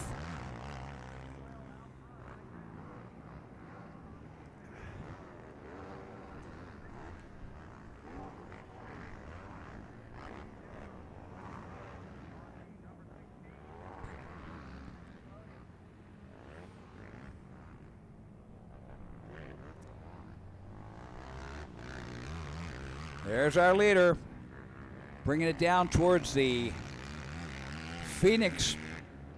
And look at this battle. Thomas and Schiffer going at it. Jason Schiffer, fast rider, but Thomas was the national champion in the C class last year, so we know he's got the speed. Two brothers and a father out there, or I call them brothers, but it's two cousins and the father, running for the Thomas family in the Q City Tile team out of Quincy, Illinois. Schiffer, Jaden Schiffer, all over his back fender.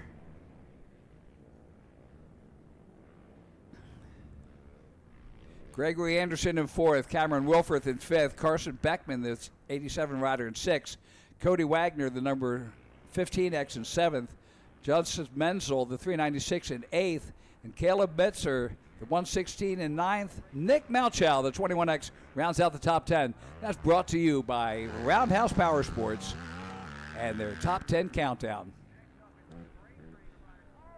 So we're keeping it going here. The 21 of Evan Brace from Carrollton, Ohio. And he's got Thomas and Schiffer all over his back fenders now. This has become a three-way race. Dalton Thomas in second, Jaden Schiffer in third. You can see just how tight they are coming down here. There's your top three. So Evan Brace on the Braces LLC Honda.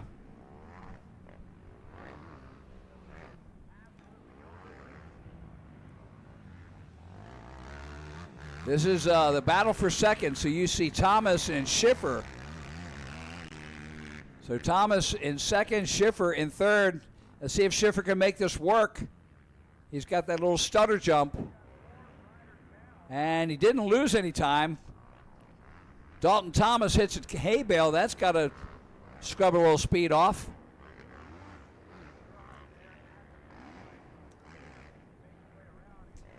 Oh, what a battle. What a battle. Dalton Thomas holding off Jaden Schiffer right now as they head up into the Honda Bowl turn. They make their turn to the top, up over top of the Himmler Excavating triple. Schiffer tries the outside. A little wheel contact there. Dalton Thomas on the top, Schiffer in the middle. Watch out on the bottom. Here comes Anderson, the 128 in fourth place. Thomas, Schiffer, and Anderson head in to put lap number 3 in. White flag coming out for Evan Brace.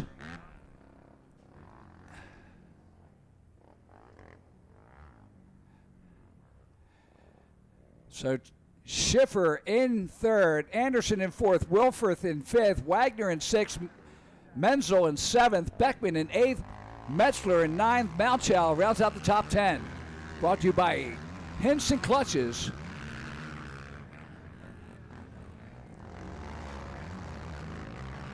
There's your leader. Down the Mositas Motorsports downhill.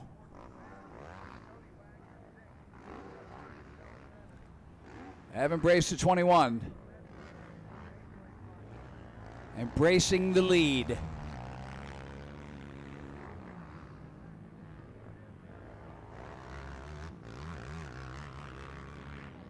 Up over the triple-double on this last lap. Less than a half lap to go. You see Dalton Thomas, a 306, right there behind him.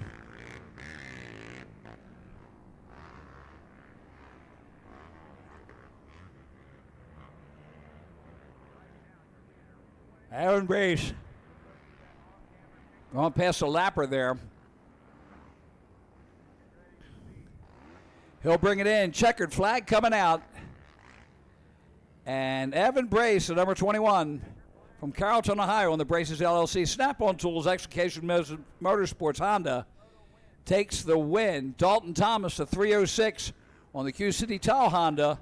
In second, third will be the 16 of Jaden Schiffer out of Millersburg, Pennsylvania on the Yamaha. Look at this coming in here. Is that Anderson and Cameron Wilforth? No, that's Thomas and Schiffer. Anderson coming in there, and there is Wilforth and Wagner. That's your top six. Race number 33. 90 Open 8-13 divisions 1 and 2. So we do have two more races, two more of the LCQs to go for the day.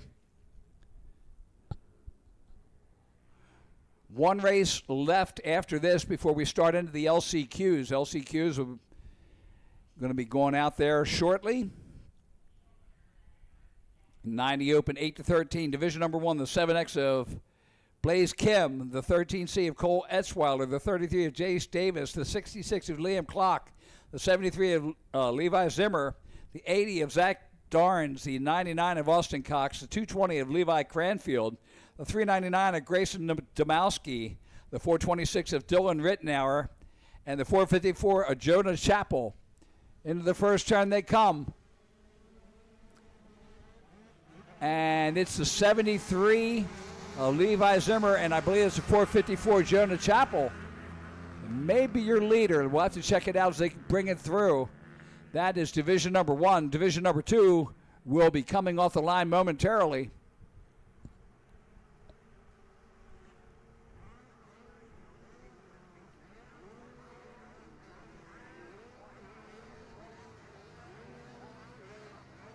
Top 8 from each division. We'll go to the second moto. Everybody else has to go to the LCQ. 21 riders. So 5 riders going into the LCQ. And it's division number 2. So this is your top 5 right there. So Evan Brace, Dalton Thomas, Jaden Schiffer, Greg Anderson, and Cameron Wilforth as they head up the triple-double.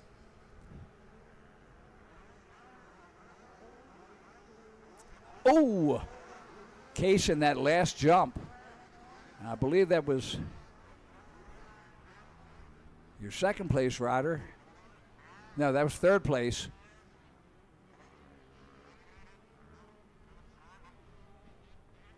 There's the battle for second as they head up into the off-camber. And looks like third place got a better run there. If he can keep it on. Oh, yeah.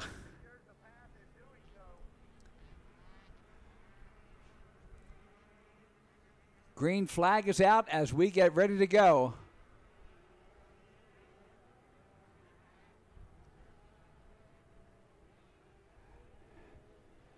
And we'll bring the stats in.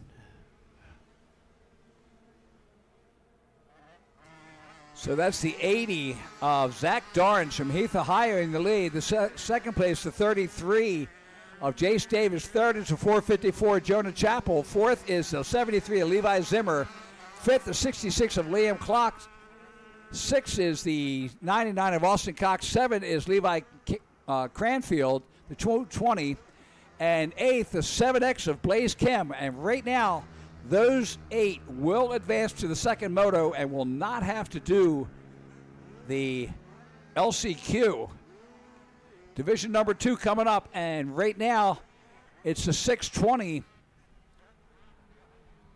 of, let's see if I can find him here, of Trevor Hughes. Second is the 4 of Colin Michael. Third is the 141 of Andrew Klutwick. Fourth is Hadley Betts, the 309. Fifth is the 370, Ethan Cornell. Sixth is the 110 of Jeffrey Neville. Seventh is the 116 of Andrew Galley. And waiting on the 8th to come through. Again, the top 8 will go directly to the second moto tomorrow.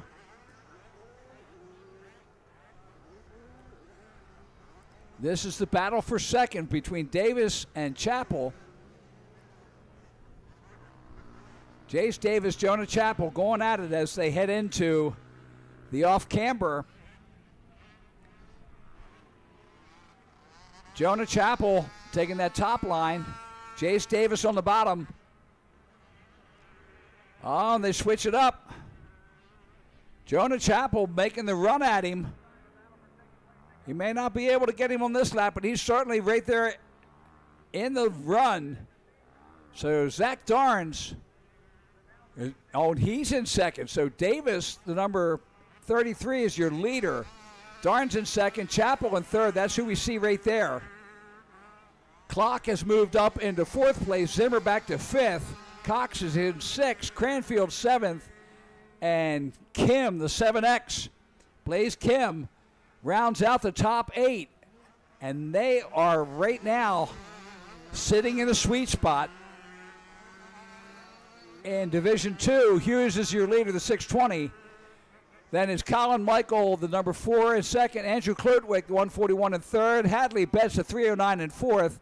Ethan Cornell, the 370 in fifth. Jeffrey Neville, the 110 in sixth. Andrew Galley in seventh place. And eighth is the 31 of Barry Samuels.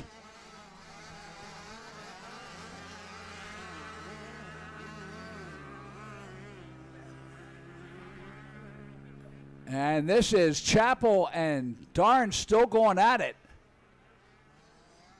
And Chappell gets him as they head towards the triple-double.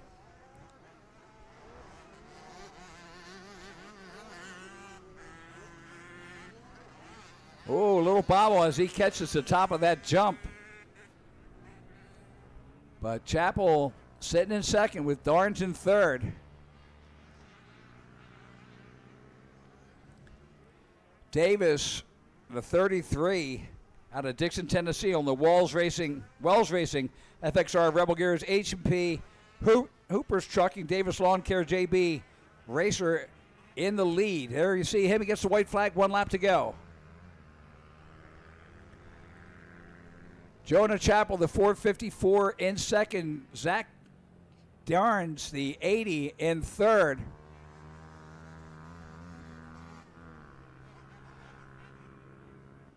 Liam Clock, the 66, in fourth place. Zimmer in fifth. And waiting for them to come through the trap. So there's Clock in fourth. See if Zimmer holds on to fifth. He's in there. The 99 of Cox in sixth. Blaze Kim in seventh. Etchweiler right now in eighth place. So Cranfield is back out of there. Let's see if they can bring it up some. There is 90 Division 2. The number 4 Colin Michael is your leader. The 620 Hoot of Hughes is back in second. Ethan Cornwell, the 370 in third. The 141 of Klutwick in fourth. Hannah Betts, the 309 in fifth. Neville, the 110. Jeffrey Neville he's in Klutwick in fourth, Betts in fifth, Neville in sixth, Galley in seventh, Samuel still holding on to eighth. Last lap in this race number 33. One more race to go after this. That's Production A. And then we'll be heading into the LCQs. Tonight, the Ford brothers are putting on a fireworks extravaganza here. So if you're anywhere in the area and you want to go see some really cool fireworks, come on down to PVR for the 4th annual fireworks extravaganza here. And we are so grateful for the Fords and, of course, for Jeff Cernick helping finance this. Here we go. Checkered flag comes out. And the 33 of Jace Davis from Dixon, Tennessee will take the win. And here comes the number 454 of Jonah Chappell. He'll take second.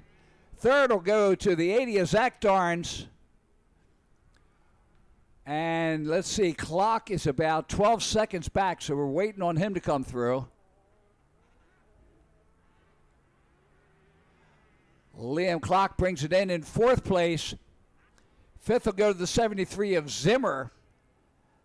Sixth to the 99 of Cox. Seventh, let's see, that'll be the 7X of Kim. And eighth, let's see if Cranfield can hang on to that eighth position. Down in Division 2, the number 4 of Colin Michael takes the win. The 620 of Hughes in second. Ethan Cornell, the 370 in third. The 141 of Klutwick in fourth. Betts in fifth.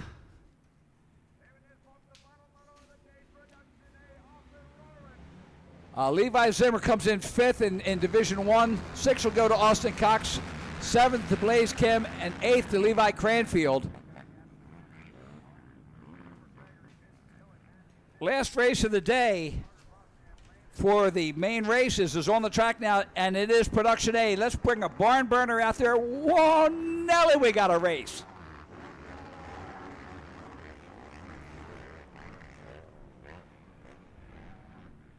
Vince Dillon, the 54. Cooper Gregory, the 52. Matt Simmons, the 78. Jeremiah Newton, the 93. Carter Buff, the 192. Landon Corin, the 999. Cody Houghton, the number 9. And Gavin McKinsley, also the number 9. So let's see what we got here. And that's Landon Corin, the 999, back in third place. Cornholio working his way up the triple-double.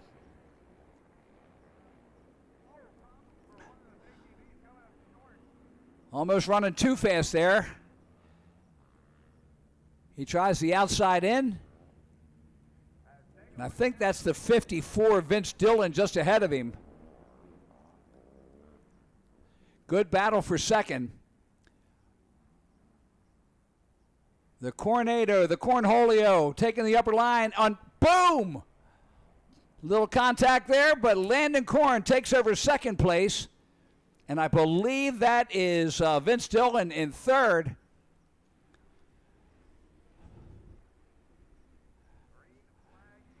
So Dillon in the lead, Corn in second. That was Gregory, the 52, that Cornholio got by there. So Landon Corn in second, Gregory in third, the 192 of Carter Buff in fourth place. Fifth is the 93 of Jeremiah Newton. Sixth is the number 9 of Cody Houghton. Seventh is the number 9 of Gavin McKinsley. So Vince Dillon on the Turtle Racing, JC Racing, Deja Vu Racing, Yamaha out of Phillipsburg, Pennsylvania in the lead. The 999 Landon Corn on the JC Racing Kenda Tires Yamaha out of Benton, Illinois in second. And then the 52 of Cooper Gregory, he's my weatherman. Always brings the weather report from the track. On the Wells ATV, Sharper Image, Tree and Landscape, Baldwin Motorsports, JPMX, Jeremiah Jones, Rip It Up Films, FXR, Engine Ice, Suzuki.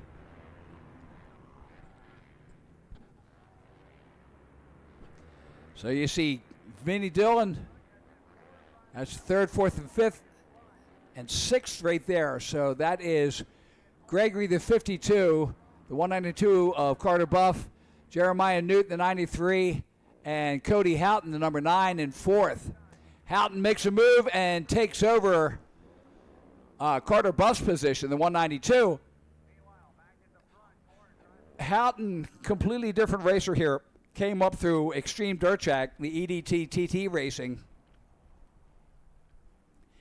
And, man, what a slider he is. He's still doing well there in the A class in EDT, and he pulls up alongside.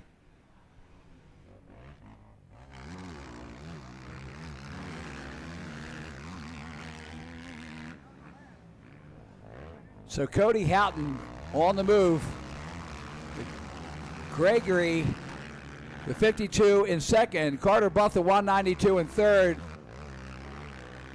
Landon Korn, the 999 in second. And you just saw Dillon go by, the Vinny Dillon.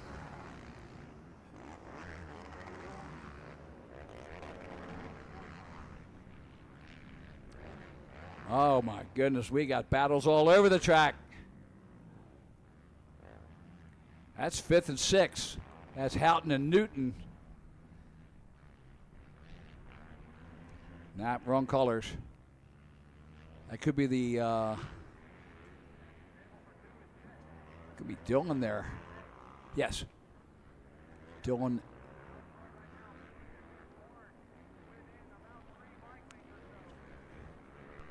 So 192 of Buff and Gregory.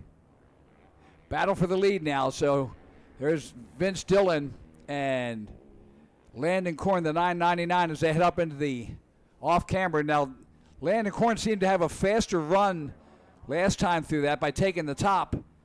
See if he makes up any time on this lap. Not quite, but he's right there. So Landon Korn ran a 146.050 last time around to the 147.175 of Vince Dillon. This time, they're both Vince Dillon at a 147.386 and Landon Korn at a 147.406. So just about 1.5 tenths or 15 100ths faster.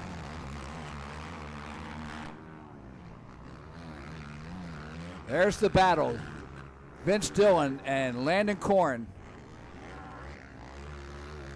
Landon Korn, the Youth Rider of the Year last year.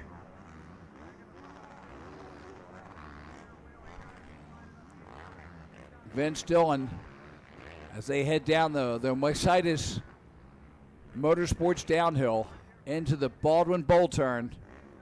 Landon Korn tries the outside. See if he can get a better run. He made up a little bit of time. He didn't lose any, that's for sure.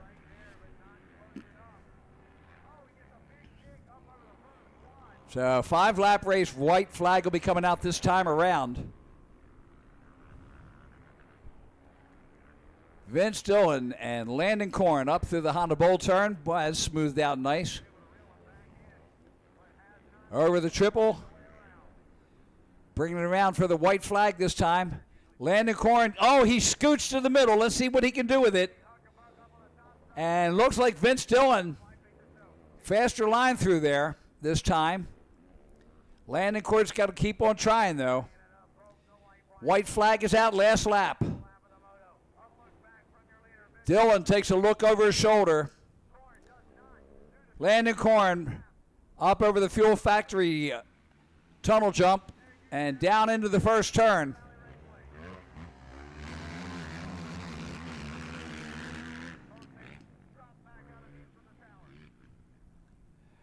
Houghton up in third now, the number 9 rider. Carter Buff in fourth. Jeremiah Newton in fifth. Cooper Gregory in sixth. McClenzy rounds out the top 7.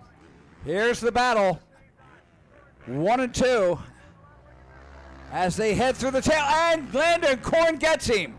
Landon Korn to the outside, takes over the lead, and Vince Dillon back into second now. Down the Mercedes downhill, and Landon Korn's like, no, I'm out of here, dude. I'm just going to check out. Landon Korn in production A. Looking for the win. Vince Dillon in second now. The JC Rednick Kendall Tires Yamaha is barking on that uphill triple-double.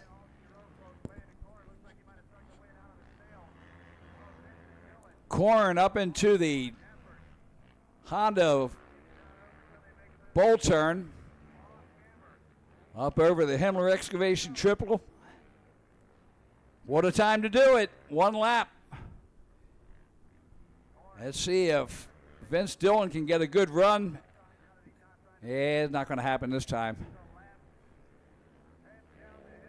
And Landon Korn will take the checkered flag and the win in Moto 1 in production A. Vince Dillon comes in second, the 54 rider on the Turtle Racing, JC Racing, Deja Vu Racing, Yamaha out of Phillipsburg, Pennsylvania. Third will go to the number 9 of Cody Houghton out of Selma, North Carolina on the SSI TDR Rath DASA Lonnie Ebby Moto Trim, Houghton Racing, 929 Motorsports, CCR Walsh, Hinson, Baldwin Motorsports, Hoosier Tires, Elka Suspension, Yamaha.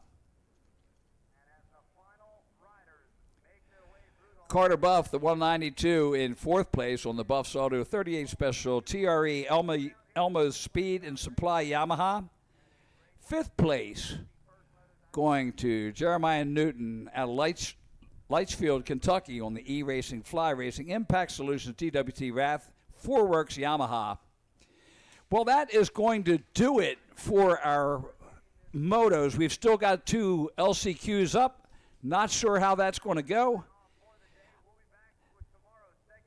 Hi there. Welcome back to reality. I got to fix my hair here. Oh, my goodness. So, again, we're getting ready for fireworks this evening. We want to thank you here at rmgsports.net as we are going to bid adieu for the day. Unless we stay for the LCQs, that's going to be up to Jeremy. But right now, we are sitting. How do you like the studio here, man? We got Ford and Hetrick got their jerseys up there, and of course the Travis Pastrana belt, and all of the other major awards up here, and of course our wall of incredibleness over here. We got Chad Reed and Gary Semix have signed. We're looking to see some riders up here tomorrow. Maybe we'll get Joel Hetrick up here to sign the wall. And we're getting ready for the first LCQ. Only 4 riders, I believe. Now, I'm not sure how many laps they're going to do, but we'll be looking down there to see what we have for our LCQs. We're still on the air, so let's go racing as we get ready to switch it down. How do you like that shirt? This is the Team USA Juniors motocross team that I got the shirt from today, and big thanks out to Jeff Cernick for keeping me looking sharp. Well, sharp as a 68-year-old man can be. I'm not too sharp. I'm more like a dull thumbtack.